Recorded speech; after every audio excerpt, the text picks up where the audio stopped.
streets in America that we're trying to target and get out of our country. These people are sick. Everyone to know that there's official Alligator Alcatraz merch. There it is, provided to us by the state of Florida. Incredible. And yeah, would you rock this drip? Look at that.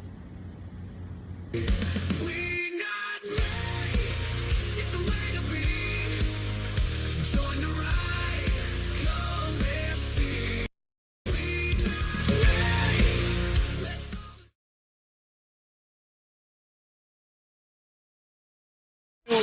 You know, snakes are fast, but alligators are, but we're going to teach them how to run away from an alligator, okay? If they escape prison. How to run away. Don't run in a straight line. Run like this. And you know what? Your chances go up about 1%, okay? The other day I was talking to some marshals that have been partnering with ICE. They said that they had detained a cannibal and put him on a plane to take him home. And while they had him in his seat, he started to eat himself. And they had to get him off and get him medical attention. These are the kind of deranged individuals that are on our streets in America that we're trying to target and get out of our country. These people are sick. Everyone to know that there's official Alligator Alcatraz merch. There it is, provided to us by the state of Florida. Incredible. And yeah, would you rock this drip? Look at that.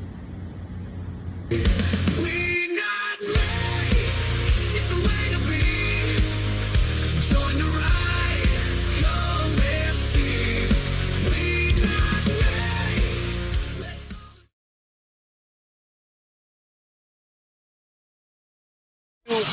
You know, snakes are fast, but alligators are, but we're going to teach them how to run away from an alligator, okay? If they escape prison. How to run away. Don't run in a straight line. Run like this. And you know what? Your chances go up about 1%, okay? The other day I was talking to some marshals that have been partnering with ICE. They said that they had detained a cannibal and put him on a plane to take him home. And while they had him in his seat, he started to eat himself. And they had to get him off and get him medical attention. These are the kind of deranged individuals that are on our streets in America that we're trying to target and get out of our country. These people are sick. Everyone to know that there's official Alligator Alcatraz merch. There it is, provided to us by the state of Florida. Incredible. And yeah, would you rock this drip? Look at that.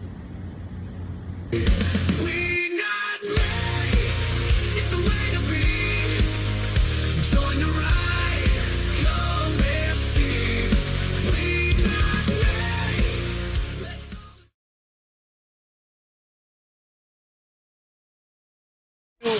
You know, snakes are fast, but alligators are, but we're going to teach them how to run away from an alligator, okay? If they escape prison. How to run away. Don't run in a straight line. Run like this. And you know what?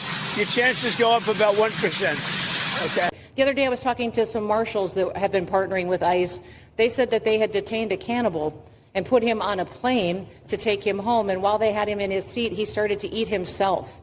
And they had to get him off and get him medical attention. These are the kind of deranged individuals that are on our streets in America that we're trying to target and get out of our country. These people are sick. Everyone to know that there's official Alligator Alcatraz merch.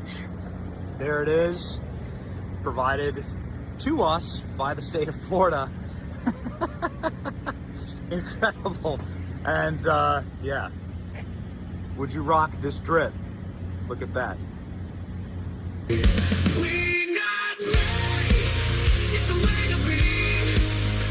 Join the ride, come and see.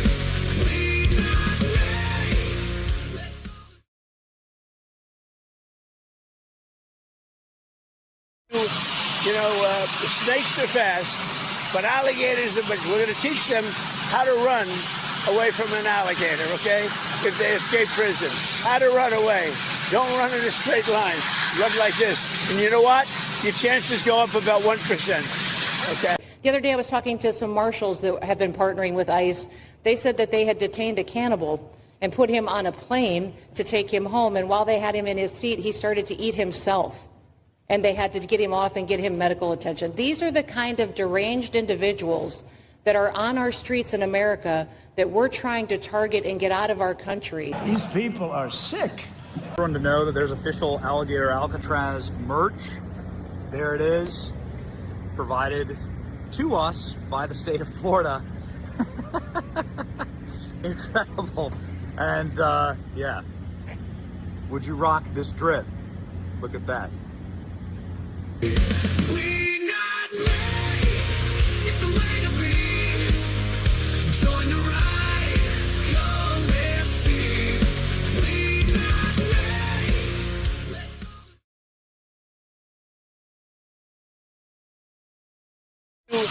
You know, snakes are fast, but alligators are, but we're going to teach them how to run away from an alligator, okay? If they escape prison. How to run away. Don't run in a straight line. Run like this. And you know what? Your chances go up about 1%, okay? The other day I was talking to some marshals that have been partnering with ICE. They said that they had detained a cannibal and put him on a plane to take him home. And while they had him in his seat, he started to eat himself.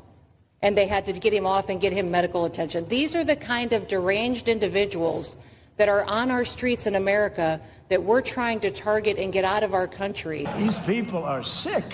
Everyone to know that there's official Alligator Alcatraz merch. There it is, provided to us by the state of Florida.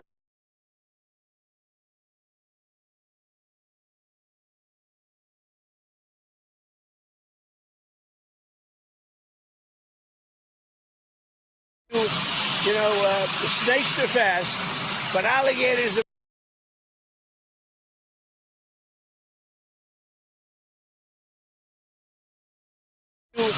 You know, snakes are fast, but alligators are, but we're going to teach them how to run away from an alligator, okay? If they escape prison. How to run away. Don't run in a straight line. Run like this. And you know what? You're not going to believe what we found. That's all I could say, because this is so diabolical. So diabolical. Because there's videos that came out like overload. And believe it or not, we found I mean, there's this one, it's like 38 minutes, but it's that mysterious Middle East that, you know, I mentioned people to watch. It came out like yesterday. It was like 24 hours ago. And watched it, and oh boy, does everything start connecting with Diddy and the Jews. The Donmei Jews, the Sabbatean Frankish Jews, all of them. All of them. They're all tied into this. It's their filth. So, what I want to do is, because I have everything lined out in order how I want to go over this. Now, today might be a little long. Sorry, not sorry. Because we have got some people to go through, because once you see how everybody involved with Iran, and this is still continuing off the United Against Nuclear Iran. All of it. When you start digging, you start tracing them down and start finding it, because after 7 years of doing this, I mean, we should retain some of what's going on, right? I mean, we have to. There's no other way about it. So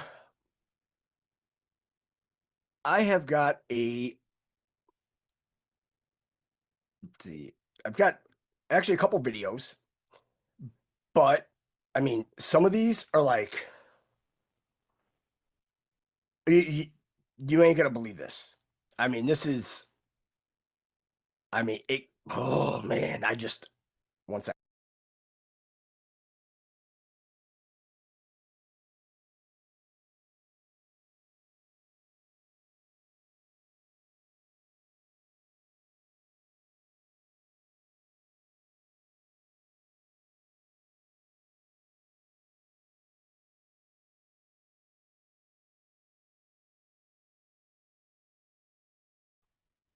All right, I got the first video in there right now. This one's 23 minutes. I think it cuts a little short at the end.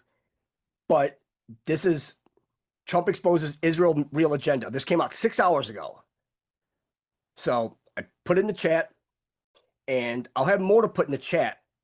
But I gotta say, some of these videos are pretty damning, especially that mysterious Middle East one.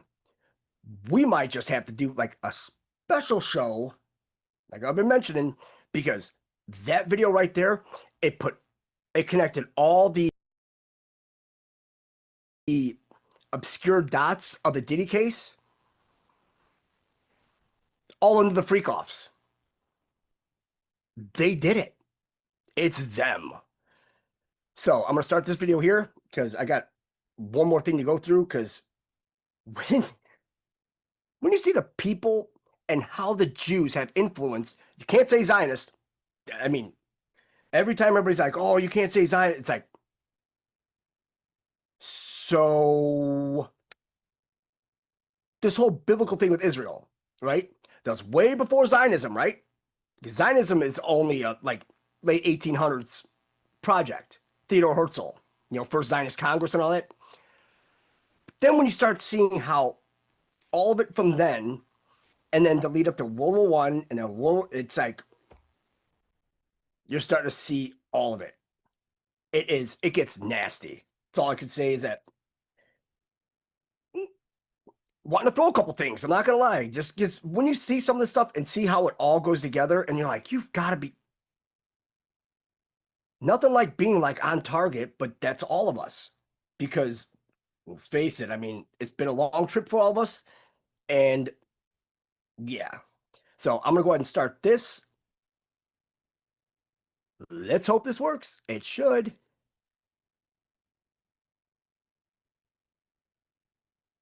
And if you guys could give me a 5-5 if you hear if you hear it, just so, because I'm going to shut this off, but I'll be watching the chat. All right.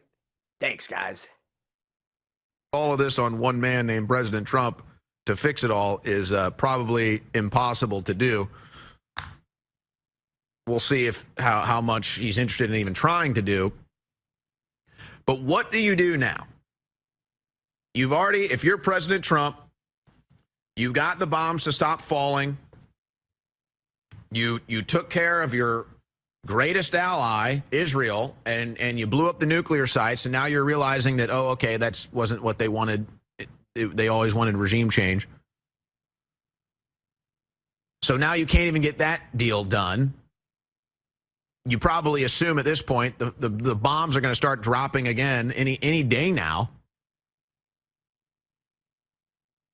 It's really unfortunate. But now you're sitting here, you've got to deal with this big, beautiful bill. You've got to deal with the mess that is the United States Congress. You got to deal with the mess that is the American media.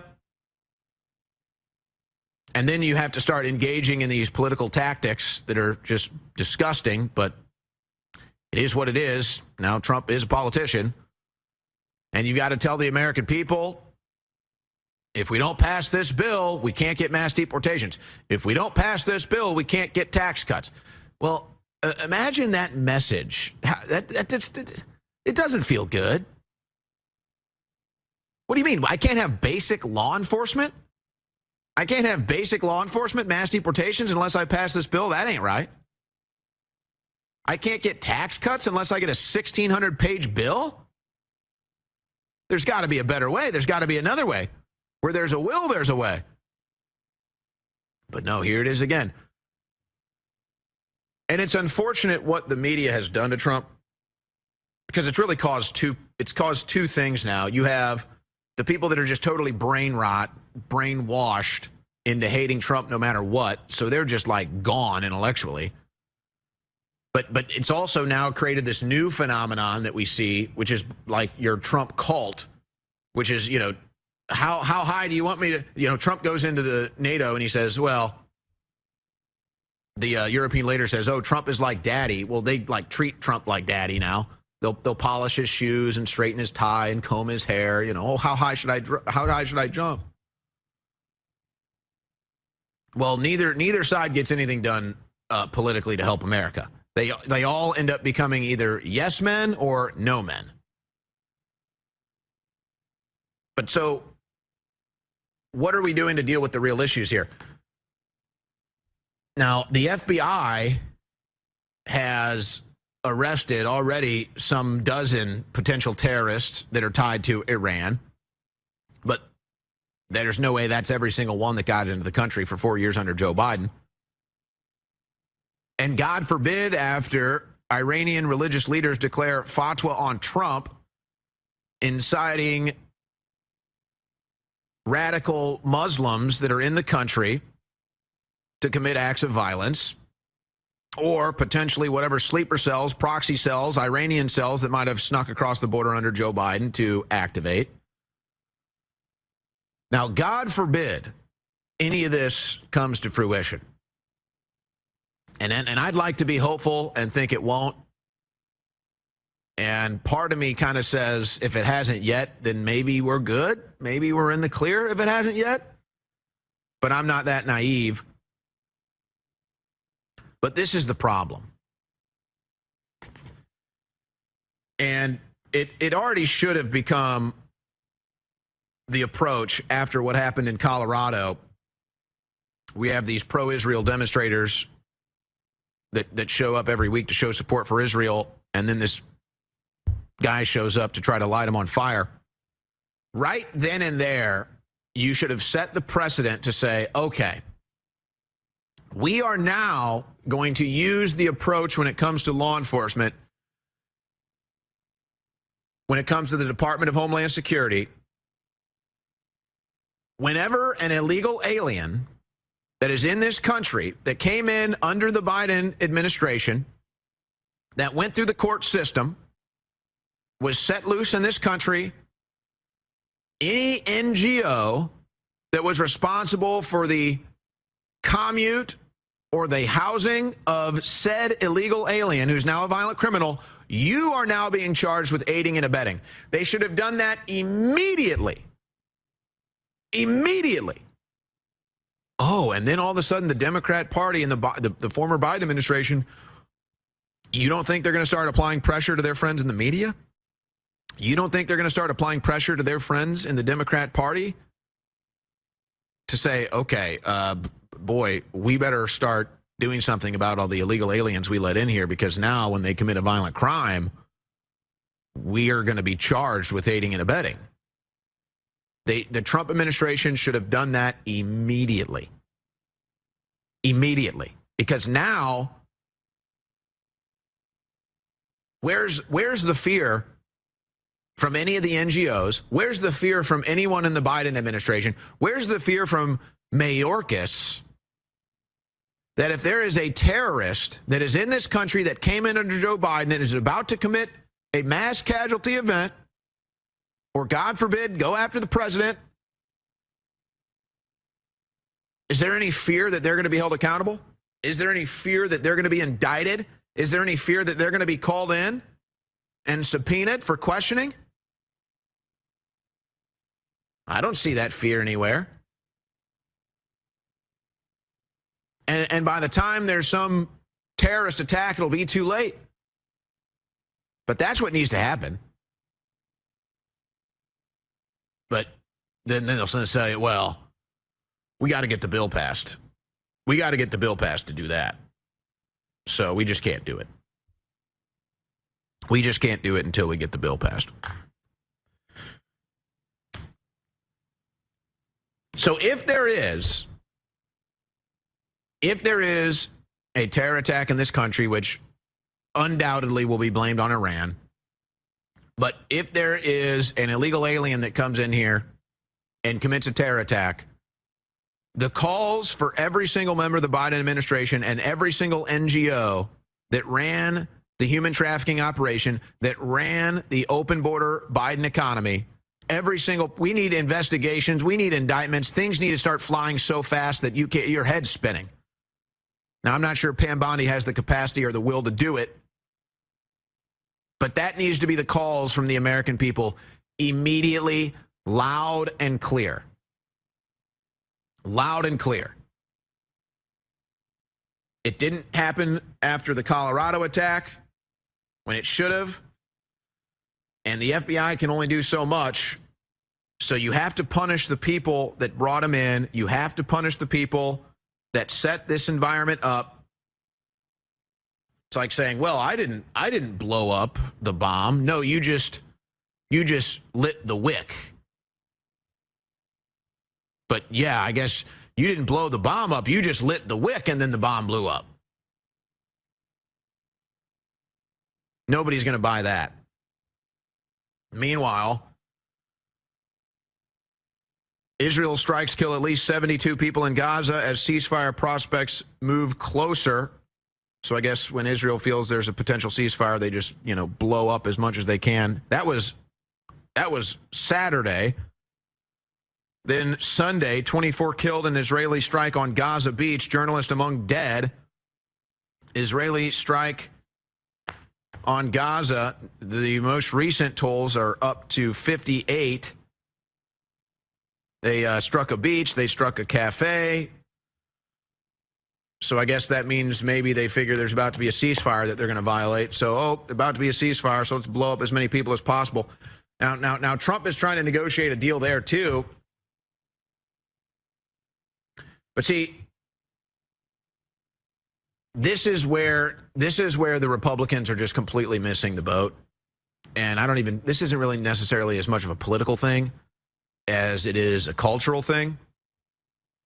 And it looks like they're not learning at all from the Mamdani situation, because they're now doubling and tripling down, and they're saying you can't elect Mamdani, he's a anti-Semite. And you have Eric Adams going and doing these TV interviews, and you have all these other right-wing hit pieces talking about how he's anti-Israel, anti-Semite. You realize that's only going to launch him to victory. You just don't get it yet, do you? You just don't get it yet. And you can believe as much as you want that Israel is the good guy no matter what, and you can justify anything and everything they do in that region of the world, fine. You still aren't getting it. You still just don't get it. People are sick of hearing about Israel. And they're sick of turning on the news and hearing about anti-Semitism is the biggest problem. I've got Fox News on this morning, and, it's like half of their coverage is now dedicating just to make sure that conservatives still support Israel. And it's all aimed at the boomers anyway, and they've already got them to support Israel for their whole lives. But they don't understand that it's now a losing message, and they just cannot get it. It's a losing message.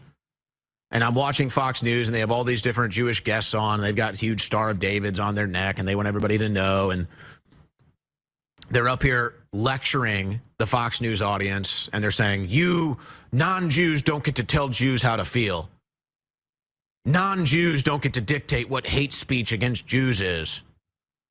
Non-Jews can't comment on what Israel decides to do in the Middle East, in Gaza, or Iran. And I'm sitting here and I'm saying, well, okay, then why do we fund it? Why do non-Jews have to fund it then? And then why do non-Jews have to be told it is in their best interest to do whatever that Israel's best interests are, but then we're also told you can't comment on it at the same time? And so they're not understanding that really now, to probably, I would say, the young right wing and almost the entire left wing, and the majority shows it in the polls.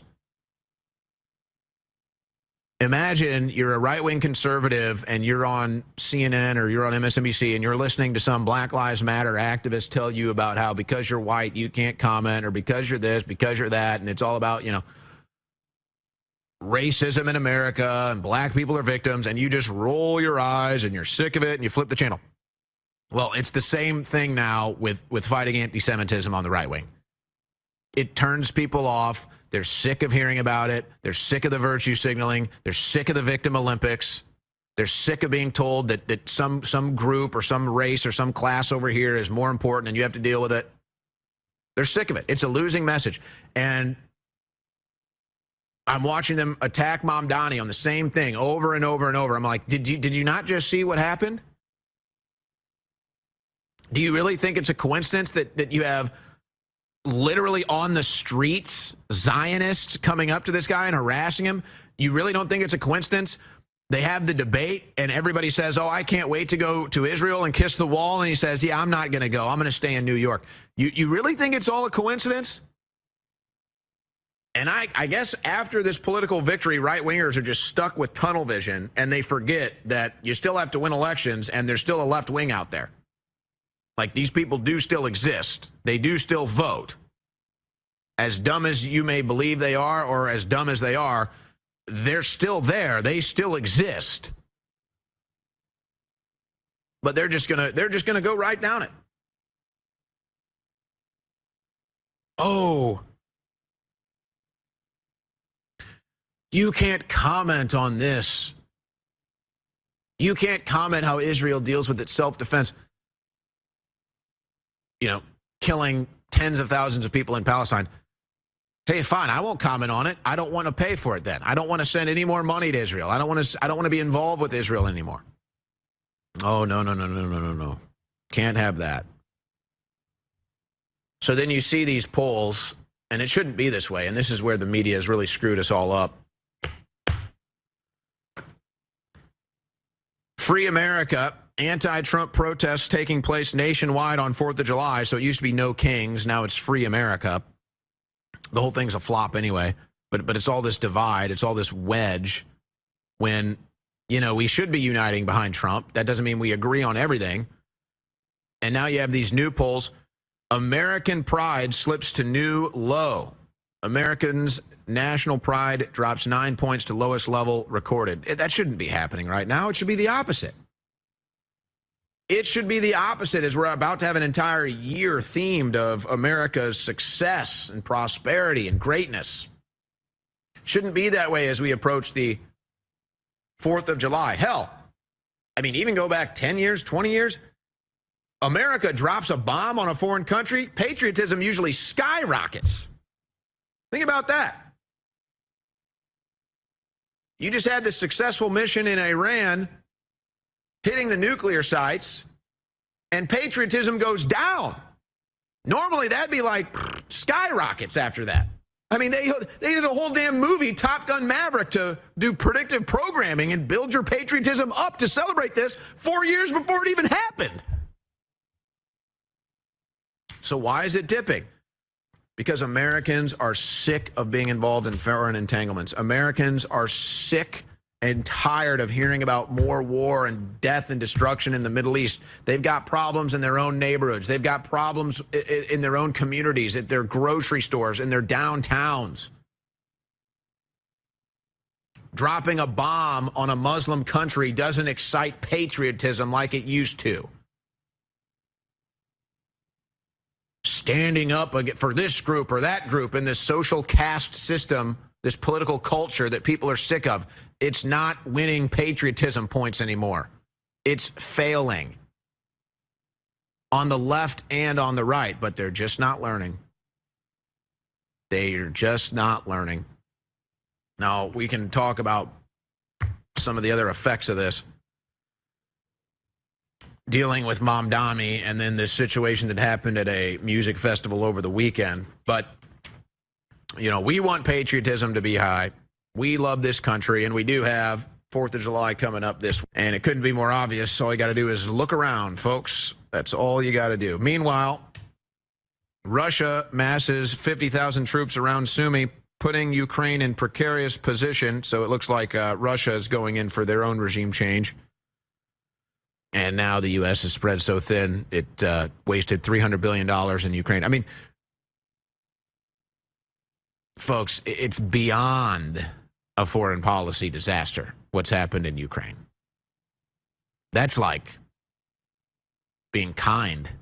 That's like a stuffed animal that you squeeze and you know, tells you it loves you and it hugs you. Foreign policy disaster. This was an outright This was an outright atom bomb of a foreign policy disaster. This was a nuclear holocaust of a foreign policy disaster. $300 billion wasted in the region. No oversight on where the money and the weapons go. So they ended up in Syria to help Israel topple Assad, and eventually Syria will crumble again. Guaranteed. So they rearmed and refunded all the proxy groups over there with the money they laundered from our Ukraine aid. And then in the end of it, Ukraine is going to fall. Zelensky is going to fall. And who knows, maybe Russia just takes the whole thing at this point. Meanwhile, Ukraine, that's not even a NATO country, gets all the benefits of being a NATO country, even though they're not. Beyond a foreign policy disaster.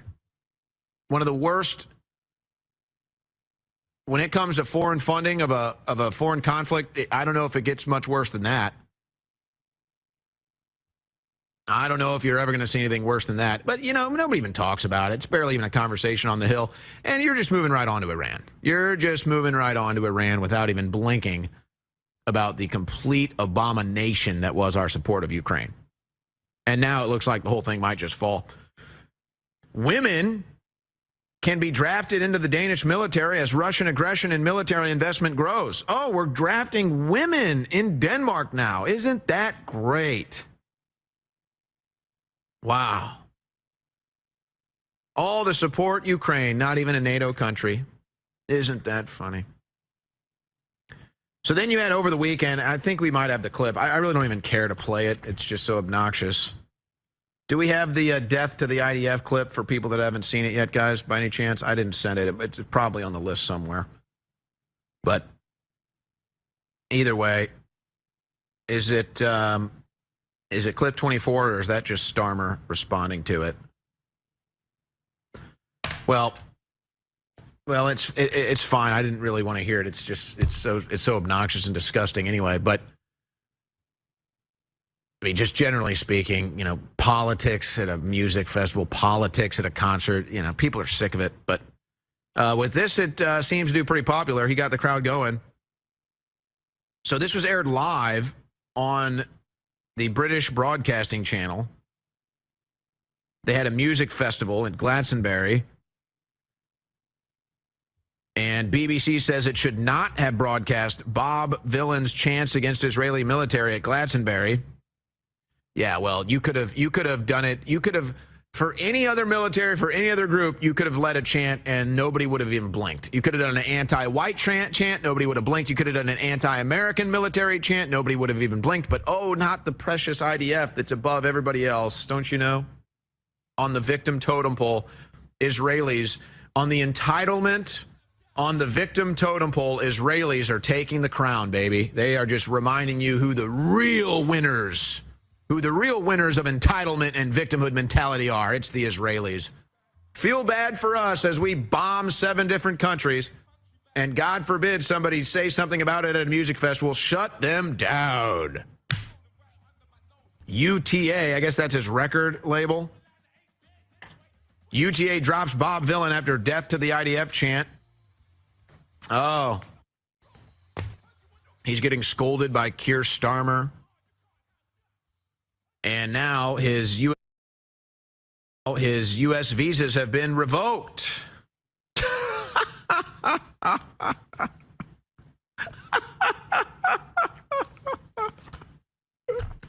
mean, I'm sorry, I'm laughing now. We've reached comical levels at this point. Honestly, we've reached ludicrous levels of I don't even know what to call it. It's just become comedy at this point. I'm telling you, it's hilarious. I'm watching Fox News, and it's literally browbeating you on how Israel is the most important thing that you need to be concerned about, and protecting Jews is the most important thing you need to be concerned about. They don't even hide the entitlement anymore. They don't even hide the agenda anymore. And you know, you could say a negative thing about any other group, about any other country, and the repercussions would probably just be limited to social, cultural things. But when it's against Israel or the IDF, you are going to have serious political ramifications. But see, you start mentioning these things because everybody's so sick of it. But it's like you start mentioning these things, the double standards, like, hey, how come they want to have bills in America that ban anti-Semitic speech? What's up with that? And then somebody will say, well, that's because the Jews control everything. Don't you know? Don't you know the Jews control all the media and the Jews control all the banks and the Jews are the vast majority of the billionaire class, and even though they're 1% of the population, they go out all these things, and it's like, oh, wow, well, that's just a conspiracy theory. That's not real. Oh, but by the way, you're not allowed to say anything negative about Jews. That's the law now.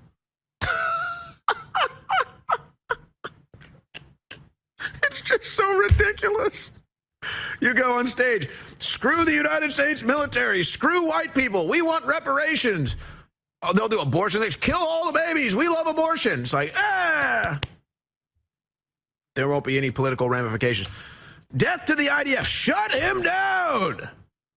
Take away his visas. He might get arrested.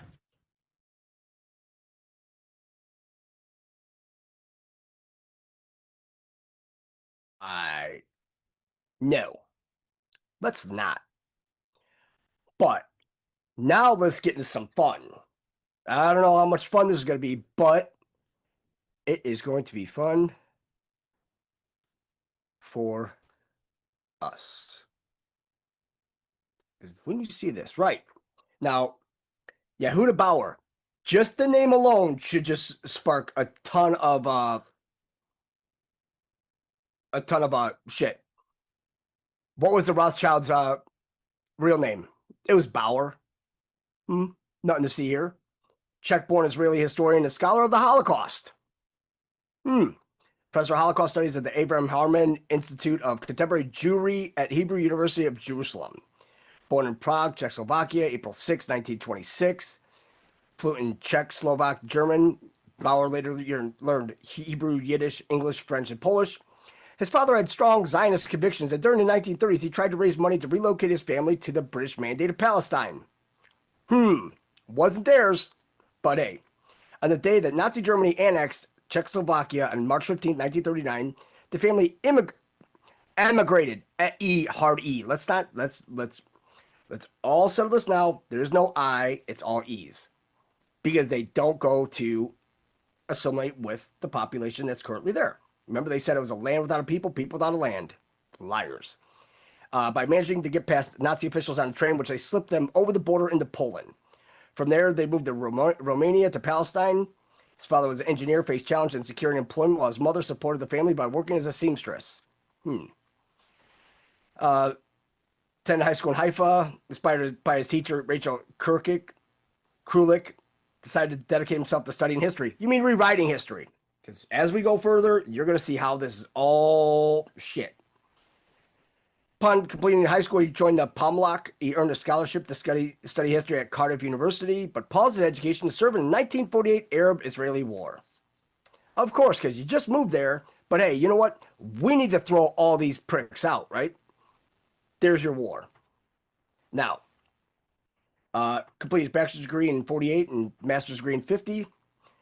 He joined the Kibbutz Shovel when he came back, a socialist collective in the Negev Desert in 1952, and became actively involved in Maypam, a socialist junior partner of the dominant Labor Party, Mapai. Socialist. Received his doctorate from Hebrew University in 1960. Following year, became professor at University's Institute for Contemporary Jewry, where he served 34 years. Visiting professor at Brandeis University, Yale, Richard Stockton College, and Clark University. 1995, led the position at Hebrew University, directed the International Institute for Holocaust Research at Yad Vashem, Israel's official Holocaust memorial. It's all bullshit. They're rewriting it. Remember, he liked history, but he liked rewriting it even better, to be favorable on their side. Nothing to see here. Although he resigned from his position as director in 2000, he continued to serve as an academic advisor until his death. Thank God. Even shortly before, he upheld a regular lecture schedule, both in person and remotely, often addressing diverse global audiences in various languages on different days. He was the founding editor of the journal Holocaust and Genocide Studies and served on the editorial board of Encyclopedia of the Holocaust, published by Yad Vashem in 1990. Well, I wonder if that journal is still alive and well. Because for some reason, They don't learn.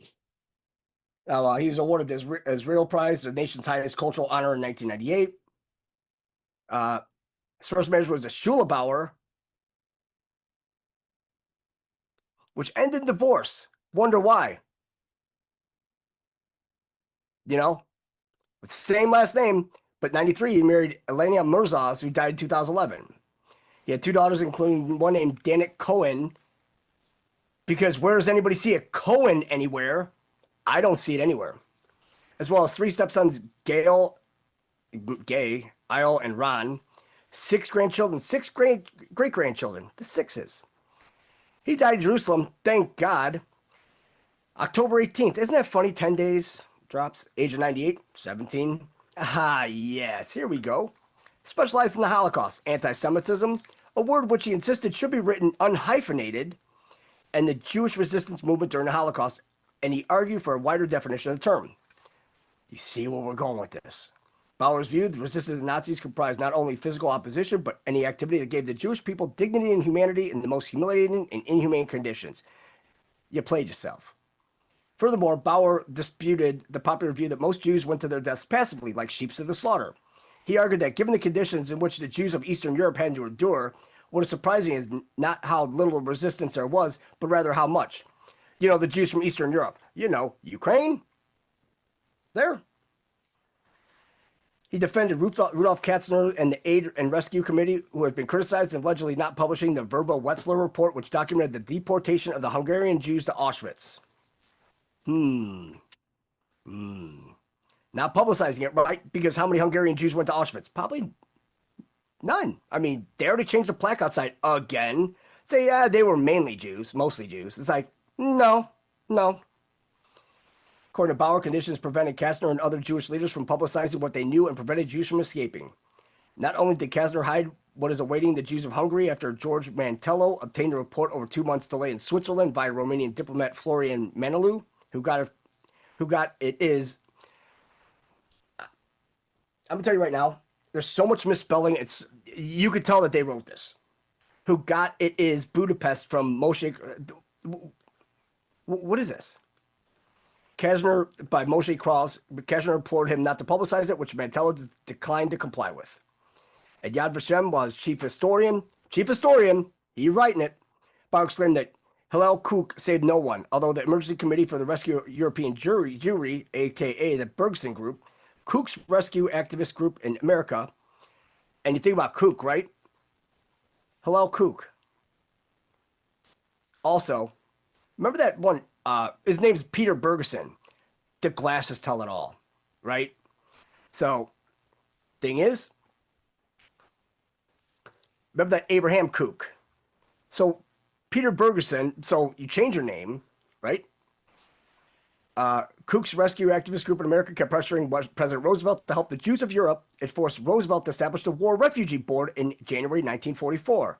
Also due to pressure by Jewish Treasury Secretary Henry Morgenthau Jr. and his team. Yeah, they don't run anything at all. Not at all. The WRB saved large numbers of Jews, in part by the Wallenberg mission in Budapest. Yeah, Sweden. According to American historian Professor David Wyman, the WRB saved an estimated 200,000 in Europe. Thanks for fucking us. This is where it gets interesting. Now, we went over the Wannsee meeting, right? We read it. Cover to cover, everything that was in it. Bauer believed that Hitler was the key figure who caused the Holocaust, and at some point, the later half of 1941, he gave a series of orders which called for the genocide of the entire Jewish population, which is false. Bauer pointed to the discovery of an entry in Himmler's notebook dated 18 December 1941, where Himmler wrote down the question, what to do with the Jews of Russia. According to the same notebook, Hitler's response to the question was, exterminate them as partisans. In Bauer's view, this is as close as historians will ever get to a definitive order from Hitler ordering the Holocaust. Because he didn't. Bauer believed that about the same time, Hitler gave further verbal orders for the Holocaust, but unfortunately for historians, nobody bothered to write them down. So you could tell us when a castle was built in 1217, in the second half of 1217, but you can't tell us that somebody didn't write it down. what the Nazi called the final solution for the Jewish question was to remove them from Germany to Palestine, is considered to have been formalized at the Wannsee Conference on January 20th, 1942, although Bauer rejected this view as calling it a silly story. Even though we had the documents over it, we went through them. They're shitbags, guys. Bauer disagreed with those who argued that the Holocaust was just another genocide. Of course. Though agreed that there were other genocides in history, he argued that the Holocaust was the worst single case of genocide in history in which every member of a nation was selected for annihilation. Where? American historian Henry Friedlander argued that the Romani and the disabled were just as much victims of the Holocaust as the Jews were.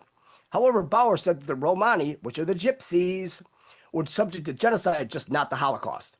And he supported demands for the Romani for reparations from Germany. It's always money. Another trend that Bauer denounced was the representation of the Holocaust as a mystical experience outside the normal range of human understanding. He argued against the work of some Orthodox rabbis and theologians who have said that the Holocaust was a work of God and part of a mysterious master plan for the Jewish people. In Bauer's view, those who seek to promote this line of thinking argue that God is just and good, while simultaneously bringing down the Holocaust on the Jewish people. Bauer argued that a God who inflicts the Holocaust on his chosen people is neither good nor just. So pretty much you're saying that God's a piece of shit. Again, that's them. January 2012, Bauer's article in the Israel Journal of Foreign Affairs entitled "The Holocaust, American and American Jewry" participated in bitter debate between him, Raphael Medoff, Wyman Institute, and Alexander J. Groth, University of Cal Davis, of what the U.S. government and the Jews of America could and could not have done to rescue the Jews of Europe. Bauer has criticized the American political scientist Daniel Goldhagen, who writes that the Holocaust was a result of an allegedly unique eliminationist anti-Semitic culture of the Germans. He had accused Goldhagen of germophobic racism and only selecting evidence which is favorable to his thesis. God, the projection. Oh, the projection. Bauer is better known for his criticisms of other historians, but directed his sharpest rebukes at politicians whom he believed manipulated the Holocaust to serve their agendas, particularly single out Prime Minister Bibi. Interview with Times of Israel in August 2023 stated that they use the Holocaust as a political tool. This is particularly true of the Prime Minister. He has no understanding at all. He simply does not grasp what happened. He deals with Iran. He knows something about Iran, but he knows nothing about the Holocaust because it was fraudulent. Because you said that the Wannsee meeting was a story, a silly story, but yet it's all documented. Same. John 3, Bauer said that what we have here between the Israelis and Palestinians is an armed conflict. If one side becomes stronger, there's a chance of genocide. Where are the Palestinians getting their weapons? When one of the visitors asked, "Am I to understand that you think Israel could commit genocide on the Palestinian people?" Bauer answered, "Yes." This was in 2003, guys. And added, just 2 days ago, extremist settlers passed out flyers to rid Arabs from this land. Ethnic cleansing results in mass killing. That's quotes. All that is in quotes. Bauer said that the opinion polls show that a higher percentage of Palestinians want to get rid of the Jews. And here we go. He was one of the architects of the working definition of anti-Semitism, which classifies mainstream Palestinian positions as anti-Semitic. He argued that the calling for the Palestinian right of return is anti-Semitic because he believes it's a prelude to the genocide of Jews. Concerning Pope Benedict XVI's pilgrimage to Israel and Jordan, Bauer argued that the Pope meant well and tried to walk the tightrope between Arab, Palestinian, Muslim, and Palestinian Christian enmity towards Israel and the Jews on one hand, and the collective trauma of Jews in Israel and elsewhere regarding the Holocaust on the other. What is this collective trauma shit? Get over your shit. You guys fucked up back then. Learn from your mistakes. But they don't. Because they don't know what the fuck they're doing. Again. So, awards. Bauer received recognition for his work in the field of Holocaust studies and the prevention of genocide. Might want to revoke all those because they've been killing Palestinians ever since 1948, even before then. So they've been slaughtering them all. He was awarded the Israel Prize for History of the Jewish People, primarily in connection with his Holocaust studies. Not studies, rewriting of history.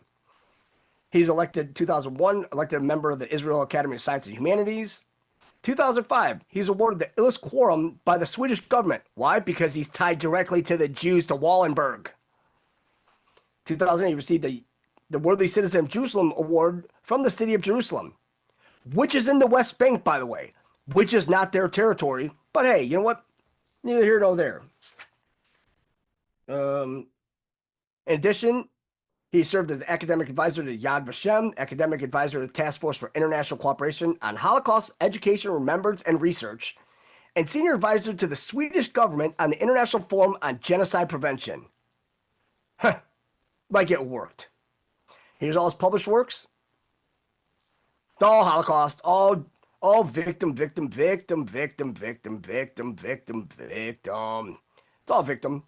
Book chapters, edited conferences.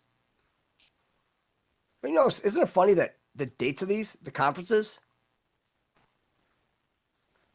27th, 28th, 29th of October, this was at 85, this was at 90, 5 year difference.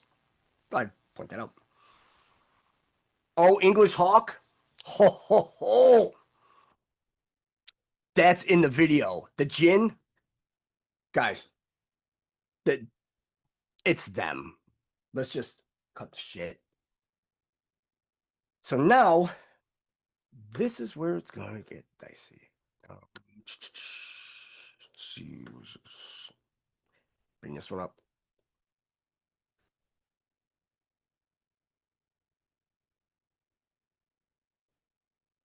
Now we got this one. Oh boy. Otto Reich. Mentioned him earlier. Actually, in Sunday show. But no. We have some fun with him. Let's see, this is Otto von Reich. October 16th, 1945, American diplomat and lobbyist. Don't even say he's American. Don't even do it. Just at this point, just don't.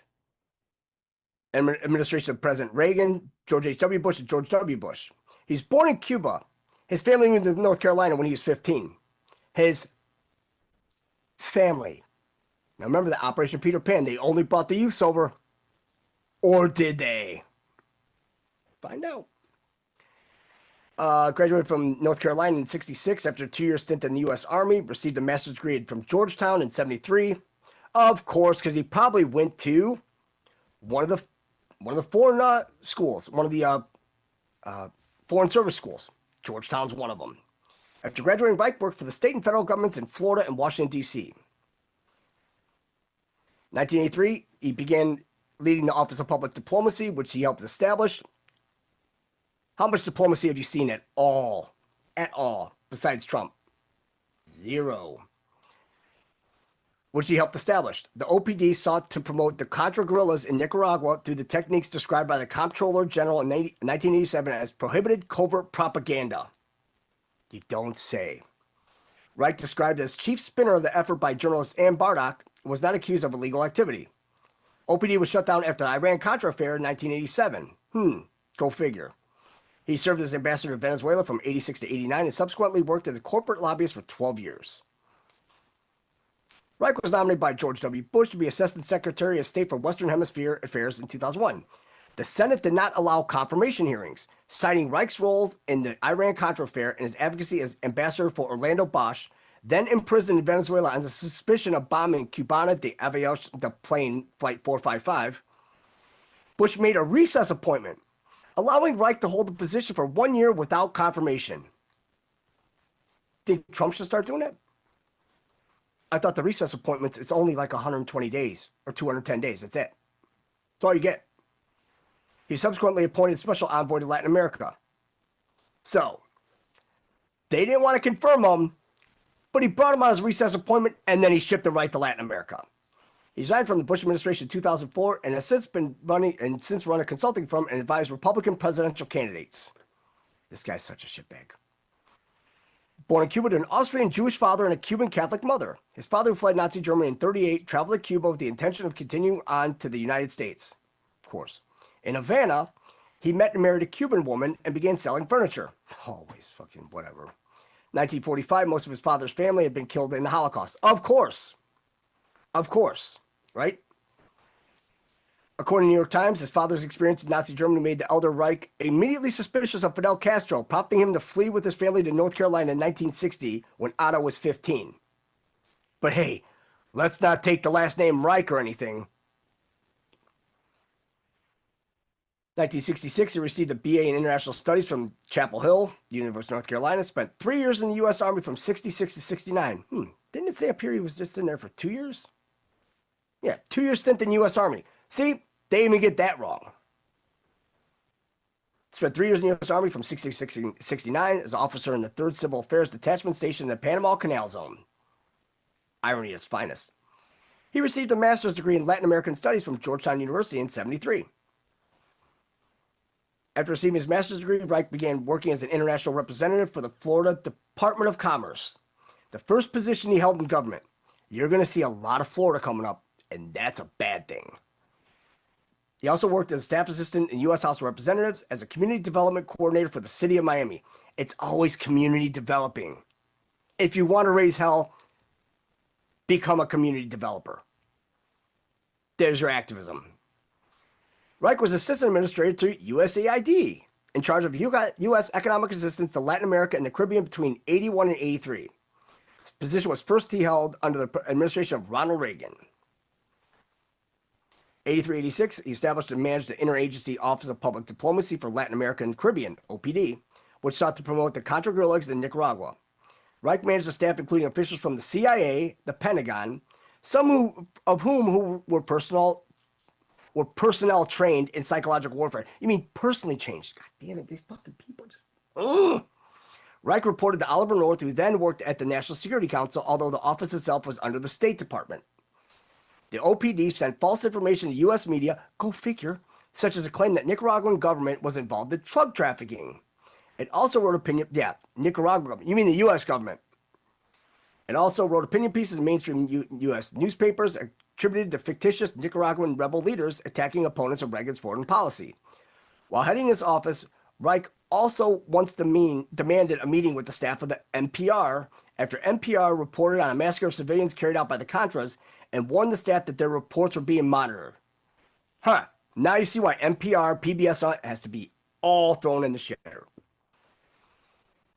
Reich also confronted journalists at CBS News in April 1984 after the network aired a documentary about El Salvador that, according to Reich's superior George Shultz, favored the country's guerrillas over the U.S. and Salvadorian governments. Reich's position drew him into the Iran-Contra affair. A House Foreign Affairs Committee report characterized the OPD as a domestic, political, and propaganda operation. You say. While the Comptroller General of the United States described the office as having engaged in prohibited covert propaganda activities. You didn't have to have the first engaged if you were going to put it in quotes. God. They gotta have people from Harvard doing this. Gotta be. 1987 Congressional Committee investigating the Iran-Contra affair stated that the OPD had encouraged white propaganda, pro-Contra newspapers, articles by paid consultants who did not disclose their connection to the administration. White propaganda, of course. Senior U.S. official described his activities as a huge psychological operation of the kind the military conducts in denied or enemy territory, or even on your homeland. Comptroller General also determined the OPD violated rules placed on the State Department's use of funds. OPD was shut down in 87 after the investigation, of course.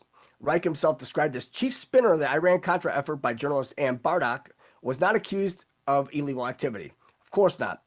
Because propaganda, they're like, oh, well, you're allowed to use propaganda. I mean, the Nazis did it. Reich said the Comptroller General report was flawed and called the investigation in Iran-Contra an inquisition. Of course. Operation involved op-eds described in a classified memorandum from one of Reich's subordinates to Patrick Buchanan, the then communications director for the Reagan White House, was also denied by a spokesperson for Reich. Reich served in the U.S. ambassador to Venezuela between 86 and 89. In that position, he lobbied the U.S. government to press for the release of Orlando Bosch, a Cuban exile militant, and it's always Cuban, just point that out, under suspicion of organizing the bombing of Cuban Flight 455. Reich argued that both the Bosch was innocent and that his safety was threatened. After Bosch's acquittal and release in 86, Reich Reich asked his superiors on multiple occasions for permission to grant Bosch a visa, but was denied. Jesus, where'd you see this? Of course he's going to ask for a visa, because how did he get in? A piece of paper by a fucking father. Cute. Reich subsequently denied taking a special interest in Bosch's situation.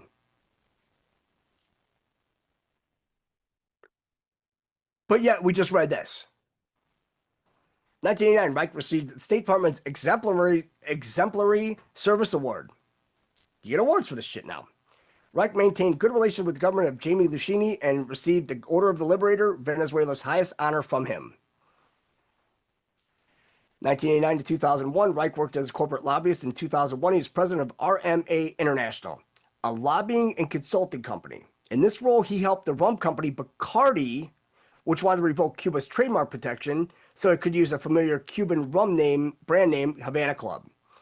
Bacardi's efforts met success with the passage of the Helms-Burton Act in 1996, which tightened the U.S. embargo against Cuba and stripped trademark protection from the brand name. Reich helped author the act.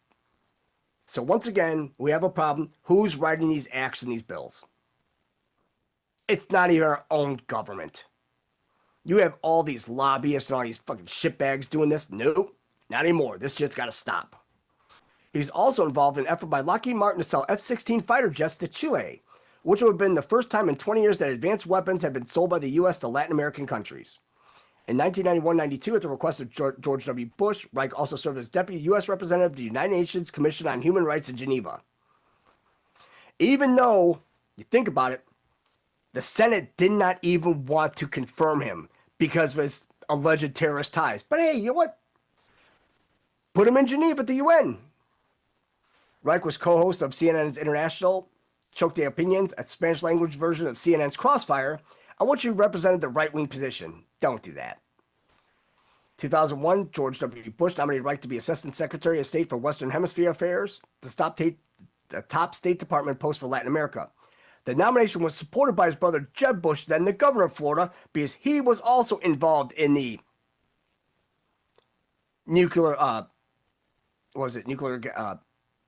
against nuclear Iran, United Against Nuclear Iran, UNII. The Senate, however, did not allow confirmation hearings, and appointment resulted in controversy. Opponents of Reich's nomination cited his advocacy as ambassador to Venezuela for Bosch and his role in the Iran-Contra scandal. Bosch was described as a terrorist by the FBI and the U.S. Attorney General. After the nomination process that lasted for nearly a year, Bush made a recess appointment, allowing Reich to remain in office for a year without being confirmed by the Senate. He's sworn in on January 11, 2002. So let me get this straight.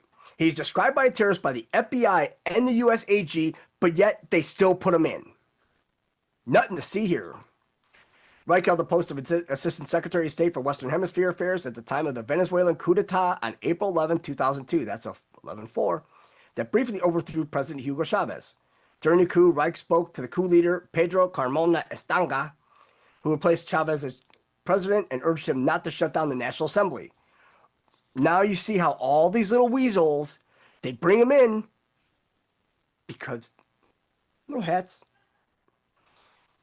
Reich also spoke to ambassadors of other Latin American countries hours after the coup, telling us Chavez has resigned and asked them to support the new government. There's just a problem with that. If you tell them that he resigned, oh, cool, then there's a new government. But if you pulled off a coup d'etat, no. Carmona nonetheless dissolved both the Assembly and the Supreme Court, leading a popular uprising that toppled the coup government and returned Chavez to the presidency. After Chavez was returned to power, the U.S. supported a resolution issued by the Organization of American States condemning the coup. However, a perception remained among Latin American countries that the U.S. played a role in it and led to concerns over Reich's appointment. What appointment? Or a recess appointment. I mean, the president could do it, but what else? Reich's year-long term as Assistant Secretary of State was ended in December 2002. So he was the Assistant Secretary of State after being deemed a terrorist by USAG and the FBI. Not see here, because the CIA, above it, right? Not really. FBI is actually above that, but neither here nor there. Reich was replaced by State Department by Roger Noriega and became special envoy to Latin America. I mean, we went over Roger Noriega on Sunday, and they're all tied in together, which was a position that did not require confirmation by the Senate.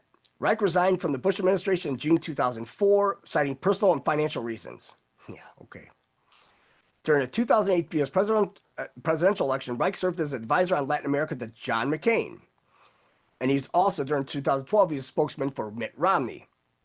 Both of them were going to lose because they wanted Obama in. They all knew that. Reich also served as foreign policy advisor to Jeb Bush during the latter's 2016 presidential campaign. How'd that go? As of 2020, Reich runs a Washington, D.C.-based business consultancy, Otto Reich & Associates. In 2001, Reich was also vice chairman of Worldwide Responsible Apparel Production. 2002, a profile of Reich in the New York Times described him as a minor celebrity in Latin America, stating that the editorial cartoons in Nicaragua had depicted him as a Superman-like figure capable of terrorizing corrupt officials and the nation's former Marxist leaders. But he was one of them. Cuban media outlets, in contrast, referred to him as a terrorist and a mafioso. That's more like it. His much debated links to Bosch, his support for the Contras, and his lobbying activities generated controversy, particularly during his nomination for Assistant Secretary of State. At the time of his nomination, he received considerable support from the right-wing Spanish-language radio shows in Miami and from Cuban-American organizations in general. Why? Because he was one of the Pedro Pans. Was an advisor to Jeb Bush's presidential campaign. He expressed support for the invasion of Iraq in 2003, led by the U.S. Of course you were going to, because you're still beholden to the Jews. Because whether you slice it or dice it, the Jews and Catholics, they're joined right at the hip. And he has been described as a right-winger. Now, and a person with strong opinions, and calling himself an anti-communist. When you call yourself an anti-communist, you're a communist. 2006, he praised the former dictator of Chile, Pinochet, as having saved Chilean democracy from communist takeover. So, how can you praise a former dictator and saying he saved Chilean democracy? I'll wait. That's all. That's cute. So, let's see. I'm going to play a video because this Operation Peter Pan, it's a long one. And once we get to that, we got Monsignor Walsh. We got 2, 3, 4, 5, 6, 8 more documents. I mean, it's going to be a fun one today, guys. That's all I could say.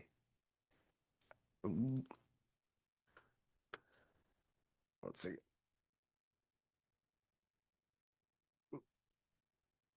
Second.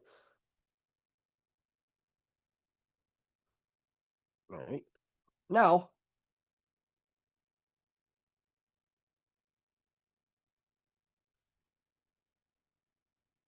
Christians supporting it. one second.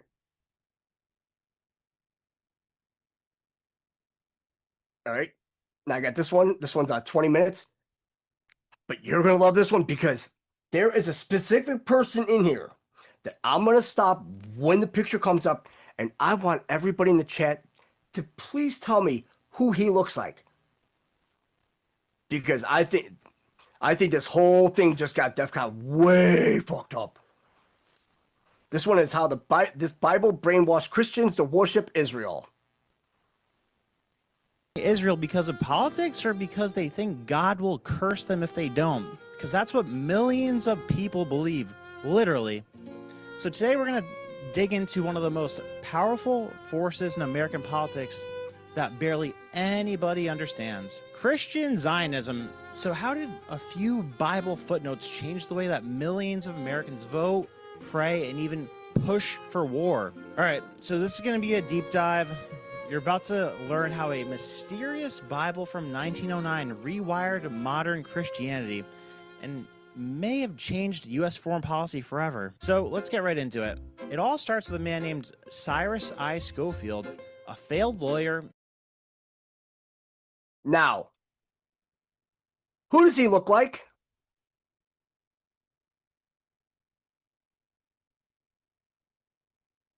Now, what I'm going to do is I'm going to bring up another picture, and you tell me if there's any similarities in this.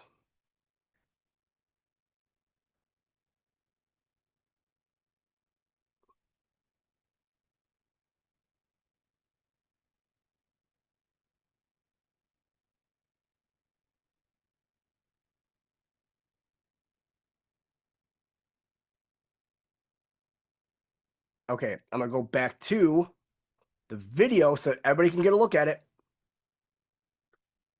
Oh. There it is. All right.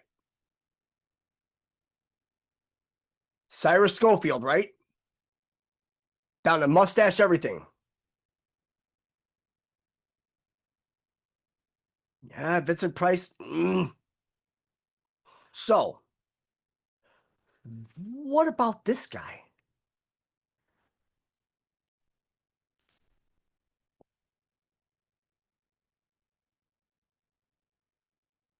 Because, I mean, I think it's kind of funny that there was a person by the name of R.C. Christian that funded the creation of the Georgia Guidestones, but yet nobody knows who this person was.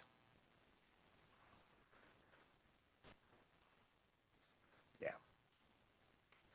So, on we go.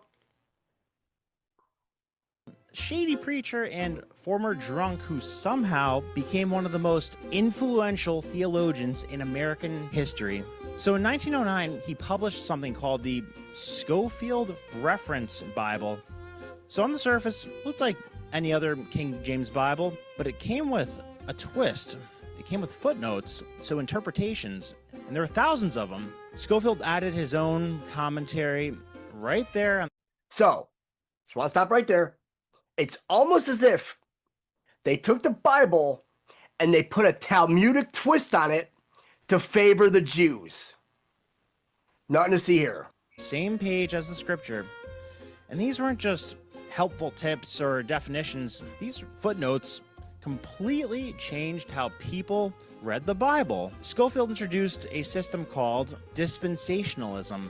Basically, he divided history into 7 eras, or dispensations, and argued that God had 2 separate plans, one plan for the church and one for Israel. Now, to most readers at this time, this was a new idea, but in Schofield's world, Israel wasn't just a thing of the past.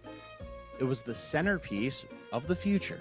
Prophecies in the Old Testament weren't metaphors. They were literal predictions, according to Schofield, and they were coming true in real time. And that's when things got political. One verse Schofield highlighted, Genesis 12-3, became the cornerstone of Christian Zionism. It says, quote, I will bless those who bless you, and I will curse those who curse you. So that sounds nice, right? And that became interpreted as where the you was Israel. As in, if you bless Israel, I'll bless you. If you curse Israel, I'll curse you. And that's because this verse was being spoken to Abraham in the Bible. So Schofield interpreted this as a modern-day command. If you want God to bless America, you better bless Israel. And if you don't, well, good luck. So this idea took off like a wildfire, and not because Schofield forced it, but because it embedded itself inside the faith and infrastructure of millions of people. His Bible became widely popular, especially in Bible colleges, in seminars, and in churches across the South and Midwest America. For many Christians, the Bible wasn't just a spiritual book anymore. It was a political roadmap. Now here's where it gets really intense. So the Schofield Bible didn't actually change the scripture. It changed how people read it. And in doing so, it made support for the state of Israel feel like a religious obligation. So that's why you see people like Ted Cruz on Tucker Carlson the other day saying, like, I went to the Senate with the idea of wanting to be the main proponent for Israel. We are commanded to support Israel. And what does that mean? So it didn't matter what policies Israel had. It didn't matter if they were right or wrong. If they were Israel, they were God's chosen. Now, here's another thing. So there are a bunch of online rumors that say Schofield was secretly funded by Zionist bankers. Yes, the Rothschilds. But there's not a lot of evidence to show that. I mean, believe me, it's juicy. I want it to be the case, but there's not a lot of evidence to show that. A fact check. It gets even weirder when you look at who inspired Schofield, this guy named John Nelson Darby. So Darby was the original architect of dispensationalism, and his background is downright chilling. So Darby's family owned something called Leap Castle in Ireland, and it was considered the most haunted castle in the world. There was an estimated 150 dead bodies found in its cellar, and witnesses claimed that satanic rituals were performed right there, and seances were conducted by his relative, Mildred Darby, a Gothic novelist who wrote about a demonic force that she called the Elemental. So while Schofield was promoting this future-centered Israel obsession of his, it wasn't just theology. There might have been a deep, dark spiritual influence behind all this, but that's speculative. Now, think about this. When Schofield released his Bible in 1909, Israel didn't even exist. But just 8 years later, something remarkable happens. The British government issued the Balfour Declaration, a formal statement supporting the establishment of a national home for the Jewish people in Palestine. Now, this wasn't just a political move, it was deeply influenced by Christian Zionists inside the British elite, including Lord Arthur Balfour himself, who held dispensationalist beliefs similar to Schofield. Now, the thing is about this is that, remember, Oliver Cromwell let him in the 1600s, let him back in. They weren't supposed to have anything. But now you look at all these blackmail and everything. Because remember, the Zionist conference was in 1897. 1896, 1897. This right there, like the last couple of years of 1800s. Then you see this. Then they went ahead and did that. Then they have somebody go ahead and write the Bible, but say, hey, let's put all these footnotes in like the Talmud so that everything favors us. So that they have to think that, oh, victimhood, victimhood, victimhood. And then you have World War I that they started, World War II that they started, and then World War III that, of course, they want to start. Even more curious, the letter was addressed to Lord Walter Rothschild. Literally on the figurehead of the letter, it says, "Dear Lord Rothschild." So obviously he's a key figure in the Zionist movement, and this fuels all kinds of conspiracy theories about elite coordination between Zionists, financiers, and Western governments. But this also came during World War I, as Britain was trying to secure influence in the Middle East. While the Ottoman Empire was collapsing, some argue that this declaration was part of a spiritual crusade, part of an imperial chess move, because in the early 1900s, Great Britain was actively looking at the Ottoman Empire's collapse and trying to speculate and divvy up its land proactively, and that's what they ended up doing with the Sykes-Picot Agreement after. So Palestine was seen as a strategic prize militarily and economically, and religiously. Therefore, promoting Christian support for Jewish resettlement aligned with British imperial interests in creating a Western-aligned buffer right there in the region in the Middle East. So many British political and academic elites were sympathetic to the Zionist cause, obviously including Lord Arthur Balfour, the Rothschilds, and members of the Round Table Group. But here's the... So why were they sympathetic of them? Remember, the Holocaust they didn't even happen yet. So why are you the court of British Jews? It's the UK and the Jews. I mean, they're joined at the hip. The support was not always religious. It was often strategic. They saw Jews as a potentially loyal population in a vital region, in an unstable region that just faced a collapse of a multi-hundred-year empire. So they hoped to appeal to the American Protestant support for Zionism as leverage in geopolitics. And they widely published Schofield's Bible and probably saw this as a soft power move, influencing American opinion through theological channels. So the Schofield Reference Bible came out in 1909, Balfour Declaration in 1917. A little bit weird timing. During this gap, Zionism was gaining traction amongst British policymakers and intellectuals, promoting pro-Zionist theological views amongst Americans. And they thought this would help generate grassroots Christian support for Britain's coming actions in Palestine. So here's the question. Could Oxford University Press have political or ideological motivations, not just commercial motivations? I mean, think about it. There's no direct evidence of collusion, but consider this. A British publisher printing a Bible that promotes unconditional support for Jews returning to Palestine at a time when Britain is preparing to take control of Palestine itself. and 8 years before it publicly endorses Zionism through the Balfour Declaration. So that's either one of the most profitable coincidences in publishing history or part of a larger pattern of ideological and imperial alignment. It's almost like prophecy was getting policy backup. Now, this timing right here is just too strange for some researchers to ignore. So the Scofield Bible predicted that the Jews would return to Palestine in a time when it sounded absolutely absurd. Then, within 1 decade, global superpowers started laying the groundwork to make that a reality. That's why some say the Bible didn't just forecast history, it shaped it. And yes, his entire prophetic framework was built around the idea that the Jews would return to the Holy Land, that a nation of Israel would rise again, that a third temple would be rebuilt. To most people, that seemed absolutely absurd at the time. But after World War II, everything changed. So the Holocaust shocked the entire world, and there was sympathy for the Jewish people, and it exploded. So in 1948, Israel was officially declared a nation, and for evangelicals raised on the Scofield Bible, this wasn't just history, it was prophecy fulfilled. Christian Zionism exploded post-World War II. The generational impact was enormous. Religious education started to shape the U.S. foreign policy.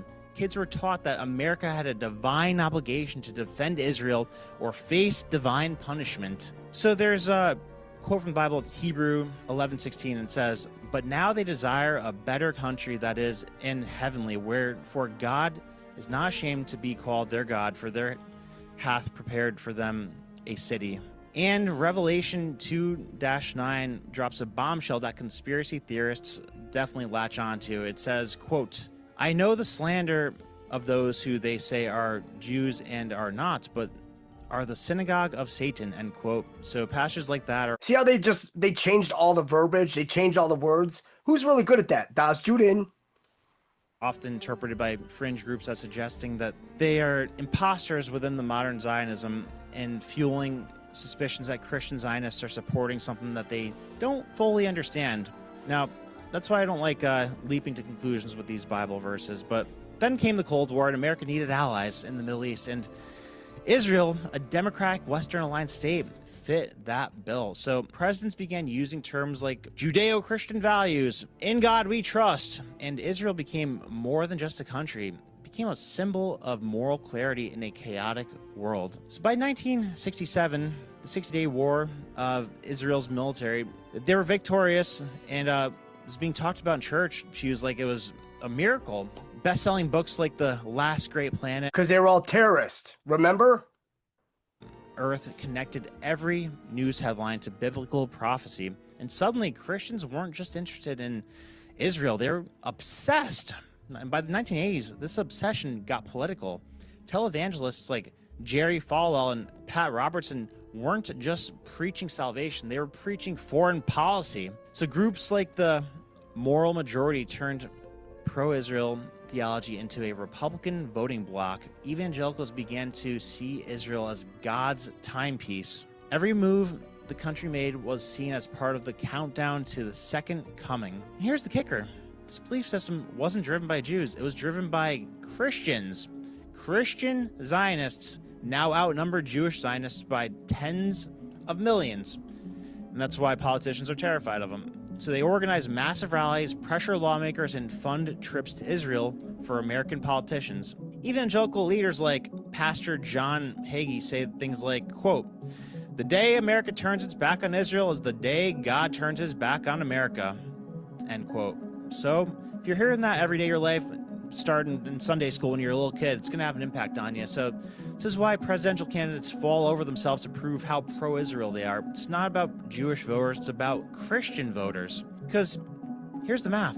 Evangelicals, they make up about 25 to 30% of the U.S. population. Jews, they just make up 2%. So if you're a politician, in a red state especially, or a swing state district, who are you more worried about upsetting? Exactly. Christian Zionists aren't just part of the Israel lobby. According to some experts, they are the Israel lobby. And their loyalty, it's not to a party, it's to the prophecy. And this is what makes the Christian Zionist movement so powerful and so unique. It's not about logic, it's not even about geopolitics. It's about destiny. They're pursuing something. And that brings us to the uncomfortable part. Christian Zionism is often the supporter of the most hardline Israel policies, things that even many Israeli Jews oppose. They back settlement expansion, they support total Israeli control over Jerusalem, they even oppose peace talks. They believe the end times require conflict in the Holy Land. It's a belief system that's not only political, it's apocalyptic. And here's where things get especially controversial. In their book, The Israel Lobby and U.S. Foreign Policy, authors John Mearsheimer and Stephen Walt argue that pro-Israel advocacy, especially from Christian Zionism and neoconservatives, played a major role in dragging the U.S. into the Iraq War. Now think about that. Paul Wolfowitz, Douglas Faith, Richard Pearl, all were key architects of the war. All had ties to pro-Israel think tanks, and all pushed hard for regime change in Iraq. Even though Iraq had no weapons of mass destruction and no link to 9/11, in 2002, Benjamin Netanyahu testified before Congress saying, quote, "If you take out Saddam's regime, I guarantee you that it will have enormous positive reverberations on the region." And look at that. Not so much, Bibi. What it did do was destabilize the region, kill hundreds of thousands of people, and fuel a generation of terrorism. And yet, many Christian Zionists supported it because they believed in it. It was part of a divine plan. The same playbook is being used with Iran today. Even when the U.S. intelligence found that Iran had halted its nuclear weapons program, Christian Zionists and groups like AIPAC kept pushing for sanctions, threats, and military action, and now they got their wish. Diplomacy is off the table, and in fact, when Colin Powell suggested talking to Iran back in the day, he was immediately attacked by pro-Israel voices in Washington. Speaking of AIPAC, let's talk about the elephant in the room. AIPAC is one of the most powerful lobbying groups in the country. It spends millions of dollars influencing Congress, shaping policy, and backing candidates. Here's the twist. AIPAC is not registered as a foreign agent. Very strange. So under U.S. law, groups lobbying for foreign governments are supposed to register with the Department of Justice and disclose their activities. AIPAC avoids this by claiming it doesn't officially represent Israel. But behind the scenes, it works closely with the Israeli diplomats, pushes Israeli talking points, and ensures that Congress stays in line with Israeli interests. A former congressional aide once said, "We can count on well over half of the House, like 250 to 300 members, to do reflexively whatever AIPAC wants." Now let that sink in. And yet, because AIPAC is treated as a domestic organization, it escapes transparency and any type of scrutiny. And other foreign lobbies would face strong opposition if they were in this position. But this is how the machine works. Theology becomes politics, politics becomes policy, policy becomes war. And behind it all, a belief system that began with one man, one Bible, and a few well-placed footnotes. So where does this leave us? Well, here's the irony. Many Christian Zionists support Israel not because they love Jews, but because they believe Jews play a role in the end times. So in that vision, Jews rebuild the temple, fight the final war, and, well, eventually convert or perish. To some Jewish critics, that's not support, that's exploitation. Younger evangelicals are starting to question the theology. Some ask whether uncritical support for any nation, no matter what, is really Christian-like. Others point to humanitarian concerns like Palestinian suffering and the ethics of perpetual war, but the legacy of Scofield remains. He didn't change the Bible, he changed how people read it. That's a powerful thing. And in doing so, he helped create one of the most politically influential religious movements in modern American history. No, in modern world history.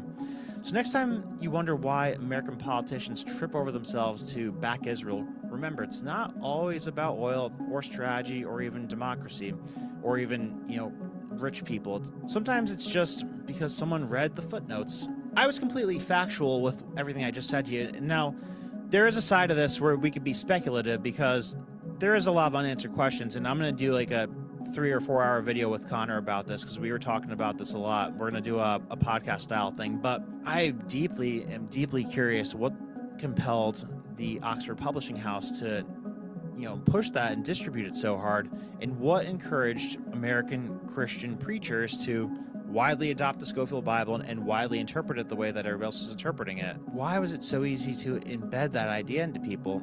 So it's like not too recent of a thing that you planted the seed in people's heads. And I can tell you exactly what they did right now. So 1909, they came up with the Scofield Bible, right?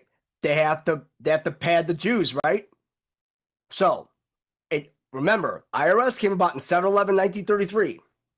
So, if that came about then, so there's no tax or anything, none of these churches had to pay taxes, right? You look at the 501c3 and 501c4s, right? What do these churches have to abide by? The Scofield Bible, or else they don't get paid. It's really that simple. look at the monster that became. I don't know, who knows, like people might criticize me for making this video saying like, oh, you're saying you're criticizing Jewish things, this and that, whatever. Like, I'm not criticizing Jewish things, I'm criticizing the freaking Christians. Like, people attribute all this power to Jewish people and the Jewish lobby, but I mean, look at what I just said. It's not even necessarily that. It's the 30 million Christians that are just, whatever Israel wants all the time, no matter what. I mean, that's probably going to bring some negative attention to the wrong people. So I think the main takeaway of this video is that Christians might be interpreting this thing, they probably are interpreting this thing the wrong way. So they might have this fundamentally flawed idea of how they should treat Israel. Like Ted Cruz going on Tucker last week and saying like, oh yeah, I got into the Senate because I was just so passionate about being like the biggest proponent of Israel in the U.S. Senate. Like what the hell does that mean, Ted Cruz? How about the freaking cost of living, huh? How about the drug epidemic in America? Like what does that mean? You entered the Senate to become the biggest proponent of Israel. What the hell does that do for the American citizens? But it's the American citizens' fault because 30% are evangelical Christian and they're just blindly Israel stuff no matter what. So just like I said in last week's video, I wasn't criticizing Israel. I was criticizing their president, Bibi Netanyahu. I think the people of Israel hate Bibi Netanyahu. And in this situation too, like it's like anger gets misdirected at the wrong person a lot of the time. So don't make it a Jewish, non-Jewish thing. Make it a blind, devout, brainwashing thing where Christians got a little bit carried away with the whole Israel no matter what thing, because you get a crazy president for Israel every once in a while and he wants to go to war with everybody, and then the Christian bloc backs him, then the Republican bloc backs him, and then everybody's pissed off that we're in war. So it's something to be much more conscious of, especially when we're possibly going to be engaged with something with Iran, unless that starts to de-escalate. So if you want to know more about this topic or these type of topics, I got the Netanyahu video I did last week about why I think he's using foreign policy to evade jail. And then also I have this whole Rothschild series here. I call it The Men Who Broke America. Probably going to do part 6 pretty soon on that. It's 5 parts so far. And yeah, we started with the origin of central banking with the Rothschilds, got all the way up to the Federal Reserve. And yeah, that same topic gets right into this with the founding and the creation of Israel. So if you like this type of stuff, click on either of these videos. And oh, guys, the VT research group on Circles is absolutely exploding right now. It's like my favorite thing that I'm doing right now, like no lies. So we got a group of like 20-something people, all super curious, interested, research-oriented type of people. We're on the Circles app all day and firing off messages, like giving updates to each other, dropping PDFs, dropping links, dropping videos and everything. So basically, if you want to be ahead of the news, ahead of even X in terms of information, like information that's prevalent to what's going on in the world or what you're interested in, I would highly recommend checking out the VT Research Circle. There's a QR code right here, a link in the description. I'll pin the link in the comment section. And thank you for watching. Much love. Until next time.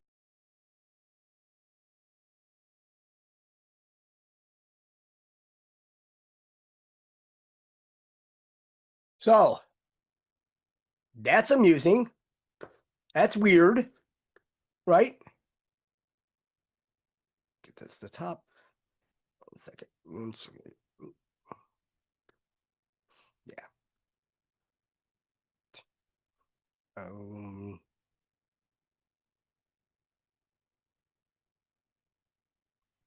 All right. Operation Peter Pan, or Pedro Pan. Clandestine exodus of over 14,000 unaccompanied Cuban minors ages 6 to 18 in the United States over a 2-year span from 1960 to 1962. Or you can say from 2021 to 2024, even more. They were sent by parents who feared, on the basis of unsubstantiated rumors propagated by the U.S., that Fidel Castro, not the U.S., the CIA, that Fidel Castro and the Communist Party were planning to terminate parental rights and place minors in alleged communist indoctrination centers, commonly referred to as the Patriotism. No such actions by the Castro regime ever took place. No, really? But they call it the Golden Exile, too. Golden Age, guys? Getting them all out of here. Because now, when you see how many of them, and this gets like nightmarish, but it gets good because we have to learn this. So, program consists of two main components: the mass transportation of Cuban children by airplane to the United States. Miami is a particularly common hub, as the programs are set up to care for them once they arrived. Both were led by Father Brian O. Walsh of the Catholic Welfare Bureau. The operation was the largest exodus of minor refugees in the Western Hemisphere at the time. Looks like they topped that one. Was the 500,000 kids. Operated covertly out of fear that it would be viewed as an anti-Castro political enterprise. Of course, covertly, bringing them in. Because remember, a lot of them Cuba, they were all revolutionaries at the time. Following the Cuban Revolution in 1959, but more importantly, after the regime in October 1960 moved to nationalized industries, the first wave of Cuban immigrants left for the United States. These upper and upper middle class were not tied to Batista's government, those left in the days following the overthrow of Batista, but had economic livelihoods incompatible with the regime's goals. Most, if not all, though to be temporary departure, imagining a life where they could return to Cuba once another regime came to power in the country. Did that happen? No. Additional wave of Cubans left upon failure of the Bay of Pigs invasion and the subsequent announcement by Castro that he was a Marxist-Leninist. Remember, everybody that holds office right now that was taking trips, the Vence Ramos Brigade? This proclamation of a new order acted as a catalyst to lead to those who had adopted a wait-and-see attitude of developments. The third wave of Cuban immigrants, don't say immigrants. They didn't come here to assimilate. Was predominantly middle class. This wave of Cuban immigrants, including middle merchants and management, landlords, mid-level professionals, and significant representation of skilled unionized workers. What have we talked about the unions? And yeah, put food in the belly and roof overhead, but once something happens, they all turn their back on you. Constituents of these different classes looked on unwarily as the closures of private universities and schools in '61, since these actions played in their fears that the government would take over the education of their children. So, do you think that they did the same thing, the same playbook, to bring all these minors up here? By 1960, the Cuban government began reforming education strategies. School children were taught military drills, how to bear arms, and anti-American songs. So, by 1960, remember, they're already teaching it. When did they all get here? 60 to 62. 61, the Cuban government would seize control of all private schools. As a result of the new social order, rumors began to swirl, originating from both inside the United States and other anti-Castro media. Various outlets, including Miami Herald, Time Magazine, reported Castro and his followers intended to terminate parental rights, assume custody of all Cuban children, prohibit religion, and indoctrinate them into communism. Time Magazine. Yeah. CIA-backed Radio Swan station asserted the Cuban government was planning to remove children from their parents and sent them to the Soviet Union. These claims lacked evidence, but denials fell on deaf ears. Well, when the CIA is saying it, then there you go. These rumors, combined with the pre-existing worry instilled by the Spanish Civil War, during which children were evacuated to other countries, that should scare people right there again. All these wars, what if they're just ways to seize children? They did it in Maui, in Lahaina, right? So, made the Patriotism hoax impossible to contain. It had already reached the Catholic Church and the general public, and opponents of the now openly communist regime who did not migrate during the first wave of the Exodus began sending their children off to perceived safety. Perceived. Having been involved in a similar program that gained young Hungarians entrance to the U.S. following Soviet repression of the 1956 uprising, I wonder if that's how Soros got here. He was a Hungarian Jew. Father Brian O. Walsh of the Catholic Welfare Bureau, which is Catholic Charities, again, with the help of U.S. government, developed Cuban Children's Program in late 1960, the CCP. Key players included Tracy Voorhees, the Eisenhower administration. Not like the Eisenhower administration hasn't fucked us over numerous times before, but then everybody's like, oh, but he came out and warned everybody about the military-industrial complex. Eisenhower was a shitbag. His daughter's a shitbag, Susan Eisenhower. She's deep state. Trace it all down. James Baker, Father Walsh, and Cuba, Polita Grau, and her brother Ramon Grau Alsina.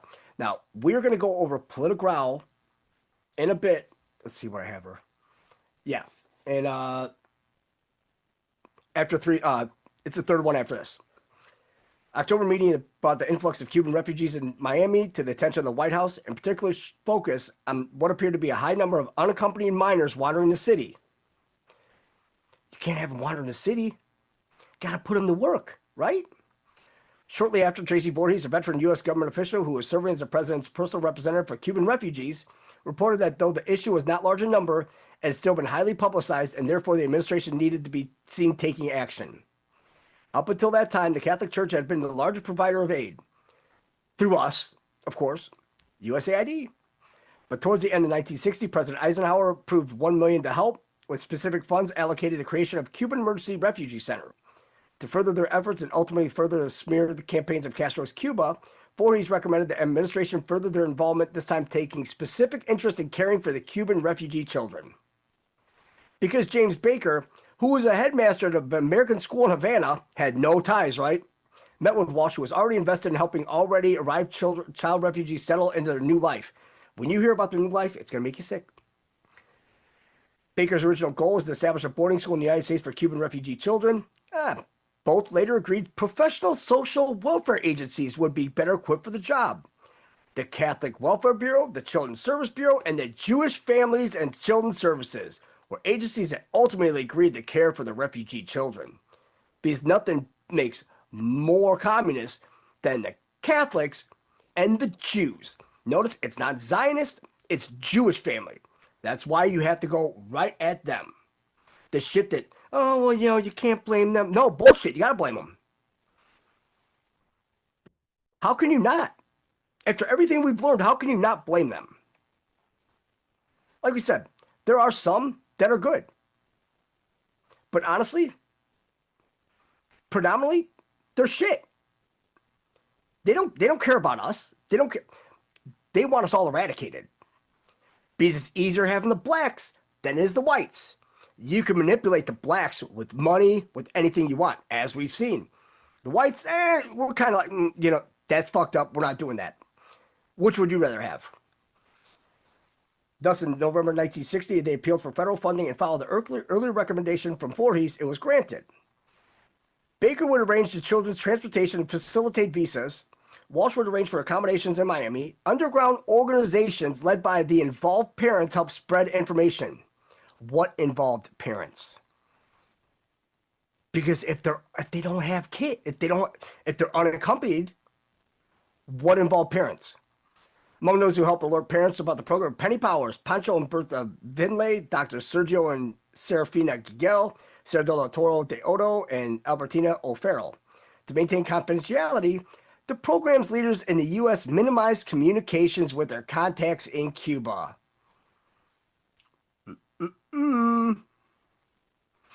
Emigration. See how they put the hard E here now? By January 1961, 6,500 Cuban children were enrolled in Miami and Miami-adjacent schools. By September 1962, that number jumped to 19,000. That's a high jump. And while Pedro Pans often depicted as babies or infants or elementary school-age children, most of them are actually teenage boys. Military-aged men. Because remember, 1962, remember he took it over in 1960.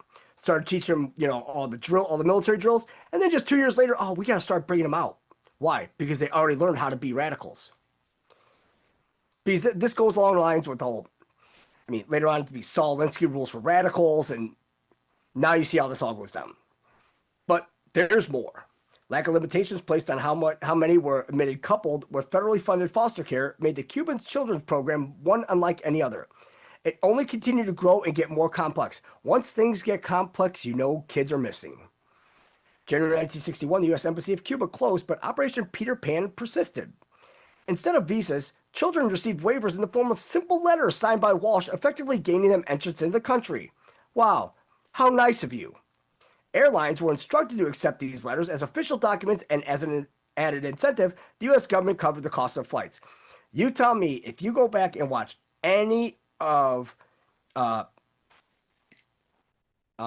videos done by MonkeyWorks during Biden's reign of terror, you'll see there were all flights. Because everybody's like, oh, well, they're coming over the border. They shut the border down. No, you got to stop the flights. It's the same thing over again. Everything's done twice. From there, things continued to spiral. In September of that year, the State Department began allowing Cuban child refugees to apply for visa waivers on behalf of their parents. For many who could not otherwise afford it or did not already have other relatives in the United States, this became a fairly regular means of familial immigration. Could not otherwise afford it. You mean that $5 million Trump gold card? Cute. Funding. By late 1960, Castro has expropriated several companies that made up the American Chamber of Commerce in Havana, including Esso Standard Oil Company, Rockefellers, and Freeport Sulfur Company. Notice how it's always sulfur when it deals with satanic. Leaders of the new companies moved to Miami while they analyzed the actions of Cuba's new government. Under the impression that Castro's rule would be brief, they agreed to aid the Cuban children by providing funding for Operation Peter Pan. Through collaborations with Baker, these business leaders agreed to help secure donations from multiple U.S. businesses and send them to Cuba. Because you're getting cheap labor. Because Castro supervised all major monetary transactions, the businessmen were very careful in how the funds were transferred. Doesn't it sound like Israel too? Because everybody's like, oh, well, they sent all this money to Palestinians. No. All the money goes to Israel, and then it gets kicked back to the Palestinians, which it never does, by the way. Some donations were sent to Catholic Welfare Bureau, and others were written out as checks to citizens living in Miami. These individuals then wrote checks out to W.H. Henry Smith Travel Agency in Havana, which helped fund the children's flights to the United States.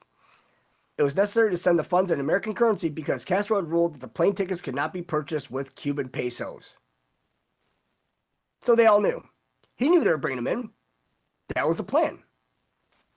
Hence, Pierre Trudeau's whore-ass wife going down fucking Castro and having Justin Trudeau. Need for shelters grew as the children arrived in increasing numbers. Several prominent locations were converted to house them. Camp Matchtubi, Ocala Airport. We went over this on Sunday, but all these places, Albuquerque, Lincoln, Nebraska, Wilmington, Delaware, of course. Many children were placed in foster care. Some were placed in positive living environments, and others endured emotional and physical neglect. So don't you think they'd be a lot better off at home with their parents? Laws prevented any relocated children from being housed in reform schools or centers for juvenile delinquents. Further, the minors were not made available for adoption. So where did they go? The Cuban children program remained a secret until February 1962, when the plane dealer introduced its readers of masses of unaccompanied Cuban minors who made their way across the country for 3 years unnoticed.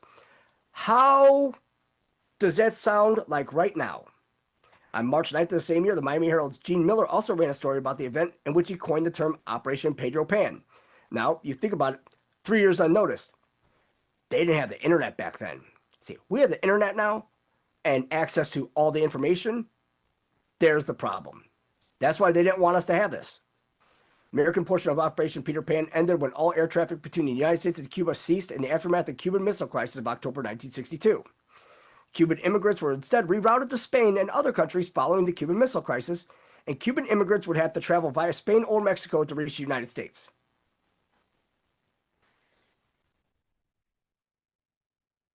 Why in the hell would they go all the way to Spain when they could just fly to Mexico? Remember, there was no wall. December 1965, the United States established a program of freedom flights, which is going to be the second one coming up, to unite Cuban parents with their children. Catholic Welfare Bureau reported that once the freedom flights began, nearly 90% of the minors still in its care were reunited with their parents. Now,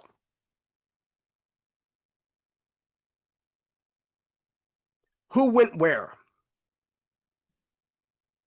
Did the kids go back or did the parents come in? The answer is B. Remnants of the program will continue up to 1981. An estimate of 25,000 children were affected by this program. You wouldn't say affected if it wasn't a negative. Nearing the end of this mass exodus of children in the United States, RFK approved funding for a propaganda film designed to assist migrant children's understanding on why their parents had made this choice on their behalf. So, why do you think he did this? He's not the only Kennedy. There's two of them. Everything's done twice. So now we look at this and think, well, you don't want to end up like your brother, do you? No? All right.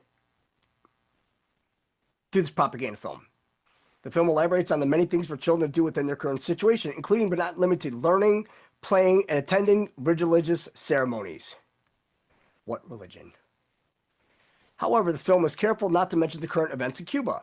This film was directed by Cliff Solway, a Canadian director for CBC. Titled The Lost Apple.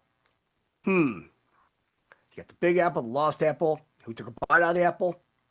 Approximately 30-minute short film followed the life of Roberto and two other young children inside the Florida City camp that was one of the main offloading sites of children. The film was produced by the United States Information Agency, narrated by Carlos Montalban. The short film explains the young Cuban children how and why they are in the United States. Well, yeah, because you guys are all communists. We wanted to bring you in. Narrator explains that camps such as Florida City Camp is only a temporary place for the children to stay as they are meant to find other opportunities through scholarships or be housed with foster parents. But you can't be adopted, but you go to foster homes and be sexually abused, because there was a lot of that going on. Museums. The American Museum of the Cuban Diaspora, shortened to the Cuban, hosted an installation recounting Operation Peter Pan for its 60th anniversary in 2021. 60th year anniversary of 6, when they started shipping them all in again. The museum is located in Miami, Florida, was founded in 2004. Maybe that needs to be torn down too. The Cubans working directly with Operation Pedro Pan Group, Inc., OPPG, expanded on OPPG's 2015 exhibit by adding documents, objects, and images loaned by the Historical Committee of the organization. Many Pedro Pans had trouble assimilating in American society. No shit. Many were sent to the United States on the instruction of their parents and felt alienated both from their homeland and their new home. Some found the United States an unwelcoming place gripped by racial segregation. Here's where it gets good. Those who felt uncomfortable in American society often participated in the growing civil rights movement and anti-war movement. You think they stayed in Miami? Nope, they probably all shipped to California. Adopted the traits of the growing youth counterculture or rejected the ideology of their parents. Many would desire to return to Cuba. In the same way, some others found professional success and would now become notable people. One of such examples is Maximo Alvarez, founder of the fuel distribution chain Sunshine Gasoline Distribution. Notice how it's always sunshine? You're going to see that. It's a lot of sunshine with this one and with the mines and everything. The Sunshine Silver Mine in Idaho and everything all comes about. Who emigrated to the United States as Pedro Pan child in 1961 at the age of 13. In 1961, 13-year-old Ana Mendita would become a well-known multimedia and performance artist, emigrated to the United States with her older sister. Some Pedro Pan children would involve themselves in the Abdallah organization, an organization of Cuban-American students dedicated to protesting the Cuban government and promoting Cuban-American pride. Not just American pride, you have to just put the Cuban first, like African-American. Probably half of the black population can't even point to Africa on a map. That's how much our whole education system has been ruined. Other Pedro Pan children would adopt leftist sympathies after becoming involved in social movements in the United States. In 1977, some Pedro Pan immigrants joined the Antonio Maceo Brigade that sympathized with the Cuban government and supported Cuban exiles travel to Cuba. The brigade would make the first trip of Cuban exiles to Cuba because, as we went over the Antonio Maceo Brigade, it's right in line with the Vince Ramos Brigade, and that's Karen Bass. A study from Yale University, we'll see about that, investigated the Pedro Pan population showed persistent differences in their physical and mental health and attachment secondary to childhood separation from their family. Well, no shit. Kids need their mom and their dad, both, in order to have a, thriving and upstanding life. You know, single parents can do it, but you have to have both.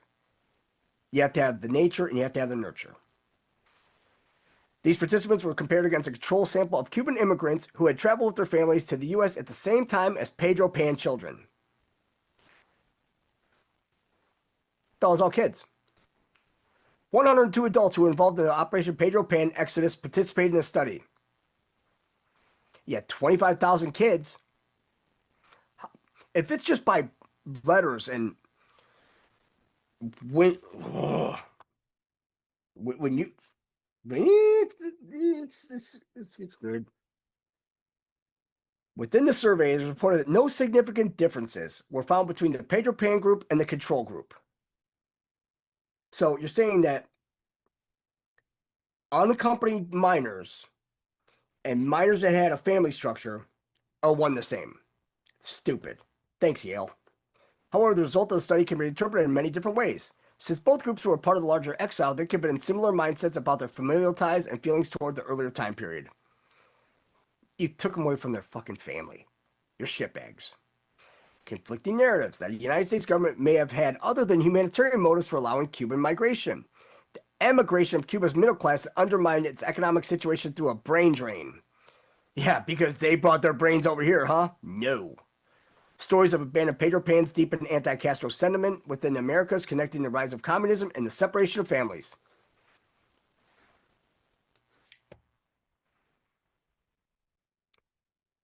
Explain to me what's going on right now. Same thing, they're pushing communism. 1978, El Grupo Rito and Casa de las Americas collaborated to publish Contra Viento y Marea, a book of anonymous testimonies detailing alienation from both the Cuban community from which they fled and the American community from which they came. A direct contrast to the previous happy-go-lucky stories of Operation Pedro Pan, these accounts told stories of loneliness, poor conditions, and mental, physical, and sexual abuse.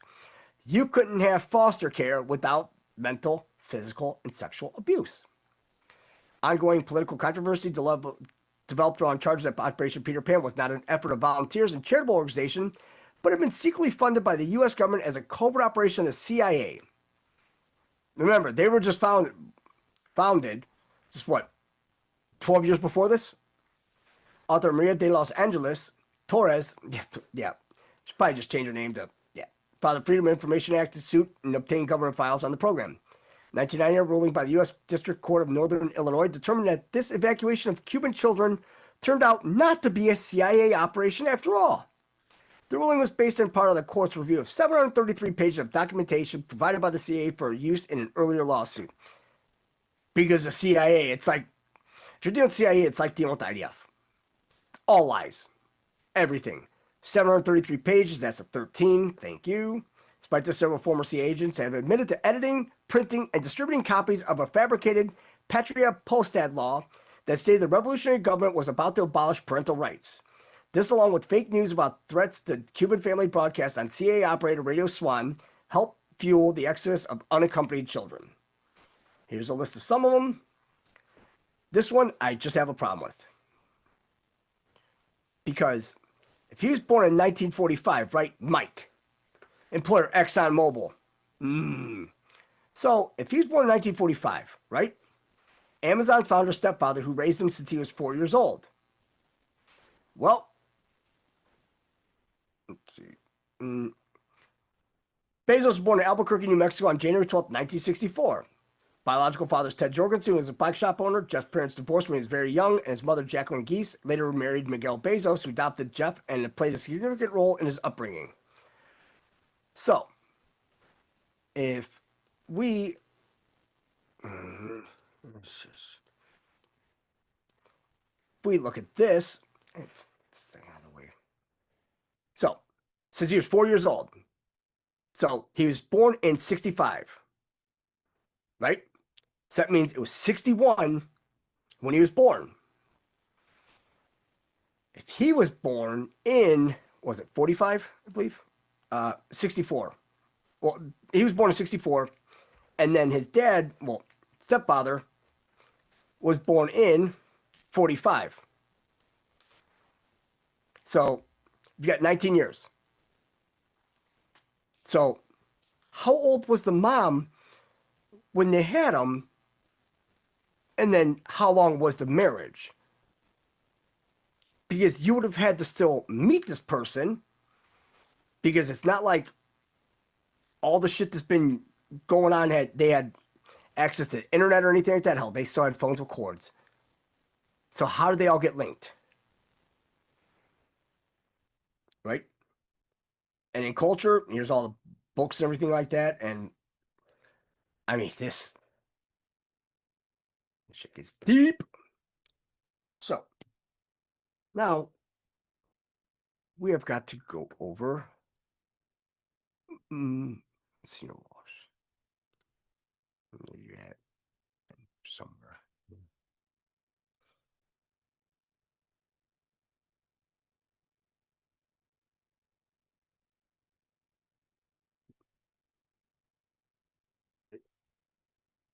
And I want to thank Wendy big time for throwing this our way, because you can't find anything on this guy.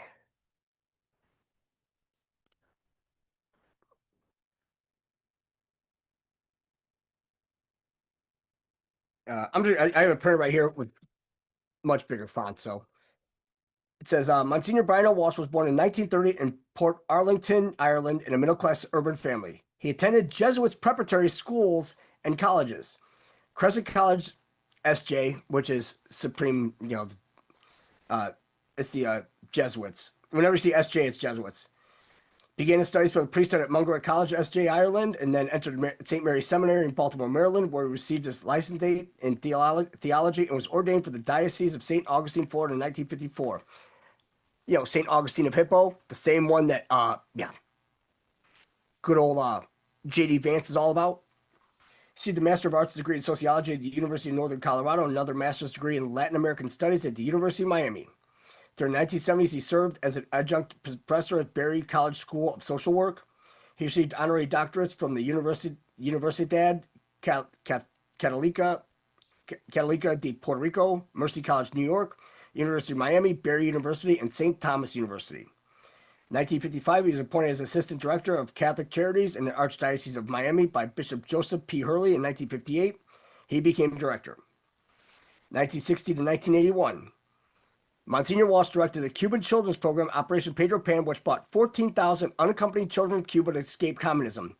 About 7,000 of these children were given care through Catholic community services. From 1960 to 1981, when did it stop?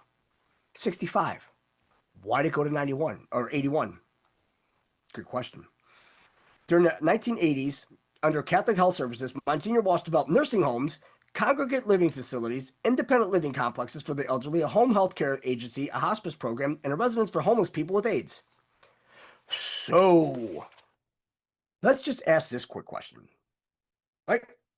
So, we've been having a problem out of nursing homes? You know who predominantly owns all the nursing homes? The Catholics and the Jews. Irony at its finest. Monsignor Walsh served as trustee for Public Health Trust of Dade County 1971 to 80 and chairman 1978 to 80, as a member of the Dade County Community Relations Board 1982 to 86, and as chairman 84 to 86. He was vice president of Catholic Charities USA 83 to 85, chairman of the Working Group on World Refugee Caritas International, Vatican City 1990-1992. Member of the Board of Trustees, St. Thomas University in Miami. He received recognition for community service, including, among others, the NCCJ Silver Medallion, the B'nai B'rith Florida Human Relations Award, which is all Judaism, Anti-Defamation League's Florida Region Human Relations Award, the ADL, you gotta love that. So they got some of the kids. The Beta Lambda Fraternities Community Service Award, and 1983 Leadership Award of the Spanish American League Against Discrimination, the 1985 Miami Herald Award, the 1985 Best and Brightest, and the American Red Cross Humanitarian Award in 1996. But it's funny because they don't say what day he died, but they said he died of a congenital heart defect and was buried on Christmas Eve 2001. I mean, not even he's born 1930, but what day did he die? They buried him on Christmas Eve. Whatever, right? Let's see. But Then we've got to look at this. Let's see. It's another one.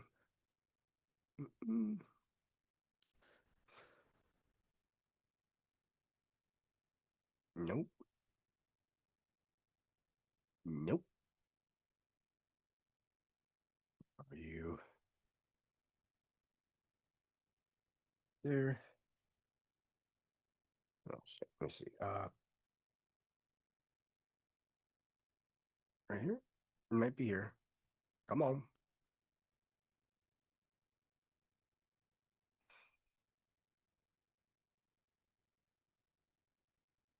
No.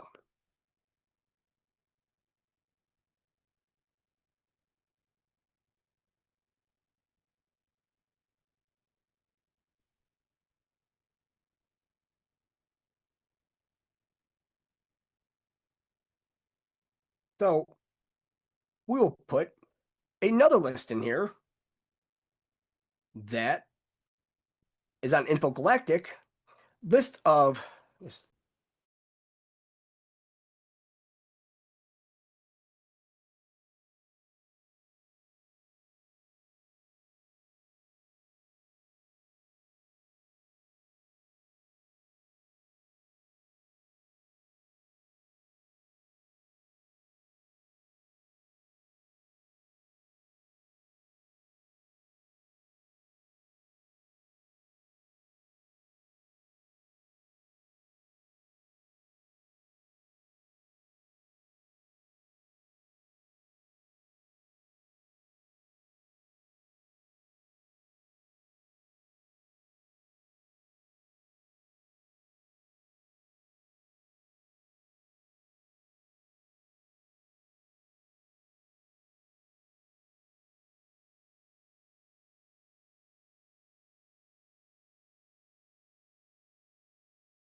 off. Talking to myself.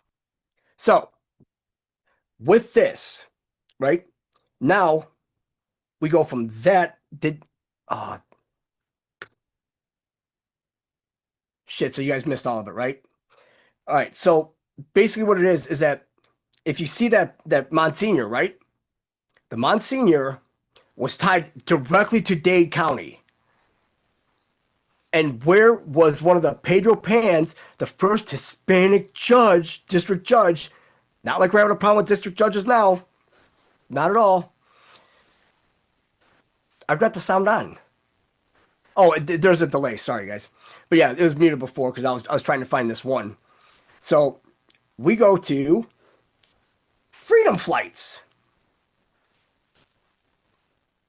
Freedom flights, known in Spanish as Los Vuelos de la Libertad, transported Cubans to Miami twice daily, 5 times a week from 1965 to 1973. So please tell me,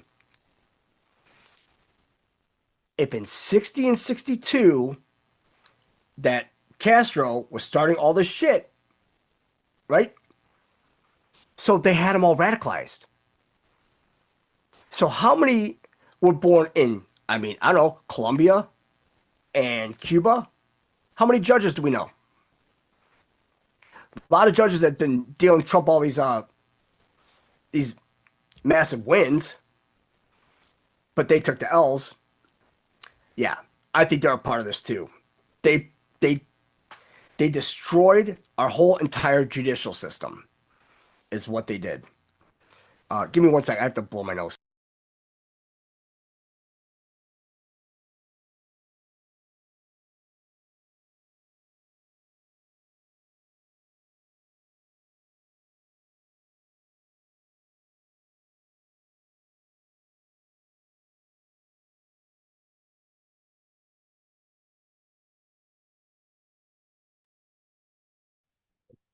Sorry about that. So, Cubans Miami twice daily, 5 times a day per week from 65 to 73. Now, if we all know something about flights, right? There's like 180 seats on a flight. 5 times, twice a day, 5 times a day per week. I mean, that's a lot. Its budget was about $12 million and brought an estimated 300,000 refugees, making it the largest airborne refugee operation in American history. The Freedom Flights were an important and unusual chapter of cooperation in the history of Cuban-American foreign relations, which is otherwise characterized by mutual distrust. The program changed the racial makeup of Miami and fueled the growth of the Cuban-American enclave there. Go figure. Widespread poverty and political corruption led to the 1959 Cuban Revolution, which caused the beginning of a massive Cuban-American immigration. Not like we don't have widespread poverty because of the, of everything being so expensive and you can't make any money. But then political corruption, it just echoes the United States. That's all it does. Caused the beginning of massive Cuban-American immigration. Those factors combined to create in Cuba an atmosphere that was, according to scholar Avia Chomsky, ripe for revolution, which Castro exploited to gain power. In the immediate wake of revolution, emigration was mostly a small group of wealthy pro-Batista elites. 1959 Cuban Revolution, 65 to 73. Who was president? There you go. The Jew was president. So now you have to look at this. How many reasons did they have to kill Kennedy? A lot. When Castro's policies began to take shape, a large wave of disillusioned immigrants crashed on South Florida beaches. A chaotic episode of this wave of immigration, the Camarioca boat lift in 1965, led to unusual cooperation between the Cuban American governments, the enactment of Freedom Flights program. September 28th, Castro announced that the dissidents could leave through the port of Camarioca in the province of Matanzas. The chaotic scene of thousands of boats dangerously attempted to traverse the Florida Straits and enter the safety of American soil illegally prompted action by the United States, whose Coast Guard found itself overwhelmed. Why do you have a period here, you idiots? Again. In addition to that practical interest, the United States also reaffirmed its ideological commitment to fighting oppression by the establishment of a legal, safe, and orderly avenue of immigration. LBJ declared in a speech in front of the Statue of Liberty, "I declare this afternoon to the people of Cuba that those who seek refuge here in America will find it. Our tradition as an asylum for the oppressed is going to be upheld." Who in the hell does that sound like? Sounds like the last 4 years we've been in this hellhole. For its part, the Cuban government was receptive to establishing a safe and orderly program as the sight of thousands of citizens risking their lives to leave the country reflected poorly on the Castro administration. The two countries engaged in unusually mutual negotiations despite Cuba's anti-American sentiment and U.S. ideological opposition to communism. The negotiations resulted in the creation of the Freedom Flights program. So when you see FF in the drops, was it false flag or is it Freedom Flights? Immigration legislation. Here we go. Cuban Adjustment Act, the CAA. Creative Artists Agency, huh? 1966 revised Cubans' immigrant status as parolees. Now, you're going to see a lot of correlations with what happened the last 4 years and what's happening then. Because it was assumed that they would return to the island shortly. It was assumed.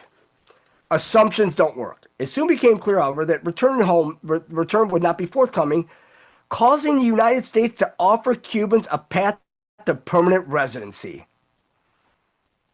Get rid of them all. The law granted Cubans preferential treatment, a clerical loophole co-sponsored by Senator Edward Kennedy, there's your second Kennedy, to expedite entry in the United States from freedom flight Cubans. It effectively gave Cubans an open-ended entitlement to permanent residence in the United States. Open-ended entitlement.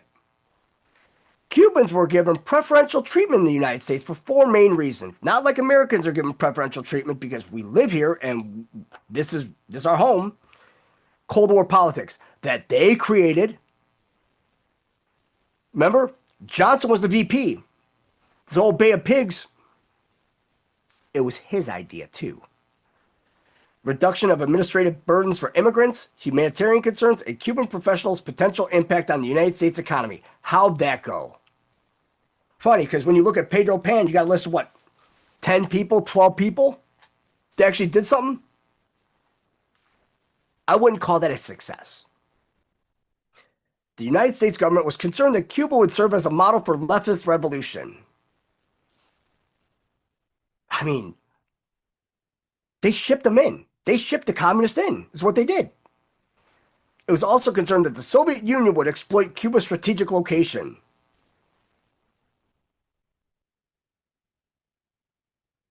Because, I mean, the Bay of Pigs were,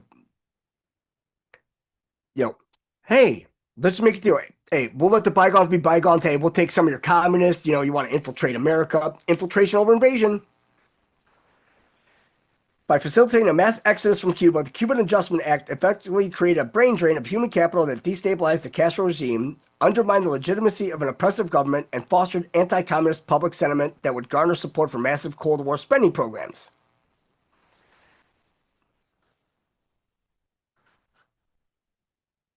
The act also reduced administrative burdens for immigrants. No paperwork. Come on in. Under prior law, the Cuban refugee needed to leave the country, obtain a visa from a U.S. consular office abroad, and re-enter the country. The act created an easier avenue for Cuban-American immigrants to secure their residency. Humanitarian concerns further motivated the legislation as the United States committed itself to facilitate dissidents' exodus from political persecution in Castro's totalitarian dictatorship. There were more practical concerns as well. Many of the early refugees were highly skilled professionals in Cuba's economic elite and so could contribute to American production. Like Trump's gold card. The Senate report and the Act legislative history notes the talented skills of many of the refugees, particularly in the professional field, will be put to use in the national interest. Yeah, to overthrow the government.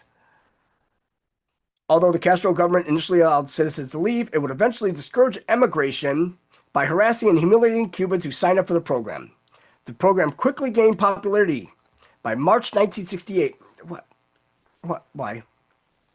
Popularity by March 1968, over 1 million people were on the waiting list. Those on the wait list were fired from their jobs, deemed enemies of the state, and hassled by members of the Committees for the Defense of the Revolution, the CDRs. Some were interned in camps far from their homes and families, and their property was confiscated upon their departure. Castro also referred to those who left as guasnos, worms, and insisted to the Cuban people that Cuba was better off without them because the worms were the bourgeoisie who had capitalized on them in an earlier system. Notice that's always communism. You have the bourgeoisie, and they're just assholes. The actions worked only minimally. Although 1 million people were on the wait list in March 1968, a Chicago Tribune poll in April 1966 found that almost 2 million Cubans wanted to leave. This emigration effectively became a brain drain of Cuba's human capital, and professionals needed to sustain Cuba's economy relocated to the United States.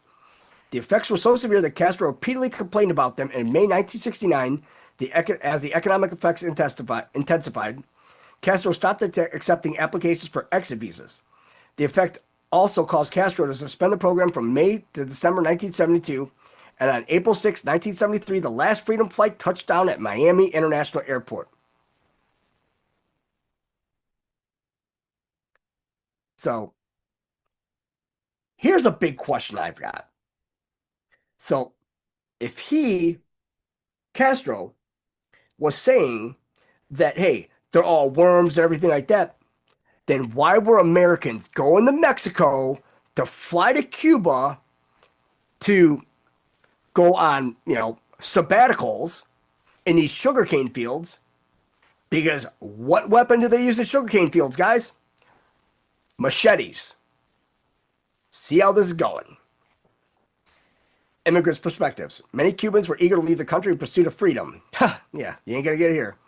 Critics saw the Castro as a classical Latin American caudillo, a ruler who treated the country like his personal property. The government suppressed religion and confiscated private property. A climate of fear prevailed over all aspects of life. That's your fault. Why did they pull off a coup? I mean, why not? Because they wanted communism. Silva, Cuban, remarks, everyone lives in fear all the time. Well, now you see how it feels to be in America with 20 million filthy illegals in here. Cuban-American Octavio observes, Cuba itself was a prison. The U.S. promised a different climate. Maria Rodriguez recounts the emotional story of first seeing the country. I cried quietly while kissing the American flag and said a prayer. For the first time in my life, I felt free. Yeah, she's probably in some office over there, drumming up community activists. Because notice, Octavio, Silvo, but then you got Maria Rodriguez. What's Octavio's last name? Silvio's. No last names? Despite the intense hardship that the Castro government threatened and delivered, the Freedom Flights program remained popular and long waiting list forced Cuban citizens to seek other methods of emigration, illegal emigration. Freedom Flight's immigrant Orlando Torres signed up in 1965 at the beginning of the program, but needed to wait 2 years to leave. Right around that time that LBJ is like, we're going to bring the communists in here and we have to fight communism everywhere. It's like this whole Cold War was shit. You think the Cold War, right? August, the hot month? Little flop. The popularity of the program resulted in a long waiting list that often made Cubans wait and suffer humiliation and harassment for years before they finally left.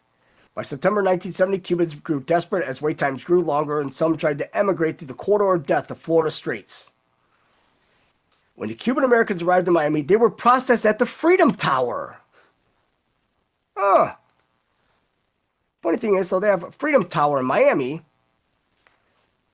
So it's a 255-foot tower containing a decorative beacon. Let's see what this thing looks like.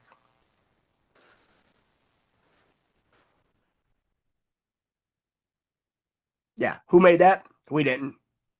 This is more our speed, not this.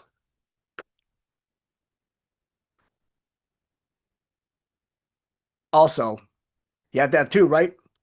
What's the name of that building over in New York City now? Freedom Tower.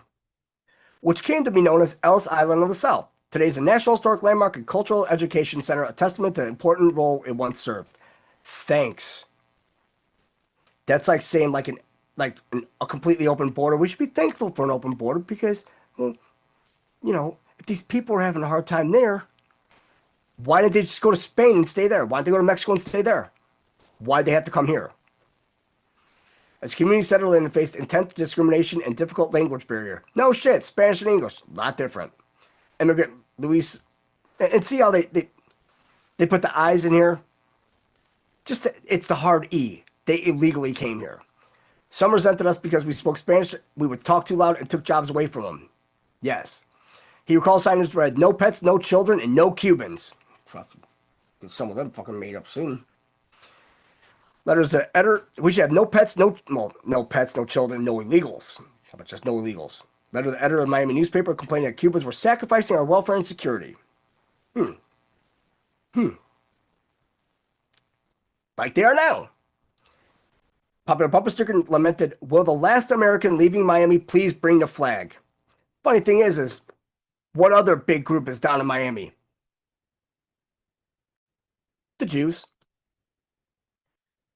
The Freedom Flight Cubans also faced a language barrier. Dade County's official language was English until 1973. So all official documents were produced only in English. So why? I mean, come on, guys. Fucking pick it up. Without established Cuban-American base, the early immigrants were thrust in discriminatory culture with a foreign language impeding their development. Sorry, leave. The immigrants, I'm not saying immigrants, emigrants, however, found Cuban American sanctuaries from the challenge of their new lives and associated them with the freedom and liberty they desired. They affectionately called the Freedom Tower the refuge and temporarily lived in houses of liberty set up at Miami International Airport. Sound familiar? Freedom Flight's program itself also explicitly references freedom. The important early landmarks in the program itself thus served as sanctuary and represented explicit connections to freedom and liberty. So you use buildings as symbolism to say, yeah, that's freedom, but hey, don't mind the big bitch in the bay, you know, over there in New York, because, well, Lucifer or whatever. But, and anyways, why did anybody bitch about France gifting that to the U.S.? I mean, they're sure as hell bitching a lot about a $400 million plane. Why'd they bitch about the Statue of Liberty? That was a gift. Why would you want a Statue of Liberty? You want a Statue of Freedom. Liberty is you can't have freedom and liberty in the same sentence. It's the dumbest shit. Liberty, you have to ask somebody for permission. Freedom is you have that freedom. It's your God-given right. Seeking return to Cuba. Initially, the Cuban American immigrants in the United States government saw the immigration as temporary, that the immigrants would promptly return to Cuba after Castro lost power. Lisbeth Foyle recalls, all we had in mind was to return to Cuba. Nobody wanted to commit themselves to a job. We all lived day to day. President Johnson was confident that Cubans could eventually return. Tides of history run strong, and another day the Cubans can return to their homeland and find cleansed of terror and free from fear. Jesus Christ. Remember, Johnson was a Jew, guys. So when you think tides of history run strong, and another day Cubans can... Put the Jews in there. They could return to their homeland and find it cleansed of terror and free from fear. Cleansed of terror. To that end, both the Cuban American community and the United States government worked to undermine Castro's rule. The head of the Bacardi Empire in the mid-1960s, Pepin Bosch, helped organize anti-Castro propaganda and paramilitary operations. Paramilitary operations, guys. So were they really not communist? No, they were all communist. Let's see, a famous anti-Castro group, Alpha 66, still exists today. God, I love them sixes. By the middle of the freedom flights in the late 1960s, small armed parties sparked guerrilla warfare in Cuba. The United States government also organized the unsuccessful Bay of Pigs invasion using Cuban exiles as soldiers, which resulted in the capture of imprisonment of 1,100 Cuban Americans. They're not Americans if they came here illegally. Can't say that. At all. Now, when you think about this, think about the Dreamer Act. Right? By Obama. Yeah, they're all dreamers, you know. I have a dream. Yeah, who had a dream too? MLK Jr., which was a devout communist. Freedom flight Cubans resisted but still experienced an Americanization of their culture. Because it's fucking America. You want Cuban culture? Go back to Cuba. It's really that simple. I try to stay Cuban, but the Americanization is in me. The Cuban American thus drew a distinction between Cuban and American, connecting the two with a hyphen and did not imply they became the same. Many Cuban Americans resisted the second part of their label, trying to preserve their culture, their homeland in its most pristine form. So they resisted the second part of the label. This part of the label, even though, oh, we want to go to America to be free, but you still want to be Cuban? Fuck out. That's it. If you're not coming in through a port of entry, the legal way, that's why Trump is, they got to get all of them out. All of them. And people could bitch, oh, they can't do this. Eisenhower did it with Operation Wetback. Look it up. I didn't make up the name, they did. So don't blame me, blame them. Even while Cubans resisted Americanization and preserved their traditional culture, they Cubanized American culture. Thanks. 1973, Miami-Dade County officially became bilingual. Classic Cuban musician Benny Morey blessed from radio sets. Cuban bodegas replaced American supermarkets. Think New York City. And men dogged guayaberas for any occasion. I have no idea what the hell this is. What is this?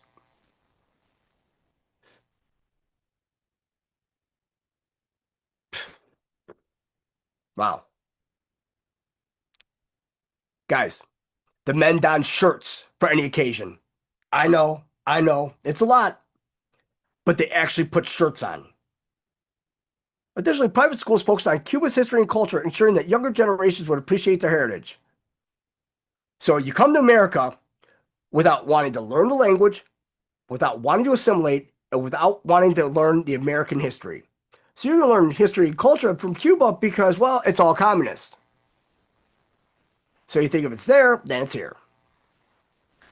Solidification of Little Havana.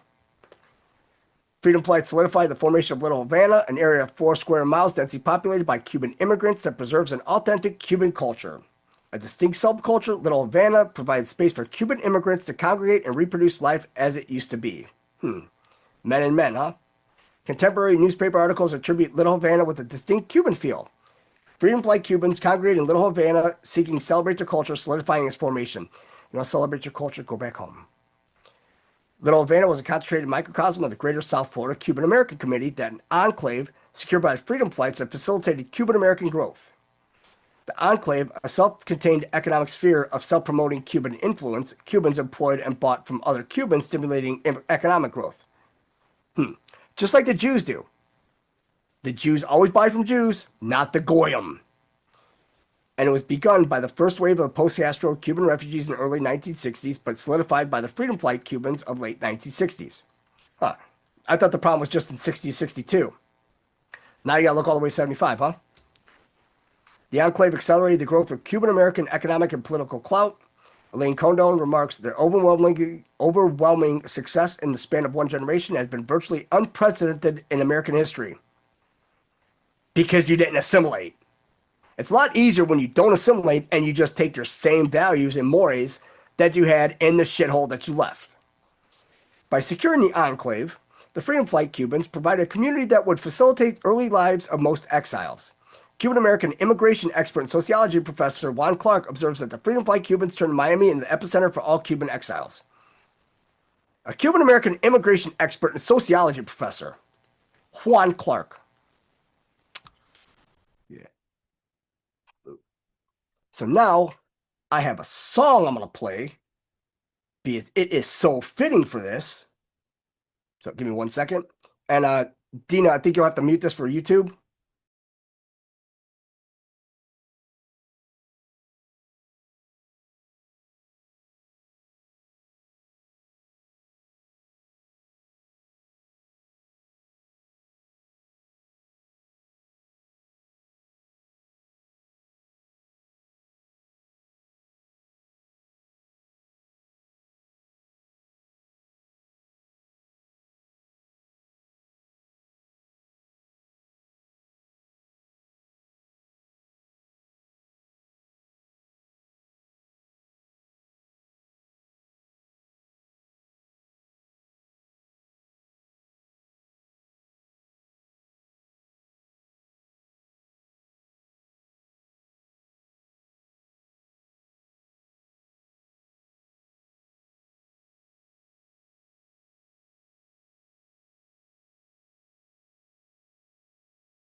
It's kind of prerequisite. So let us, this one, and where are you, bitch? Oh, let's see. Here. This bitch. I hate this woman. Wetback bitch. Hate this shit. Tell you that much. Political Grau, born Maria Leopoldina Grau Alsina, 19 November 1915, March 22nd, 2000, a 322. Go figure. First Lady of Cuba, Cuban political prisoner, and the godmother of Operation Peter Pan. The godmother. Because if she was born in 1915, well, when was that? 1960. Also known as Operation Pedro Pan, a program to help children leave Cuba. Involved Roman Catholic Church and Monsignor Brian O. Walsh from 1960-62, which were involved in encouraging Cuban parents to send children to live in U.S. families to rescue them from communism. From 65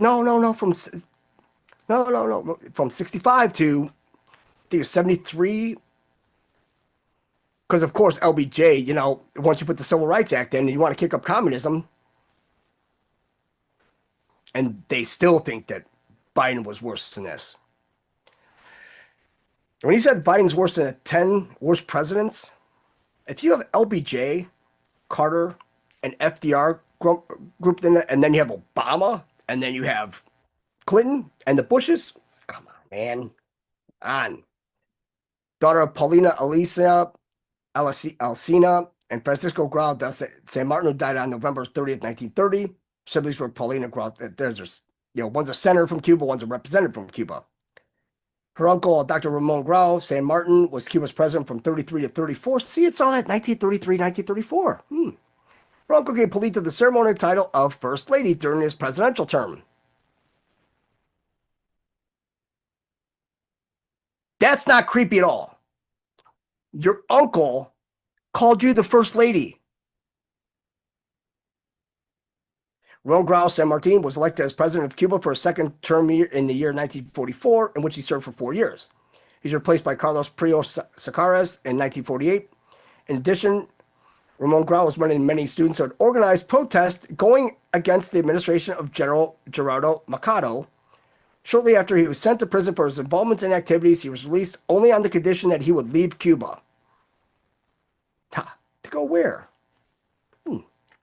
1959, Castro had removed from former President Grau from his post at the university and also taken all properties away from him. Researchers not sure why Castro changed his mind is likely due to his respect for Grau, his wisdom, his elderly age, or his loyalty to Cuba by not leaving, unlike many others.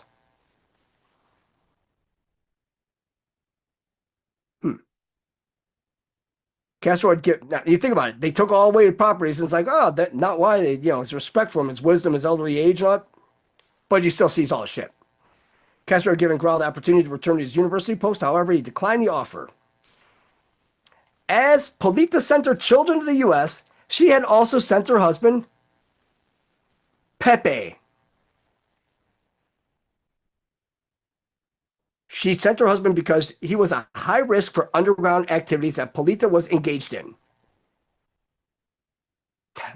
Let that make sense. It doesn't. Watch the wives.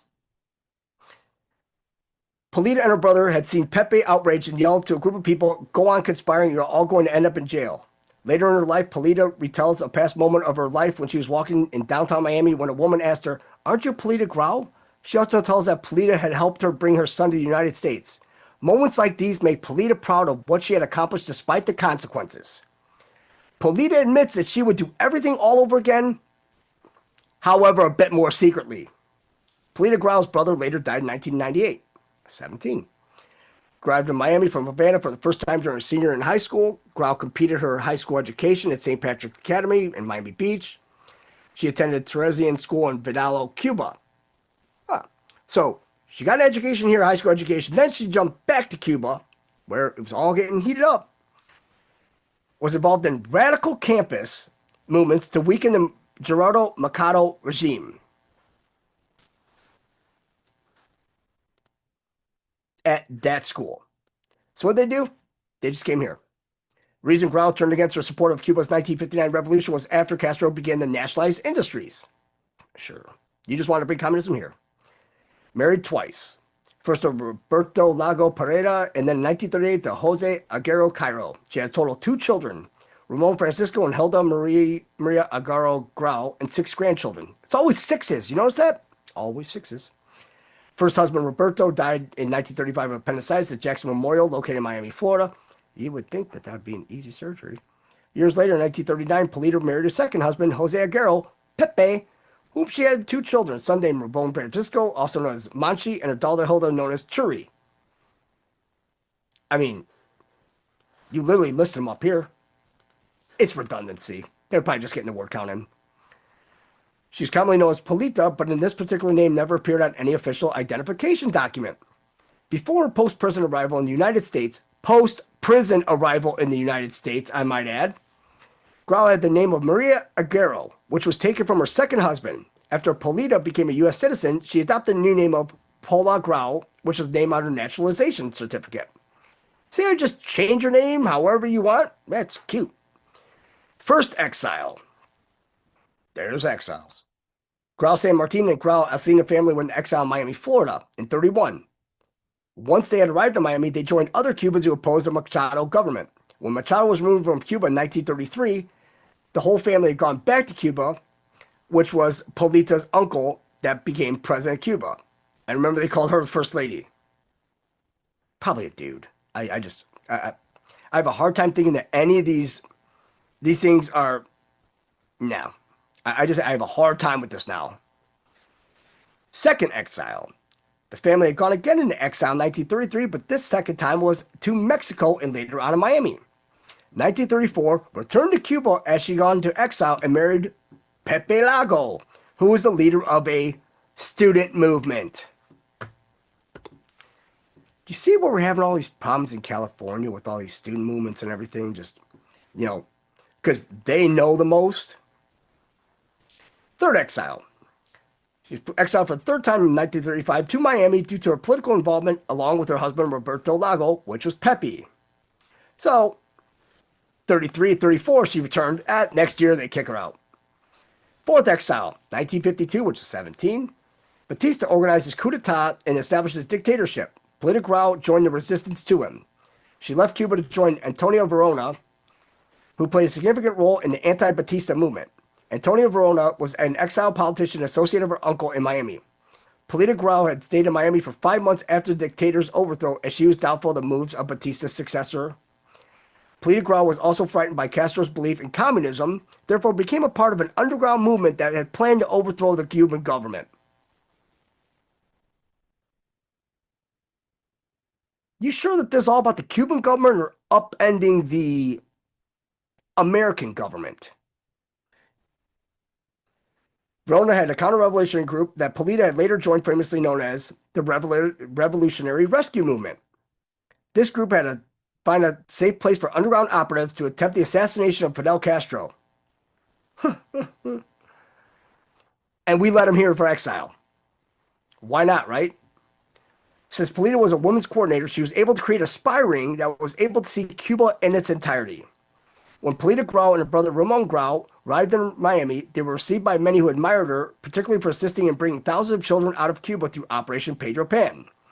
Ramon Grau was asked by Miami Herald journalist Sergio Lopez about the Patria Potestad scare, in which he confessed. The entire thing was a propaganda test to hurt Fidel. The idea was to create panic among Cuban parents.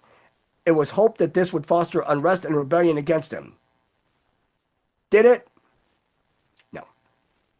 Polita Grau was exiled for a last time due to her political involvement until 1959, which was when Castro rose to power.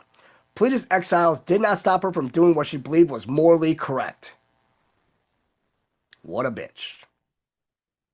Ms. Grau and her brother Ramon Grau, Alcina, were children of parents who feared for their communist indoctrination and were involved in anti-Castro resistance. Feared for their communist indoctrination. Well, I mean, if they have these student movements and they're starting assassination groups and everything, I think it's all based off communism.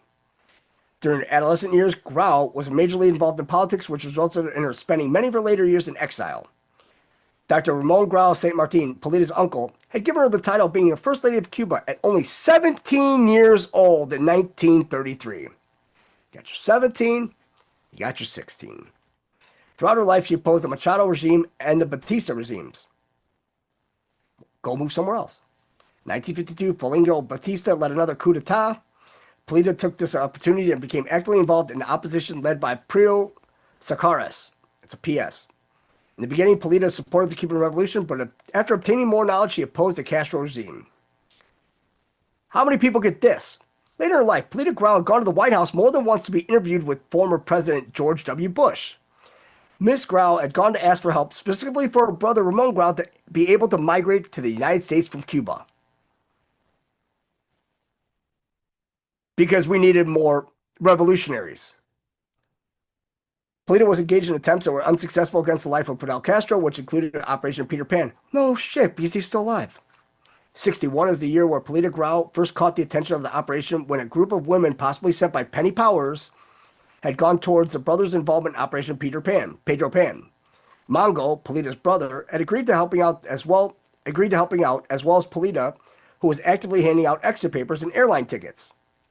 Exit papers signed by a Monsignor. That's it. With the use of her rescue network, Ms. Grau was able to be successful in completing what many families wanted. Grau had her entire women's group join the efforts of the operation, which increased the number of people involved. Watch the wives. Most of these women had already sent their children out of Cuba in hopes that the Catholic Church and the U.S. government would take care of their children properly. The first one was this. The second one, the biggest one, was the Catholic Church take care of the kids. No. Each one for the Grau organization had specific tasks to accomplish during this operation, such as distributing documents to children. The Grau organization began to expand and was eventually all across Cuba and even outside of Havana. Every one of these women engaged in Grau's organization had the same intention, which was to save the children in Cuba from communism. Save the children, save the children. Bullshit. Their main goal as an organization was to save the children. Again, redundancy, getting your words in, as well as participating in other activities. Polita had later stated that all these activities were being executed under the help of the CIA. The communists. Polita and her brother had created a secret network to perform their underground activities in hopes of not getting caught. So what makes you think they didn't do it here? Both of them had created a public front of a socially active family, which enabled them to hide the people that were coming in and out of their home. Polita remembered that people would come to their home in Miramar, Florida, which was coincidentally right next to the office of the security police. Now, when you see the storyline, isn't it funny that it's almost like they're taking storylines out of past stories and putting them into present stories? Because isn't it funny that they say that Osama bin Laden was right next to the police station in Abbottabad, Pakistan? No, he was in Iran. They didn't get him. The process of the counterfeiting operation was to first have the people pass an interview, and if they passed it, they would receive either passports, visas, or visa waivers. The people that would get a passport would receive a fake passport fabricated in concurrence with the Panamanian embassy. Fake documents. People who had valid passports but outdated visas would have the date on the visa changed by an artist who was close to Polita. Lastly, the people with valid passports and without visas were able to get one stamped with the official embassy stamp that was handed out earlier to Grouse through their connection with the CIA. So you're telling me that the CIA gave them a stamp, a seal, to bring them all in. U.S. visas that were being distributed were valid for a maximum of 4 years. Unless the date on the visa could be changed by an artist that was close to Polita. 1961, Grau and her brother Ramon, along with Monsignor Brian O. Walsh of the Archdiocese of Miami, started Operation Peter Pan. From 61 to 65, they helped out more than 14,000 children leave Cuba without their parents, and later assisted with giving out 28,000 visas to those children's parents. It wasn't, they brought all the communists in here. This was able to be accomplished by secretly distributing U.S. letterhead invitations from their home in Havana, Cuba. Wonder where they got the letterhead from? CIA, I'm guessing. Grau had also sent her daughter and son to Miami to stay along with her friends as she stayed in Cuba to take care of her elderly relatives. Right, to actually beat the war drums.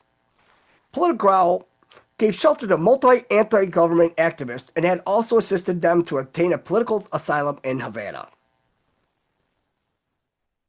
So, how in the hell do you get them to obtain political asylum in Havana when Castro, the communist, was running it, but they were all multiple anti-government activists? Like we're saying, which government? Due to Polita's popularity, former politicians from the provinces who were connected with her uncle's political party had asked for her for documents. She had also gotten several other requests from people she knew, such as priests and nuns who wanted to help children in the schools and congregations. The Cuban Baptist Church has also held several visa waivers for her to maintain. It's always to the churches, guys. The ones you taught to trust the most. Despite Miss Grau being well recognized, she struggled at times in finding spaces aboard airplanes for children. Finding spaces aboard airplanes. Where are you storing them? However, she used her friend Juanita Castro, her friend Fidel Castro's sister, who was against her brother for connections at Havana's airport. Not for the communism, but just connections at Havana's airport. Polita and her brother's involvement had perfect timing during Operation Pedro Pan. This is because after the Bay of Pigs invasion of April 1961, several underground networks had fallen and many were arrested by the government or forced to leave Cuba. Once Polita and her brother had gotten arrested in 1965, they realized that not even their family name or the government's need to keep their uncle in Cuba could save them from being released. Polita Grau was the president of the Cuban chapter of the Red Cross. Yes, red. But also being coordinator of the Women's Counter-Revolutionary Action organization called Rescue, the Women's Counter-Revolutionary Action Network. I think all these women were fucking psychopaths. The women of her network were in charge of giving the CIA information on Soviet missiles and responsible for those who were spying underground outside the country. So, what if there weren't any missiles? What if they just lied about this in order to overthrow the American government? Makes a lot of sense. I mean, dealing with the CIA, can't ask for much for them.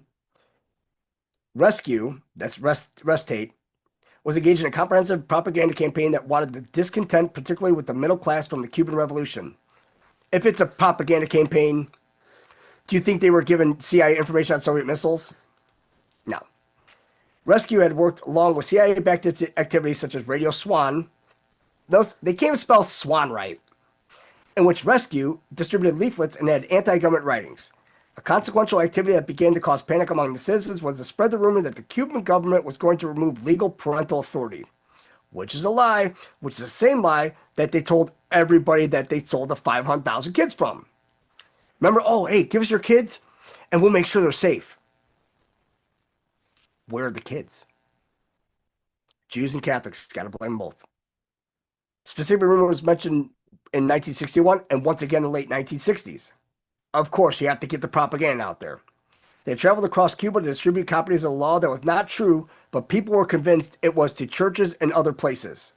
They had also used telephones as a method of spreading misinformation by calling people and explaining the law as a whole.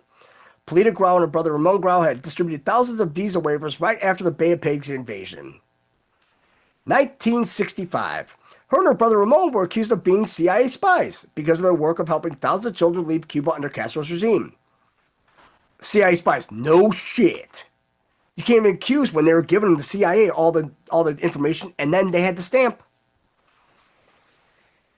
In Operation Peter Pan, she was also accused of participating in a plan to poison Castro by giving him a milkshake. However, the plan was unsuccessful. He's probably lactose intolerant. They were both tried and were sentenced to 30 years in prison, particularly for their connections with CIA, espionage, and attempting to overthrow the Castro government. Despite being convicted for their role in Pedro Pan and had dealt with the CIA, they had denied their connection to this. before being released from prison in 1978, even though they got a 30-year sentence in 65, so they had a lot of time to plan.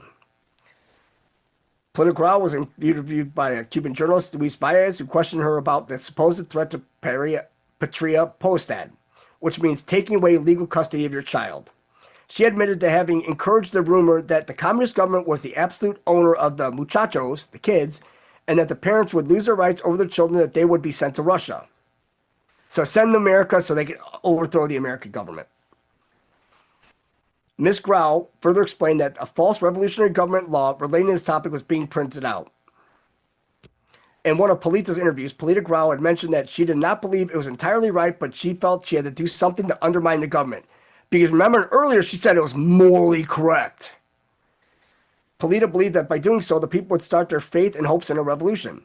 Grau was released after almost serving 14 years in prison, and her brother Ramon, also known as Mongo Grau, was released after serving 21 years. 77777. Also, 2008.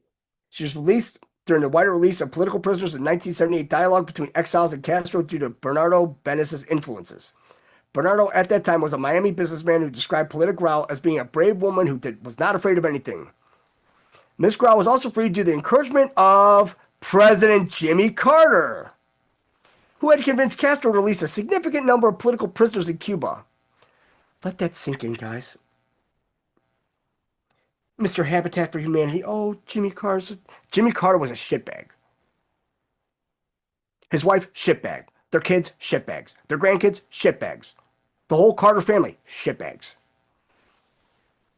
While Grau was in prison, she wrote a significant amount of her involvement in Operation Peter Pan. It was only from her writings that the Cuban government finally was able to realize the extent of the operation. Grau described Operation Peter Pan as child abuse, sure, and that the federal government of the United States' participation was inhumane. Remember, the Cuban government was reading this. So if she was doing propaganda before, why wouldn't she do another propaganda now? Grau referred to the U.S. acting inhumanely in the 1980s, where the State Department denied a request from the United Nations High Commissioner for Refugees to assist in reuniting Cuban children with their parents. So they were wanting to bring the parents over, like they did already, over here. After Polita had been in prison for 14 years, she wanted to reunite with her family, but was unable to forget about the prisoners that she left behind in Cuba. Because you came here, in America, and you say, oh, America's great. Well, great by what standard? Because if you're going and wanting to get terrorists out of lockup, and Carter helped,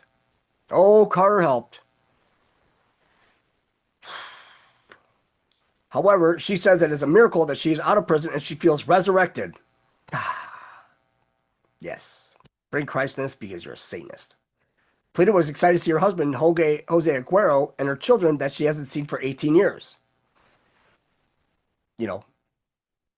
Pepe. No, this wasn't Pepe, it was another one. Polita Grau had 6 grandchildren who she had never met before in her life. It's always 6. 18 years, 666, 6. Polita's son had arrived in Miami days after his mother's arrival to attempt and obtain liberty for his mother in Cuba. Attempt to attain liberty. After Grau's exile in 1978 until her time of death, Grau had not given up on her political activities against Castro's regime. According to her daughter Hilda Churi Aguero, Grau had failing health years prior to her death. Now, we've gone over so many people, right? When has it ever done this? At the age of 84, Polita Grau died at Villa Maria Nursing Center, located on the grounds of Mercy Hospital in Coconut Grove, of congestive heart disease. Visitation was held at the Rivero Funeral Home. They give the address, never seen it before, while the Mass was held at St. Dominic's Catholic Church on 7th Street in Miami. Oh, also, this was on 8200 Bird Road, when the birds sing. There was no cemetery service for Polita Grau, as she preferred to have her cremation and have her ashes buried in Cuba. Polita Grau was published in multiple newspapers and was highly spoken for her accomplishment work. She's viewed as a symbol of decorum of the highest moral rank of Cuban women. She's remembered for her beauty, her sweetness, her generosity of care, her integrity. Grau is well respected for her political involvement, particularly in Cuba and Miami. So much that, in 2008, the city of Miami named a street after her. The Ramon and Polita Grau Alsina Avenue in honor of Polita and her brother's work of upending our country. Awesome. I can't wait till they give, all Biden's people, all these award, bringing all these illegals in because, well, you got to, right? And you already did it once. Let's see. There's, damn it. No. One second here, guys. 1 second.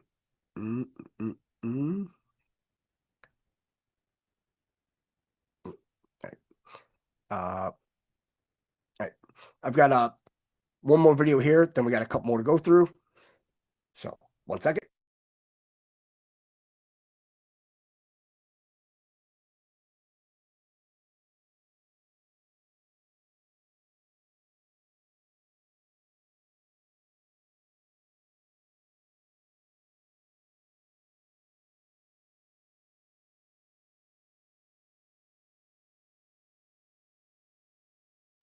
All right, this one is about 10 minutes long.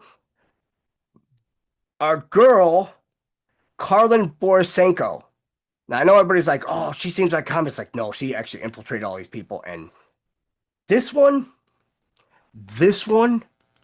is a gem. Now you're going to see where the homos fit into this. I want to show you this. This is basically this is a document that every queer activist today has read. This is from a group of queer anarchists called the Mary Nardini Gang. This is called Towards the Queerest Insurrection. I have analyzed this document extensively on my channel. Okay, so you can find podcasts of me analyzing this. You can find written documents of me analyzing this. You can find a lot of things of me analyzing this. But I just want to go look at all the time. Okay, here it is. Here it is. We're gonna read this section right here. And guys, this is their document. This is their founding document. Okay. The perspective of queers within the heteronormative world is a lens through which we can critique and attack the apparatus of capitalism. They're telling you the goal of queer is to attack capitalism. We can analyze the ways in which medicine, the prison system, the church, the state, marriage, the media, borders, the military, police are used to control and destroy us. More importantly, we can use these cases to articulate a cohesive criticism of every way we are alienated and dominated. Queer is a position from which to attack the normative more, a position from which to understand and attack the ways in which normal is reproduced and reiterated. In destabilizing and problematizing normalcy, we can destabilize and become a problem for the totality. The history of organized queers was born out of this position. The most marginalized trans folks, people of color, sex workers have always been the catalyst for riotous explosions of queer resistance. These explosions have been coupled with a radical analysis wholeheartedly asserting that, here it is, the liberation for queer people is intrinsically tied to the annihilation of capitalism and the state. I'm going to say this again. This is their document. Every queer activist in the world today has read this document, I promise you. We hear them quoting it all the time.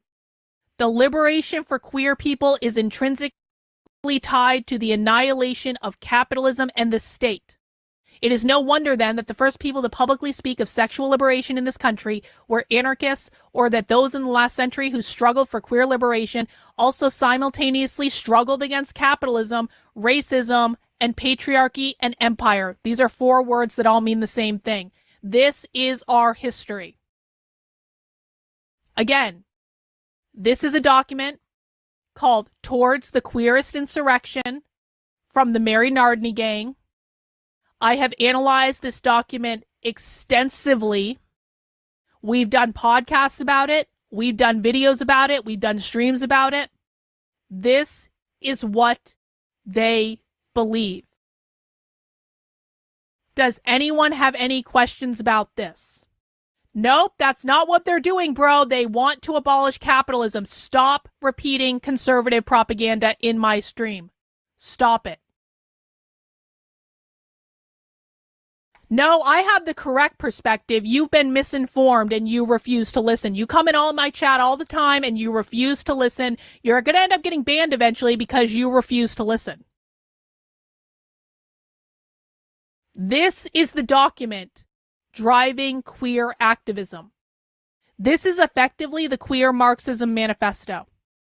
These ideas have been around a long time. This is not new. Only literal retards think I support this, Alice. We're learning about the enemy here. Try to catch up, girl. Try to catch up. Only literal retards think I support this. I know you're right. I'm an old tranny. Oh, so you're okay. So you're okay. I get you now. All right. I get you now. I didn't realize you were an old tranny. I get you. Bro. Execute them. Their end game is to abolish capitalism. This is what I've been telling you. Capitalism is defined as private property ownership. They want to abolish your ability to own a home, abolish your ability to own land, abolish your ability to own an apartment rental, abolish your ability to own a private business, big or small, abolish your intellectual property, abolish your parental rights, abolish your individual liberties. That is their end game. Everything they do, from anti-racist bullshit and critical race theory, to abolish the police, to gender ideology, to queer theory, to environmental justice, to reproductive justice, to everything. It is all about abolishing capitalism. It's attacking capitalism from multiple different angles. They are attacking capitalism from every possible angle.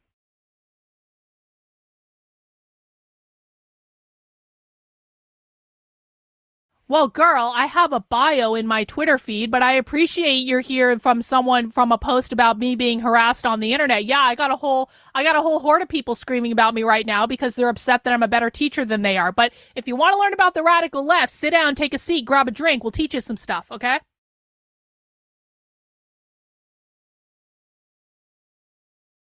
This is their rabbit hole. We are showing you their rabbit hole. This is why I've been telling you that you need to sit back and listen, because you don't know this stuff. This is why you got yelled at yesterday. You don't know this stuff. You think you do, and we need to break through your cognitive dissonance. This is the rabbit hole, bro. You're in the fucking rabbit hole now. What you need to do is to listen and learn and ask questions. All of us have been in the state that you're in. All of us have gone through this process of dissonance. Sit down and listen and ask questions. All right. Does anyone have questions about the goal of queer? Does anyone have questions about what I just read you, or how this relates back to everything else? I'm doing a pause. I'm waiting to see if there are questions. If there are questions, please ask them. Yeah, this is actually true. I know Marxism, and especially queer theory, better than most socialists do. That's true.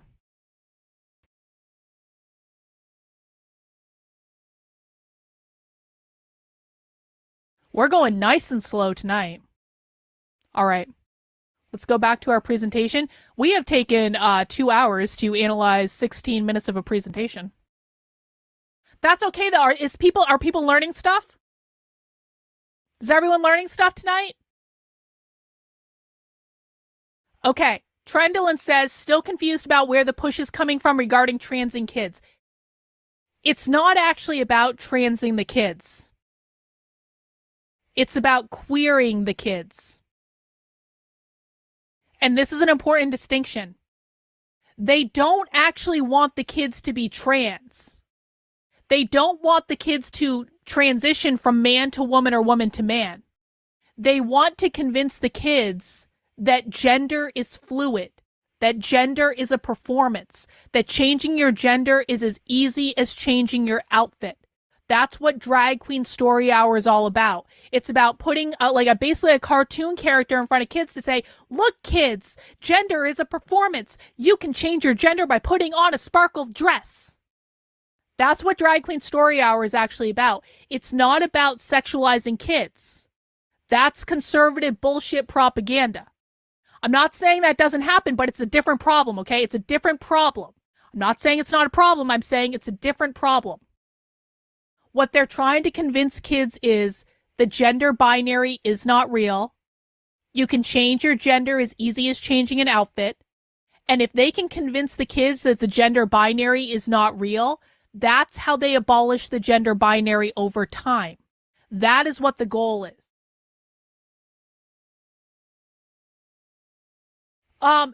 No, bro, no one has said we're on their side. You're going through cognitive dissonance right now. You need to calm down. You need to breathe in and out real bit. Like, take a few deep breaths, bro. No one is saying this legitimizes anything. What we're doing is explaining it so you can understand it. Just because you understand something doesn't mean you agree with it. So I need you, I know exactly what you're going through right now. You need to take a few deep breaths. You need to calm the fuck down. I told you this yesterday. Let it wash over you.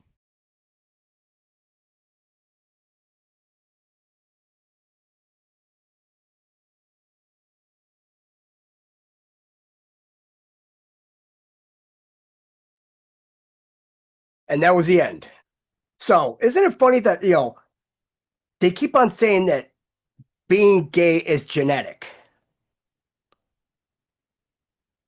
How did you get here? Right? You have the XX and the XY chromosome, male, female, come together and create you. Exactly, Cabby. Not fucking Steve. Let's see. This one.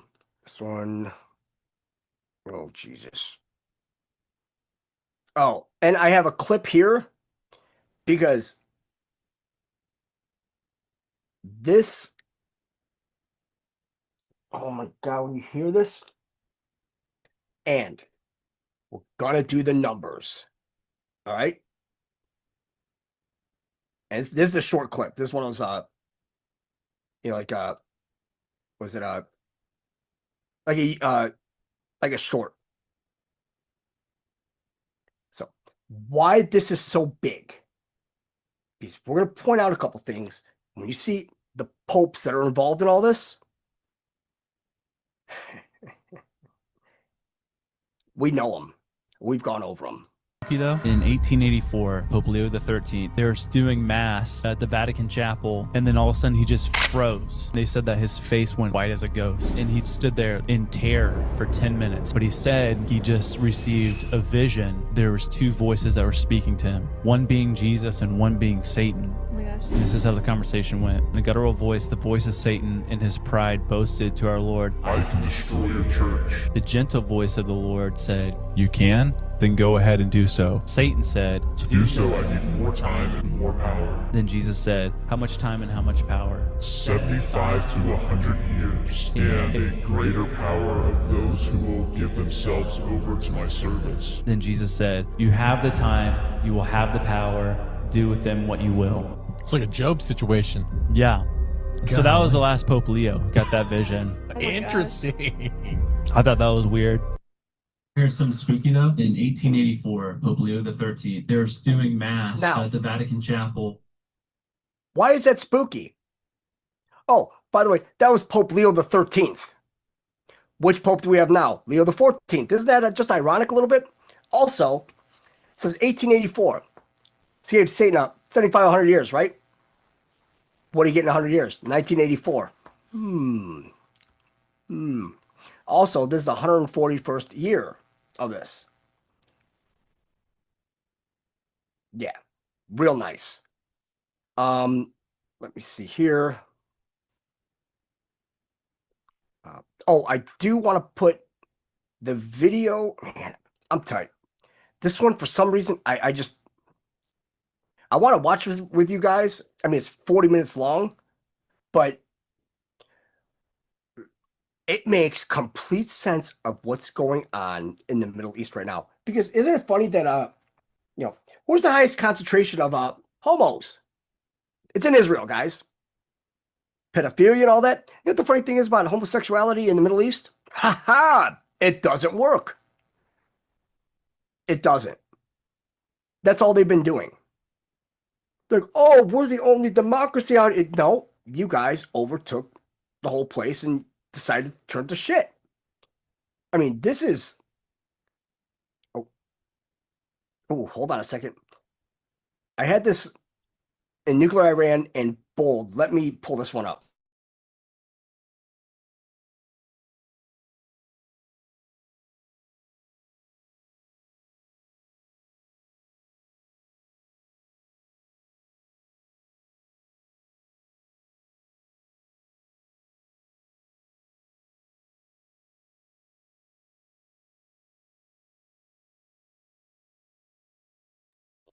Okay, now this is on the Macintosh team. Like I said, all these videos, they're all in the permanent chats.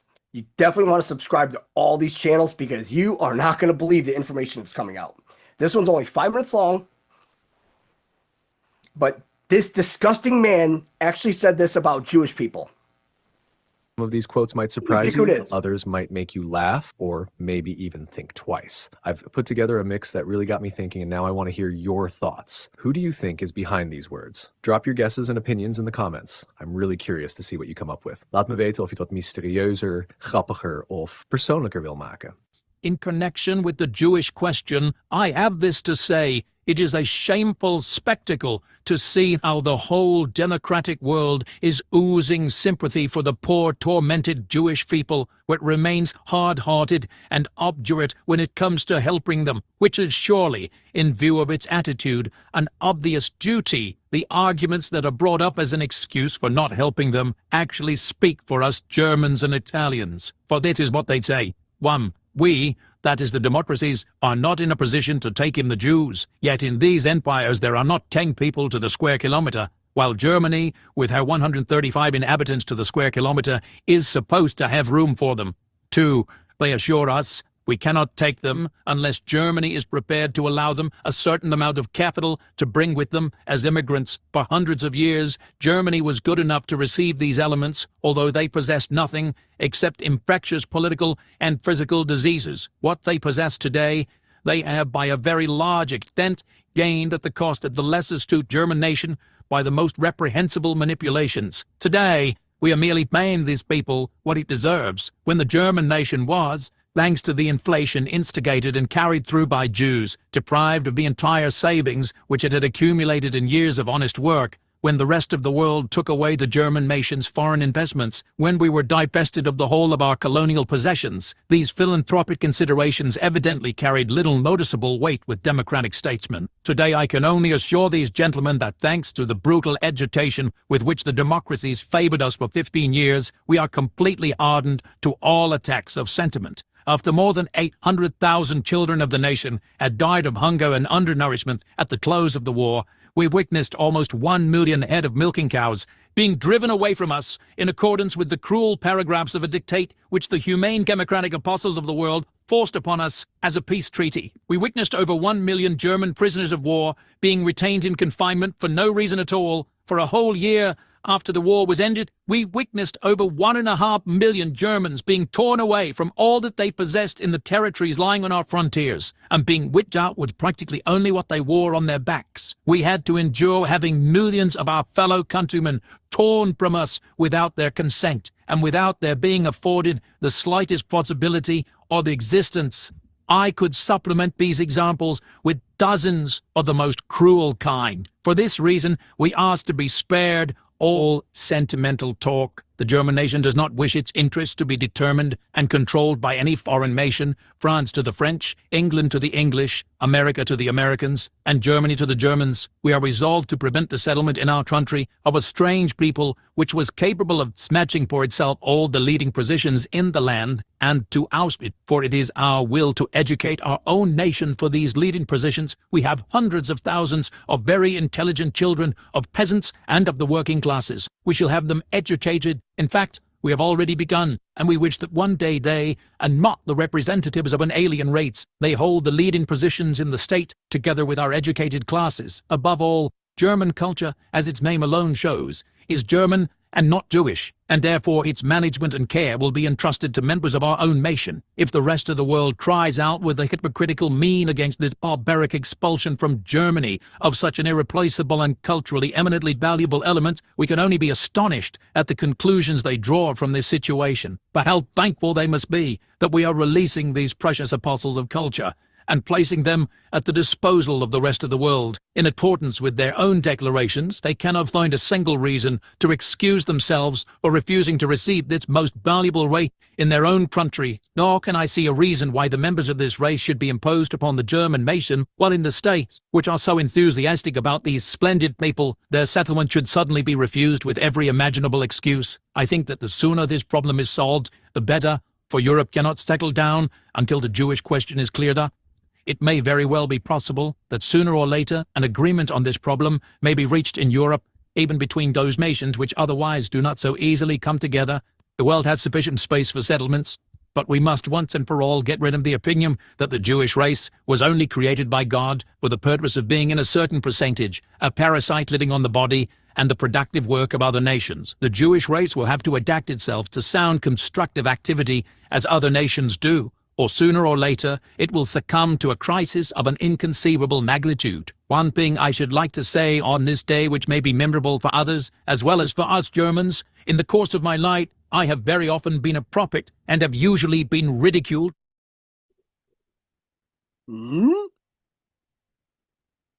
Yep, it was Uncle Adolf.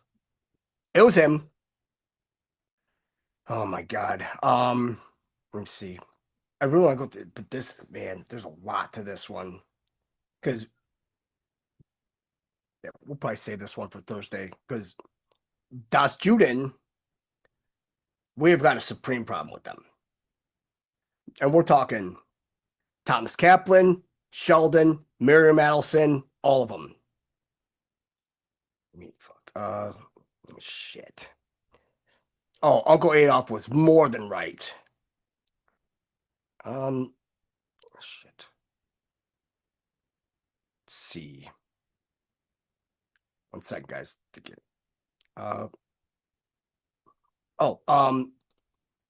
So I want to put this PDF in there. There's a big one.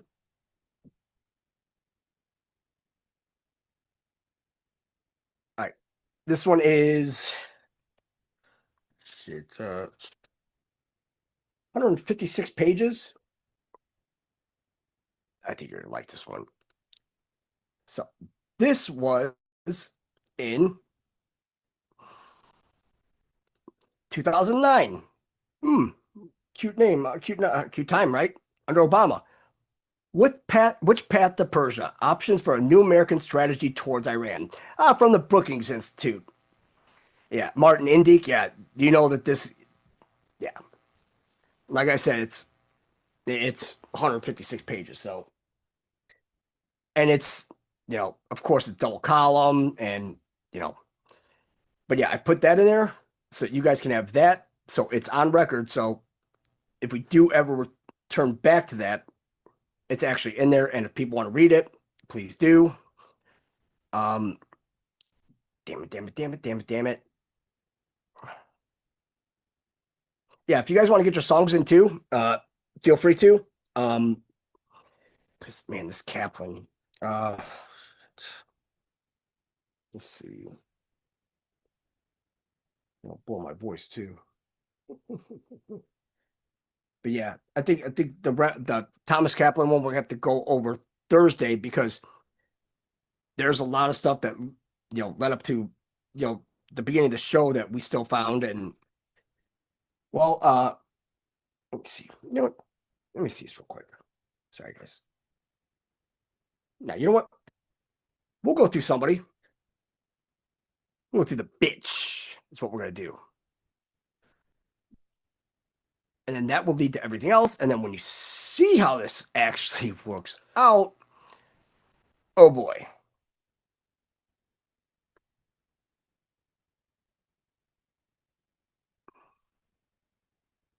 Okay.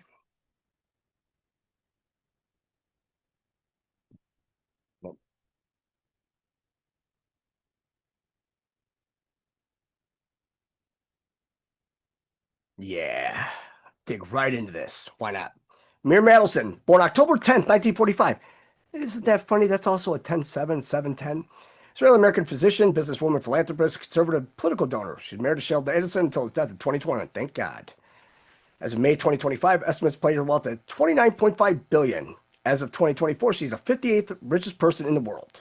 Notable holdings include the Vegas Sands and the Dallas Mavericks. Current publisher of Israel Home, and with her family owns Las Vegas Review-Journal. Since 2010s, Adelson has been one of the Republican Party's largest individual donors, and since 2016, she has been one of the most prominent financial supporters of Donald Trump. Now you're going to see why. And you're going to see that Trump is actually doing this. He's taking their money, but he's saying, fuck you. That's it. She and her husband provided the largest donation in his 2016 campaign, his presidential inauguration, his defense fund against Mueller investigation, and the 2020 campaign. Third largest donor to Trump 2024's election bid, donating $106 million. That's not going to keep you out of jail, bitch, or from the gallows. Adelson has consistently advocated for the U.S. government to adopt pro-Israel policies, including supporting Israel's annexation of the West Bank. Trump gave her a Presidential Medal of Freedom in 2018. Gotta play the part, guys. Gotta play the part. Long game. Long game. Born in Tel Aviv, Mandatory Palestine in 1945, whose parents who fled Poland before the Holocaust. Her father was a prominent member of Maypam, a left-wing political party in Israel. 1950s, her family settled in Haifa, where Adelson's father owned and operated several movie theaters. She attended the Hebrew Reality School for 12 years. Prior to marriage with Sheldon, Miriam married Ariel Ashkorn, also a physician, and had daughters Sylvan Ashkorn and Yasmin Lukatz. The couple was divorced by 1986. After earning a Bachelor of Science in Microbiology and Genetics from Hebrew University, Jerusalem, she earned a medical degree, graduating magna cum laude from Tel Aviv University Faculty of Medicine. She served mandatory Army service as a medical officer at Nes Ziona. See, the funny thing is that when you live there, you have to serve in the military. That's it. She went to Rockefeller University in 1986 as an associate physician specializing in drug addiction. Yeah. There, she was mentored by and subsequently collaborated for 2 decades with Mary Janine Crick, who was known for the development of methadone therapy for heroin addiction. Methadone clinics. I mean, they push the heroin, they push the methadone too. She's published numerous scientific papers on the topic of drug addiction during her career and been a guest investigator at Rockefeller University. Miriam met businessman Sheldon Adelson on blind date in 1989. They married in 1991. Together they have 2 sons, Adam Adelson and Matan Adelson. It's an arranged marriage, guys. 1993, Miriam and Sheldon opened the first branch of the Adelson Clinic, a substance abuse clinic in Israel. They opened a second location in Las Vegas in 2000. The clinic specialized in the use of medically assisted detox techniques such as methadone. 2018, named the publisher of Israel Hayom, the most widely read newspaper in Israel, a position she still holds. After Sheldon Adelson died in 2021, she became the owner of a casino company, Las Vegas Sands, which she had founded. She remains the majority owner of Las Vegas Sands, which she runs along with her family. Here's where it's going to get really dicey after this. So, operates the Adelson Foundations. The foundation is divided in 2 branches. The Adelson Family Foundation, which was established in 2007, and the Adelson Medical Research Foundation. The former works to strengthen the state of Israel and the Jewish people, while the latter focuses on healthcare. Yeah, fuck Americans, right? Always. Adelson Foundation gives $200 million annually to Jewish and Israeli causes, the largest by far of any exiting private foundation with that aim. So why are we giving them billions of dollars? Right? She's a voting member of the Board of Trustees for the University of Southern California, and was a financial backer of Ariel University's controversial medical school, which opened in the West Bank in 2019. A controversial medical school. Why would it be controversial? Why would it be open in the West Bank? Who are you working on? If you work with genetics. Look. Yeah. Fuck these fucking Jews. I'll tell you that much. May 2024, New York Magazine states that the press often misreported Miriam's political donations as having been made by Sheldon. Magazine tabulated that during their marriage, Sheldon made 848 campaign donations, and Miriam had made 717. 717. Sheldon had a lifetime total donation figure of $233 million, while it's published in the profile, Miriam had a total of $284 million. Miriam Adelson made her first substantive political donation shortly after marriage with Sheldon in 1991. She soon switched her support from Democratic candidates to Republicans. There were early donors to Bibi in his 1996 campaign for Prime Minister of Israel, and also gave some money to the second inauguration of George W. Bush in 2005. I mean, I don't know why you give money to George W. Bush. I mean, to hide your crimes on 9/11? I probably think so. Following a 2010 ruling in Citizens United versus FEC, Adelson dramatically increased the size of her political donations. She's the top female donor in the 2012 United States election, contributing as much as the next 15 female donors combined, a total of $46 million. Since 2016, Adelson has been known for her support for Donald Trump. She and her husband were the largest donors of Trump throughout his first presidency. They provided the largest donation in the 2016 campaign, presidential inauguration, defense fund against Mueller, and 2020.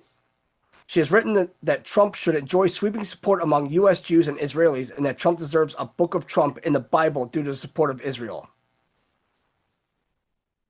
I mean, you guys rewrote it anyways, 1909. Why not throw a book in there too? He's already in the Bible, bitch. You just don't realize it. And anyways, like, you read it. You're a Torah Talmudic fucking piece of shit. Adelson wrote that Trump represents kinship, friendship, courage, the triumph of truth, and that Israelis are proud Jews that owe Donald Trump our gratitude. Yeah. Medal of Freedom. Contributed $500,000. Patriot Legal Expense Fund Trust was set up in 2018 to assist the aides of President Trump under Mueller's probe. Why does he need them anymore? Remember, he has all law firms now. He has them all under, retainer.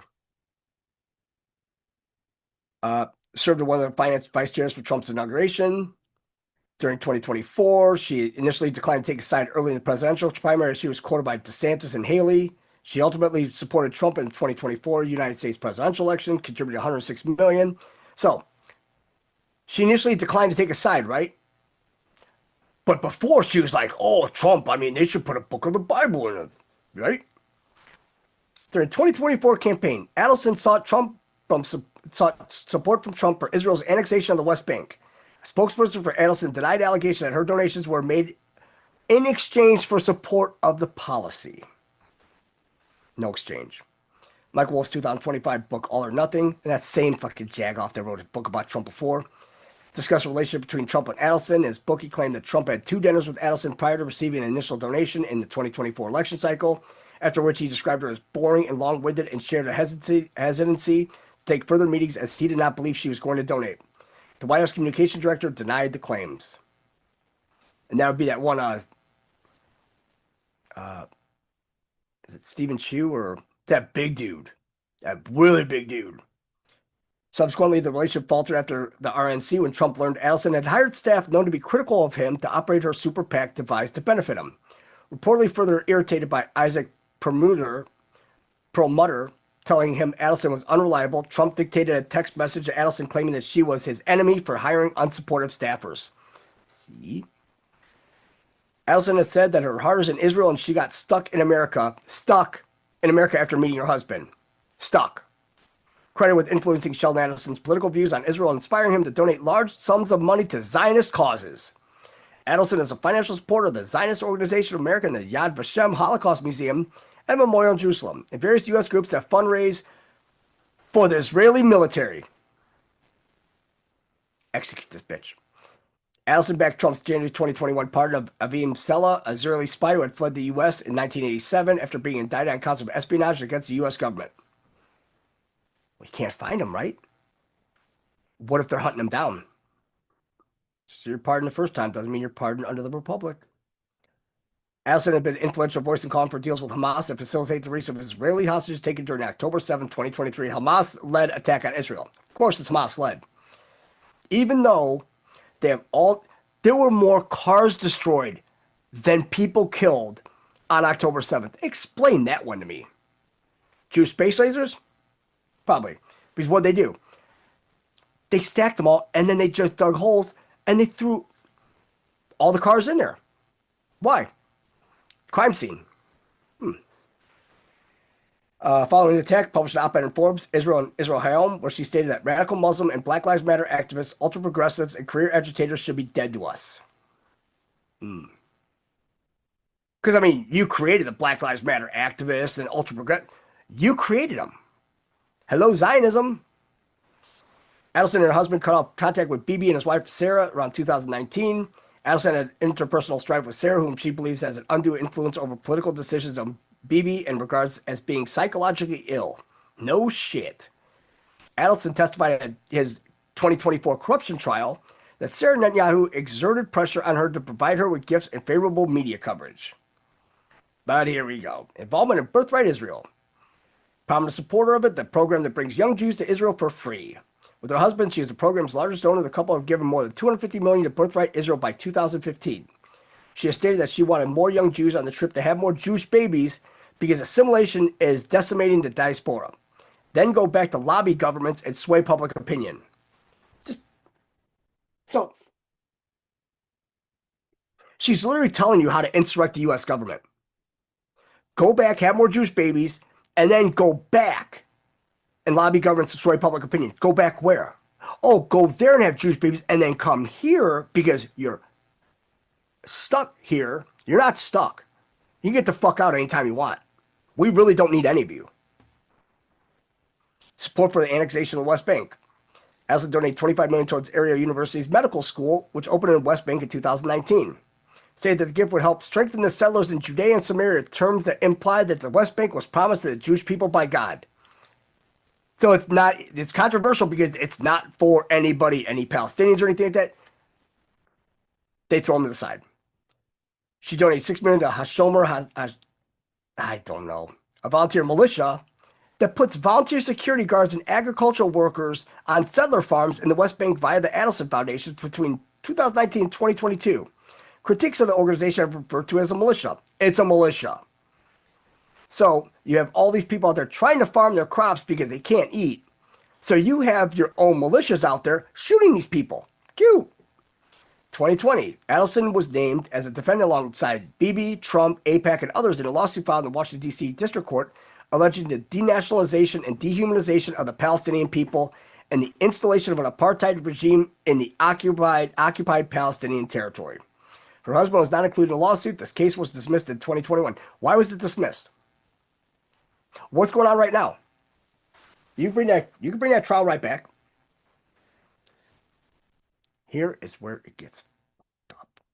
President of the Maccabee Task Force, an organization aimed at combating the boycott, divestment, and sanctions movement on college campuses and spreading pro-Israel sentiment among young people. So please tell me again, who's the problem in these universities? It's not Americans, it's the Jews. 2015, they donated $2.28 million to the MTF, Maccabee Task Force, and is their support from 2013 to 2013. See,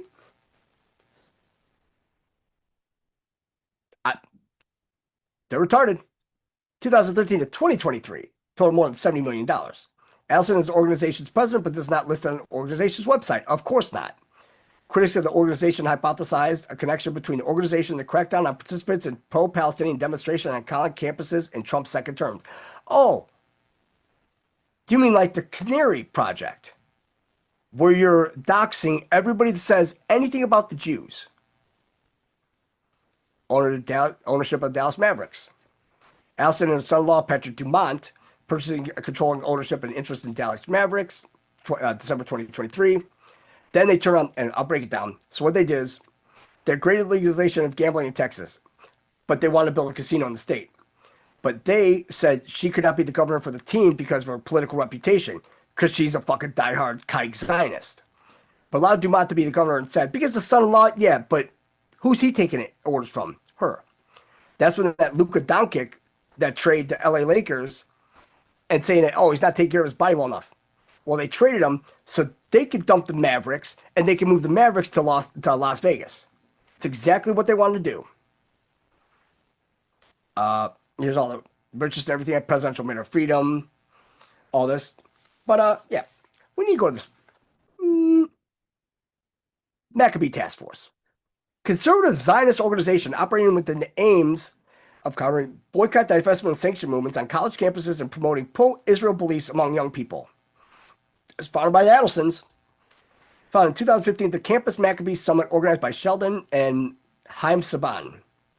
Summit was attended by representatives from 50 Jewish organizations focused on confronting the BDS movement. Liberal Zionist organizations critical of BDS sanctions such as Aminu, which noted that not having been invited to the summit.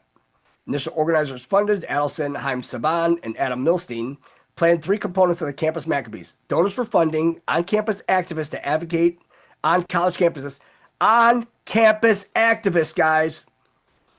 Because when you look at all these Palestinians, these free Palestine, all this shit on the at the campuses, you know what the funny thing is? Whenever you see these anywhere else,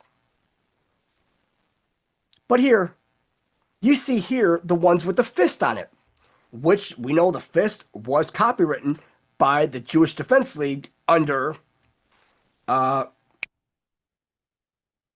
Rubin, Irv Rubin, and Shelley Rubin. God, that fucking. So,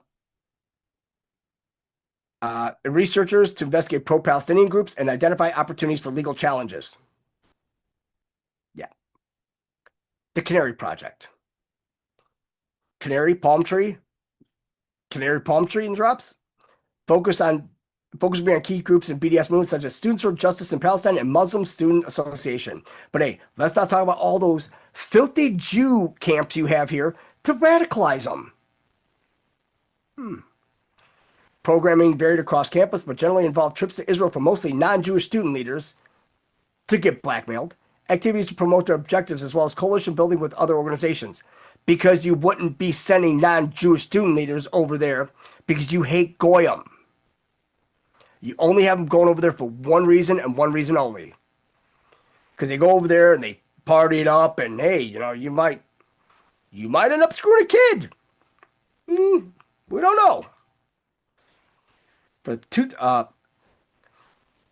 Over the course of the academic year, a chapter would hold roughly 20 events. For the 15-16 academic year, the organization concentrated its efforts on 6 California campuses, expanded 20 in 16-17, 40 in 2017-18, and 80 campuses, including 5 Canadian colleges by 2018-2019. It's almost like they knew that they were going to do this shit, that they were going to start a genocide with the Palestinians, but yet they needed enough backers to say, oh, hey, no, this ain't us. It's all them. It's Hamas. It's Hamas.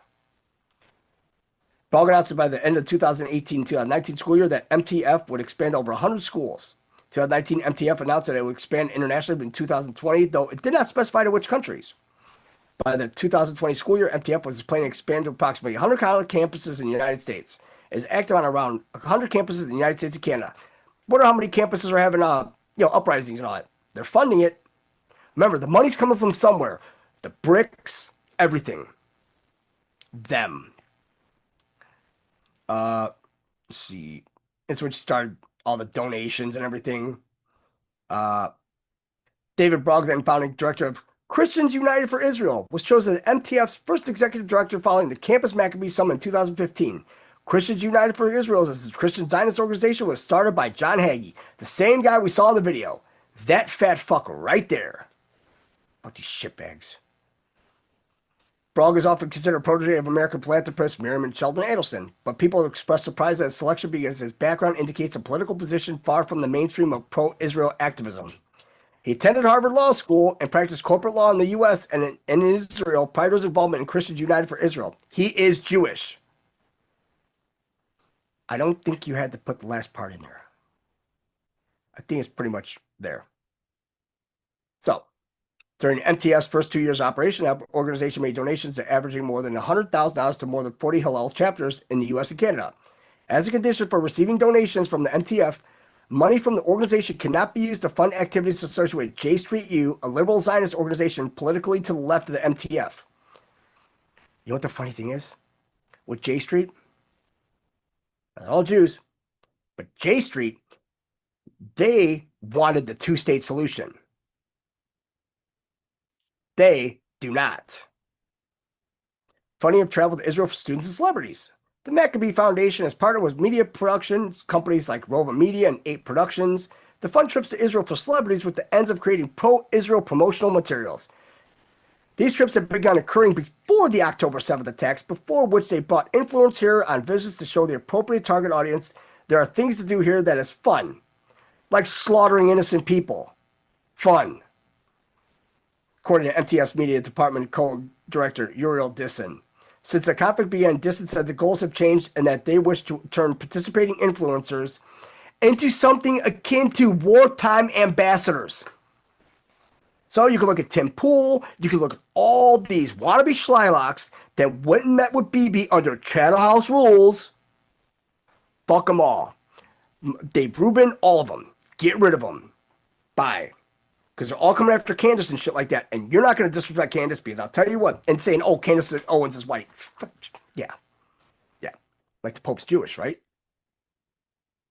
Ivanka Trump, Montana Tucker, James Maslow. And notice, Ivanka is in here. But you don't see Ivanka anywhere around the family. Kind of odd, isn't it? James Maslow, Nathan, Deborah Messing, of course, Michael Rappaport.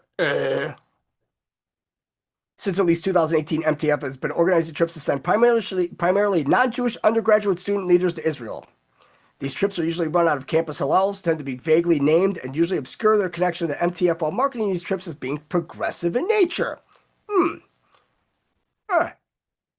Isn't it funny that they're being progressive in nature, but they don't want progressivism? Doesn't make sense. Students report that these trips have been heavily pushed to the leaders of organizations, just put organizations if you're going to short it, aimed at students of color such as black student unions. You're black bouye. The goals of MTF trips have been suggested to be repairing the relationship between progressive students and campus hallels and building a network of student government members who would vote against BDS measures on campus. Get them all the fuck out of the universities. All the Jew teachers, all the Jew professors, all the Jew students, get them out. Because if you could deport American citizens, what is Trump telling us? Them. Remember, Trump could sit here and say anything he wants to us, but it's like, hey, we refer back to the Q drops when Israel's last, for a reason not mentioned here, USS Liberty. But how many reasons? I mean, there's a lot of reasons why they need to level that whole fucking shithole. Because that is not the biblical Israel at all. That is Babylon. The Greater Israel Project, the only reason why they want the Greater Israel Project is because they want a Greater Babylon. You can't say that these people are, God-fearing people and they follow the Bible, the Torah. It's like, but yet, look at all the filth they produce. MTF claimed that during the 2018-19 school year, the organization facilitated 74 Israeli trips. Schools mentioned as having hosted trips such as University of Minnesota, University of Vermont, New York University, and Northwestern University. All communist schools. Here's the whole thing with that Mahmoud Khalil and Columbia University. I mean, that shit's stupid. But online media operations was major funder of ACT.IL, a defunct social networking service used by supporters of Israel to oppose online anti-Israel content, such as boycott, divestment, and sanctions movement. The same shit that you guys did on Germany back in 1933 for 6 years, but yet Germany did it for one day on April Fool's Day, and you guys all lost your shit. Its activities were referred to as online propaganda campaign and a virtual simulation room of pro-Israel experts.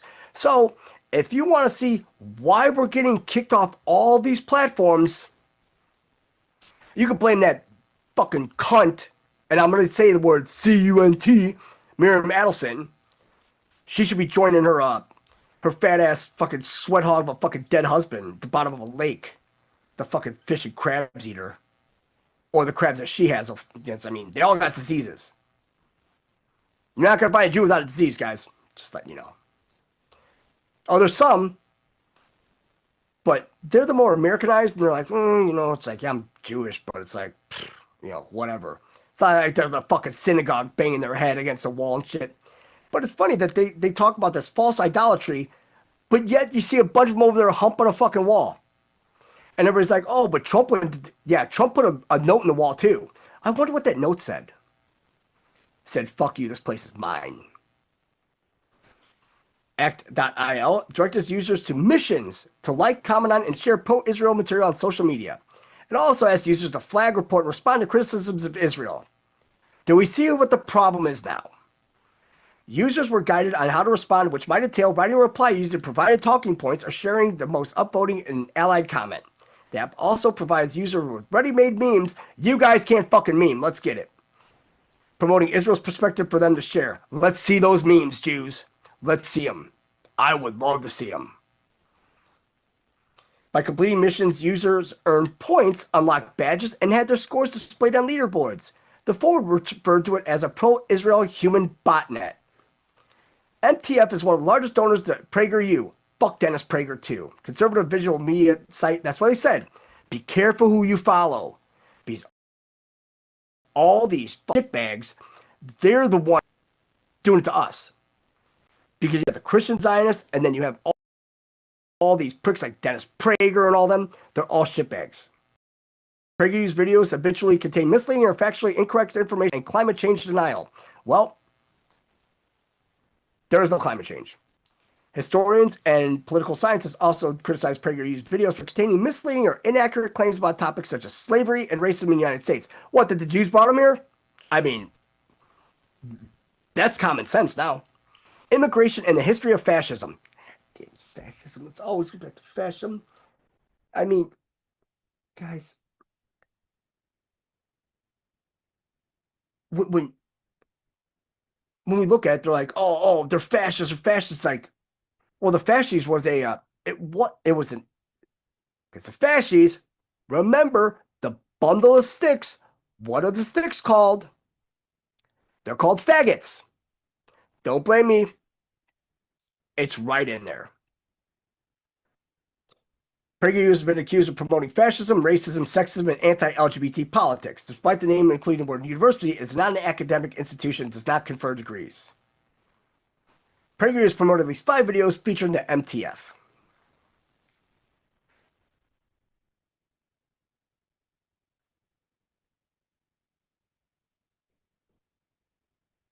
And there you go.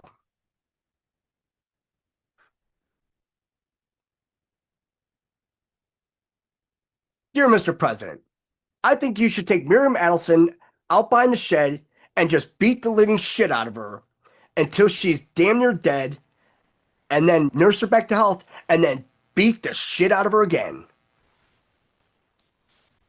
Because when you look at this whole task force and all this boycott, divest, and sanction, right? Isn't it funny that even some of the states here in the United States have laws against boycott, divest, and sanctions, Jewish companies? But the funny thing is that we did it to John Deere, we did to Bud Light, we did to, how many other places we do it to?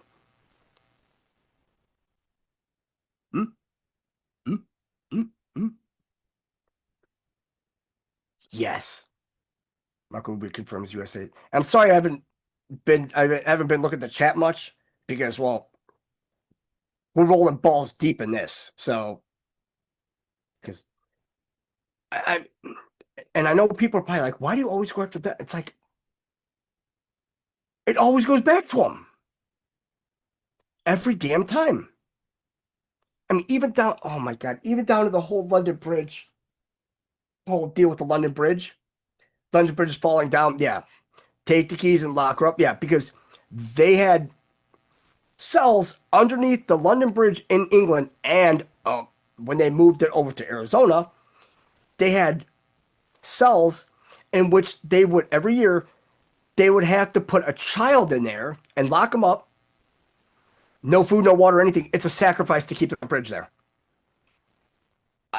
They're fucking retarded. That's all I could say. They're beyond retarded. And that's what the heart are. Because anymore, I have no idea what these guys are going to do. But personally, it's like, come take a shot at us. I don't care. They don't. I mean, should we care? I mean, we shouldn't.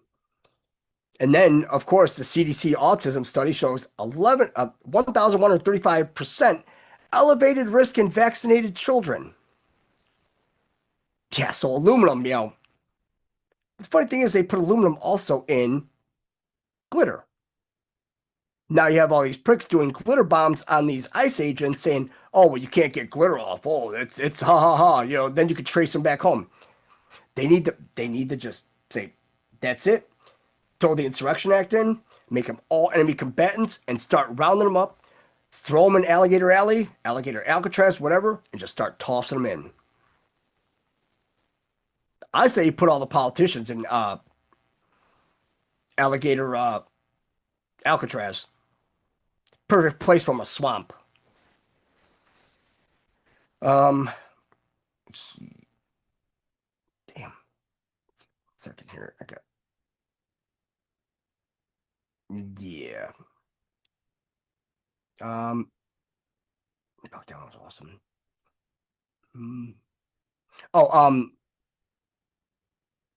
Yeah. And I gotta check. No, this came out yesterday. The new Promethean, the chicks. It's for the lawyers and the judge.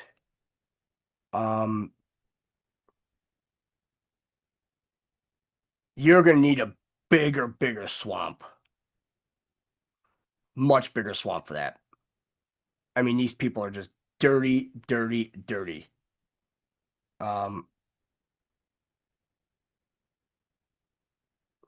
No, you know what? I do have one. We showed it last night, but at that show, but we're gonna show it tonight because not a lot of people were in here. But 1 second.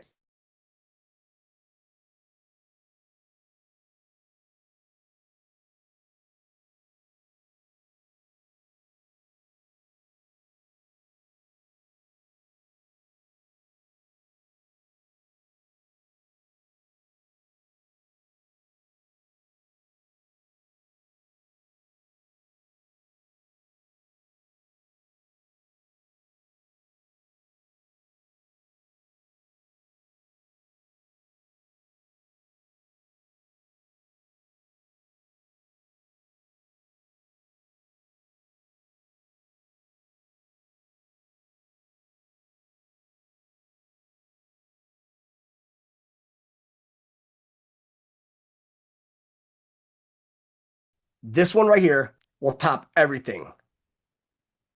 Because when you hear what's going on, and this happened in Arizona, you'll understand why they need to be removed from the face of the earth. Mile to Jannah.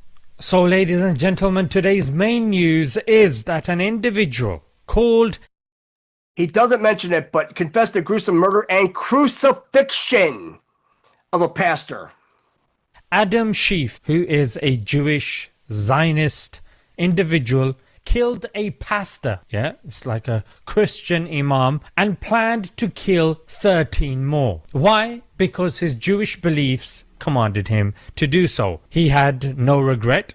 As you guys can see, there is a tattoo on his neck. It's in Hebrew. Now, bearing all of this in mind, you will see that no one is mentioning Jews or Zionists being a threat to the West. You're not going to be seeing that being framed anywhere, God forbid. Some might say they don't threaten the West. Well, okay, let's look at this tweet. It's in Hebrew, but it's been translated due to the wonders of technology that we have nowadays at our disposal. One symbolic bomb in Washington will remind Trump that he is not omnipotent and will restore our national honor. Yes, this is how pissed the Zionists get when Americans and the West don't blindly accept everything that they have to say. You cannot say you don't want to do one thing, because you're a goyim. Even if you look at the headlines, they don't mention his faith. In fact, the only one that had him talking about his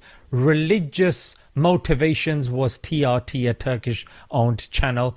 Other than that, I couldn't really find it, to be honest. There's no debates on any of these Western channels about Jewish extremism, Zionist extremism. There are no politicians condemning them in the forms of tweets, and there are no trending hashtags. Let's see what this individual has to say. Did you kill Pastor Bill Shanneman? Yes. Why? there's 13 tribes of Israel.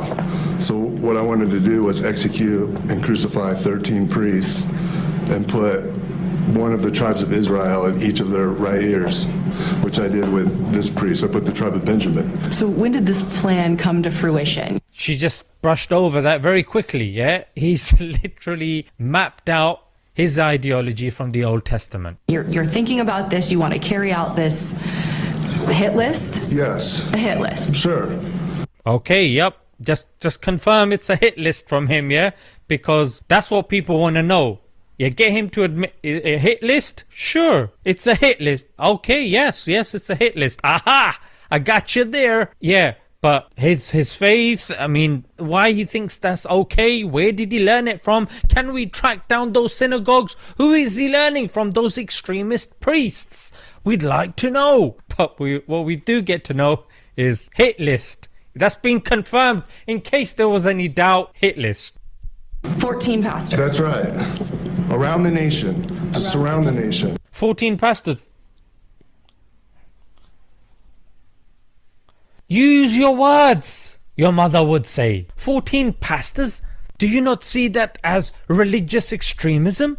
Do you not see that as incompatibility with living in the country that you're living in? Do you not see it as a contradiction of your values? What does she give us? Hit list? And TRT is not even a bad channel. It's just a really bad interview. How do you justify that? I mean, if you're killing somebody or multiple people attempted, okay, but how does that work? It's a commandment to rid Israel of evil. I've done this, you know, I've been in and out of prison, so I know I run the police department. What? They jumped through that very quickly. What did he say? It's a command to rid Israel of evil. Let's go back. She said, how does that work? It's a commandment to rid. Okay, can you behave yourself, yeah? We don't want a remix of this, mate. Which Israel are you talking about? This Israel or the biblical Israel? From the Old Testament, the Torah. Israel of evil. I've done this, you know, I've been in and out of prison, so I know I run the police department. So I know I run the police. I run into the police, maybe. Times in my life. So you have zero remorse for this killing? Not only do I have zero remorse, I plan on fulfilling what I started. Do I think I'm a monster? He has no remorse, mate, okay? And he plans to continue when he gets let out, which is probably most likely going to happen when it comes to the American judicial system. No. He's not going to get the death penalty. He's not a monster. It's not like he's just killing people for no reason. He's doing it because it says it in his holy book. No, I see myself as more of like a saint. There's a commandment that if somebody is preaching that... Saint killer, mate. Okay, there's a commandment that if somebody is preaching... somebody other than God is God, we are to execute them and rid evil of Israel. So I'm obeying that commandment. Okay, so he is killing the disbeliever. Ladies and gentlemen, this is something they accuse us of doing. He's quoting his scripture saying, that's the bit that I'm using. Kill the disbeliever. Guys, brothers, I kid you not. Show me one newspaper that will lead with this. Show me one commentator, even alternative grey news like Piers Morgan, who's not technically on mainstream. Show me that individual. You will not find anyone, ladies and gentlemen. And if you are watching, you're not a Muslim, like many of my viewers, what do you guys think? Is this okay? You know what I mean? But the Israel that he's referring to, I think it's safe to say is the biblical Israel. However, there are Christians like Charlie Kirk, Ted Cruz, that have openly said it is our job to protect Israel. Growing up in Sunday school, I was taught from the Bible, those who bless Israel will be blessed, and those who curse Israel will be cursed. And from my perspective, I want to be on the blessing side of things. Yeah, I don't want to be on the curse side of things. Who wants to be the curse side of things? Tucker Carlson then says this is not referring to the modern day Israel with its current borders. I'm talking about the political entity of modern Israel. Yes, and that is you believe Israel. That's what God was talking about in Genesis. I do, but that country's existed since when? I think most people understand that line in Genesis to refer to the Jewish people, God's chosen people. That's not what it says. Okay, Israel. But even he asked about the borders as well. Yeah, with its current borders, do you believe that to be Israel? No, they don't. they don't. Why should Christians support Israel? Because God makes a covenant with everyone in the world. Genesis 12:3. I will bless those who bless you, and I will curse those who curse you. According to them, they believe that you have to bless Israel to be blessed. This is today's main news. It's in Haaretz, an Israeli newspaper, left wing. It's a killing field, in quotation marks. IDF soldiers ordered to shoot deliberately at unarmed Gazans waiting for humanitarian aid. Israeli soldiers in Gaza told Haaretz that the army has deliberately fired at Palestinians near aid distribution sites. Note the keywords, ladies and gentlemen. Unarmed Gazans, yeah? They are unarmed, and they're not talking about Hamas. There's no mention of the word Hamas. And they are aid sites. Aid that has been inspected by Israel, allowed in minimal amounts. But that's not it, ladies and gentlemen. Okay, an Israeli reservist, yeah, told Haaretz, they're whistleblowing, yeah, their own people, Gaza doesn't interest anyone anymore. The loss of human life means nothing. A senior reserve officer, because he could just be one of those, low-laying fruit, yeah, the peons. When we asked why they opened fire, we were told it was an order from above. I can say with certainty that the people were not close to the forces and did not endanger them. It was pointless that they were killed for, and I quote, nothing. He added, this thing called killing innocent people, it's been normalized. This is the Israel that you guys need to bless, ladies and gentlemen, if you're following your scripture. Yeah, so the first half of that scripture, the Old Testament, we've already discussed that, and somebody that used the Old Testament or what he did, the followers of the New Testament are now justifying that this is okay, ladies and gentlemen. According to the report, the army's deterrence procedure includes, this is deterred to move them back, using mortars, machine guns, and live fire from tanks. These are unarmed people going to get aid. And we know there is two conflicting times being given to the Gazans, and rather than making sure that they've got the correct times, go on, aim a tank at them. Why? Because we're the chosen people. We have a right to exist. Condemn Hamas. Condemn Hamas. Yeah, but can you stop firing a tank at that dad trying to get aid for his disabled wife? Israel yam high. Don't be anti-Semitic. So it goes on to say, in some incidents, warning shots turned into lethal strikes. One soldier recalled being ordered to fire a shell into a crowd near the coastline. Every time we fire, there are casualties and deaths. According to Al Jazeera, there have been 70 deaths per day. These are just regular Gazans, unarmed, trying to get aid. Simple as that, ladies and gentlemen. This is what we're dealing with. And the final bit is demolition for profit. You have, let me see if I can get you the exact words, any private contractors working in Gaza with engineering equipment for demolishing a house, regardless of whatever house it is. It's of the Gentiles, yeah? It's of Hamas. Everyone's Hamas there, apparently. Even the kids, they've made it clear. They get $1,500 for every house they demolish. And you know what? I actually missed something incredibly important. The soldiers' testimonies also reveal the informal name for the operation in these zones, Operation Salted Fish, which is an Israeli twist on the children's game Red Light, Green Light, Squid Game, according to Haaretz. Ladies and gentlemen, they are treating this like a game. I saw another headline in the Daily Mail today in which another group of soldiers were saying that operation in which we killed the senior members of Iran, that was inspired by Game of Thrones. A clinical Israeli strike that wiped out dozens of Iran's top military commanders was inspired by a brutal Game of Thrones scene. People in the comments are saying, yeah, so they were the bad guys and they were doing it for money. So Israel's shooting itself in the foot by comparing themselves to this group in Game of Thrones. Ladies and gentlemen, these guys are so out of touch. It's not even funny. Oh, we did it because of Squid Game. We did it because of Game of Thrones. Look how relevant we are. Yeah, your guy just killed a pastor. Yeah, it's okay because it would be anti-Semitic if somebody shows it in the news. Yeah. Muslims are the problem though. You got a mayor of New York that's a Muslim? Oh my God. What the hell is going on? Focus more on that. The burqa. Ban the burqa, because that's the reason why you people are struggling financially. Not because we're sending billions to Israel, you doofus.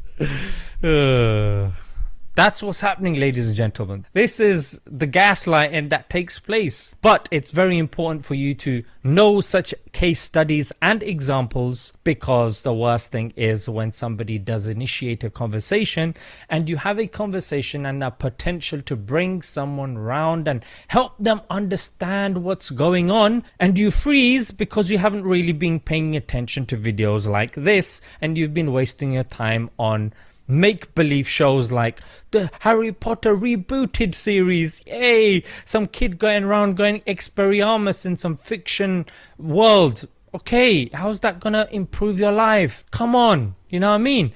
You wanna read non-fiction. You wanna watch documentaries. Let me leave it there, guys. Until next time, Assalamu alaikum.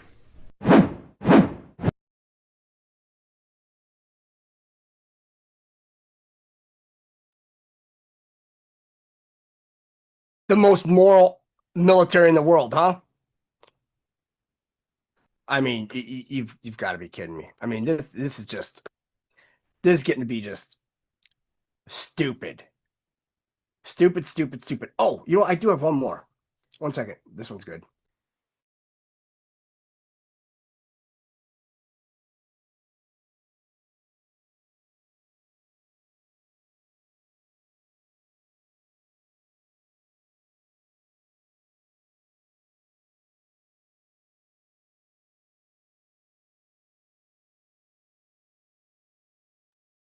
You guys, you know how much we love AI? Well, I'm not a big proponent of AI. I don't know. I like just a pen and paper.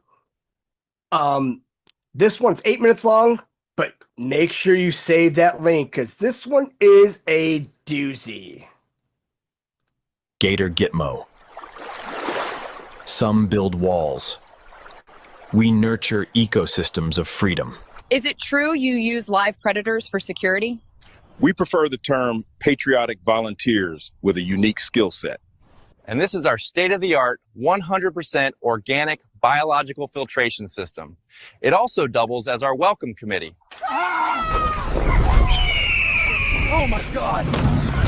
Get it off me! This is inhumane! Ma'am, our reptilian contractors are all free range and ethically sourced. Got a bite? Careful, if it's one of the staff, you have to throw it back.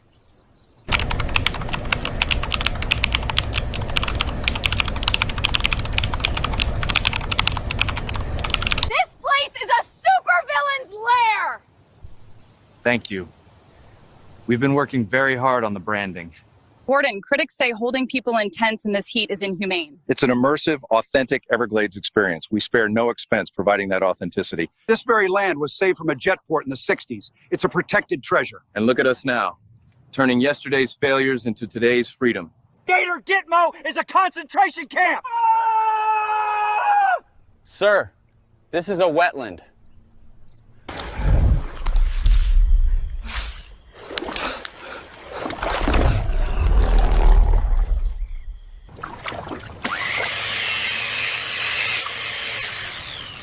No! You're free. Go. Swim to freedom.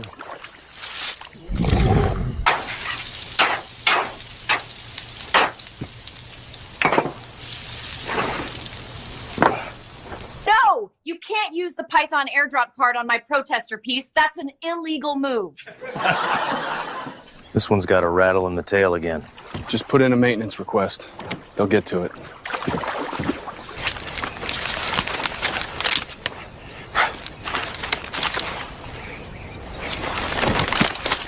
Frank, we've discussed this. The power consumption is still too high. But, sir, think of the morale boost. And the laser dot chase feature is a huge enrichment activity.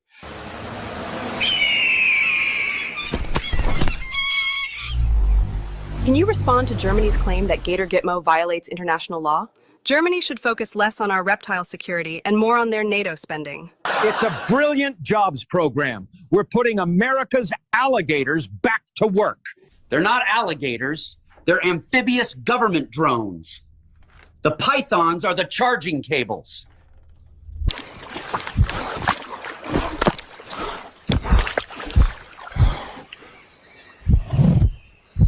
And the Lord said, let there be a moat, and let it be filled with my scaliest, toothiest angels. Amen? And that's why Warden Stone is my hero. He proves even patriots with lots of teeth can serve America. Johnson. Never mind. Moving on. Rodriguez. Gotta keep the night shift happy. Their morale is crucial for our operational success. Check. Hold on, my queen is trying to crawl away again.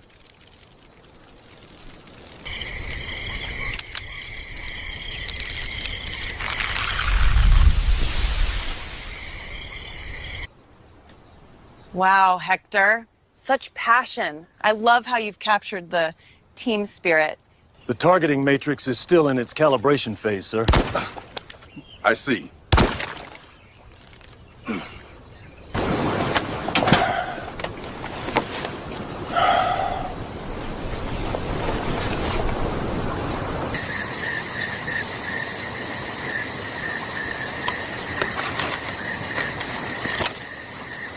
Circular motions. Her quarterly review is tomorrow. It's the amphibian union rep again. He's filing a grievance about the Fireflies' overtime. This tastes chewy. It's locally sourced. You're tasting freedom.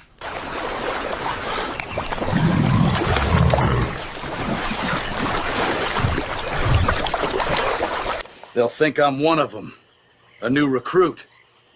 They will think you are a poorly painted snack. This can get me a boat, right?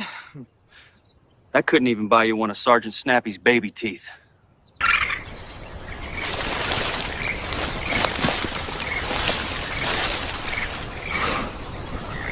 Gatoros, with the taste of freedom in every bite. Now with free patriotic python marshmallows. Part of a patriotically complete breakfast. The 2026 Ford F-150. Built Ford tough, but is it Gator Gitmo tough? Yes. Yes, it is.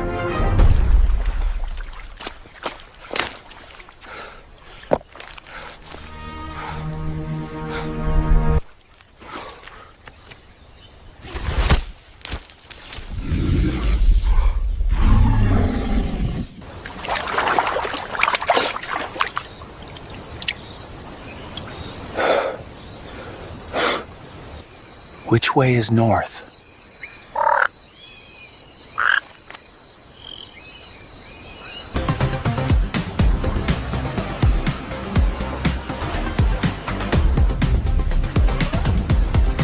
And here are your complimentary ICE branded mosquito nets. You get one. Do not lose it. I am serious. Oh, I'm just so proud of my little Chompy. He just made Senior Deterrence Agent of the Month. Yes, we're framing the certificate. You dropped a python on our consulate's intern. He was in Florida. What is the single biggest challenge you face here? The paperwork. You have no idea how much paperwork is involved in requisitioning a tactical python.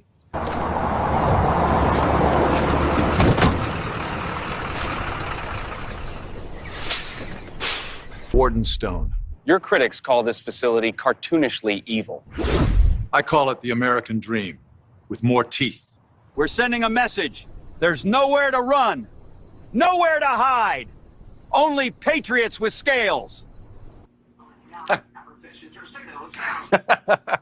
It's about damn time we put the gators on the government payroll. Look at them. They had a fight last week, but I think they're going to make it. This gator Gitmo is an affront to human dignity. A barbaric spectacle. And for the Glades tomorrow, a high of 98 with a 30% chance of python showers.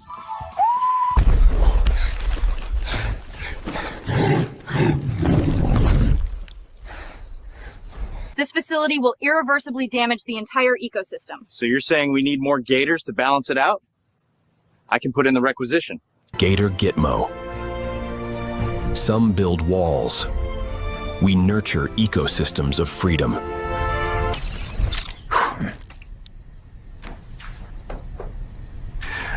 Phase 2 is on schedule.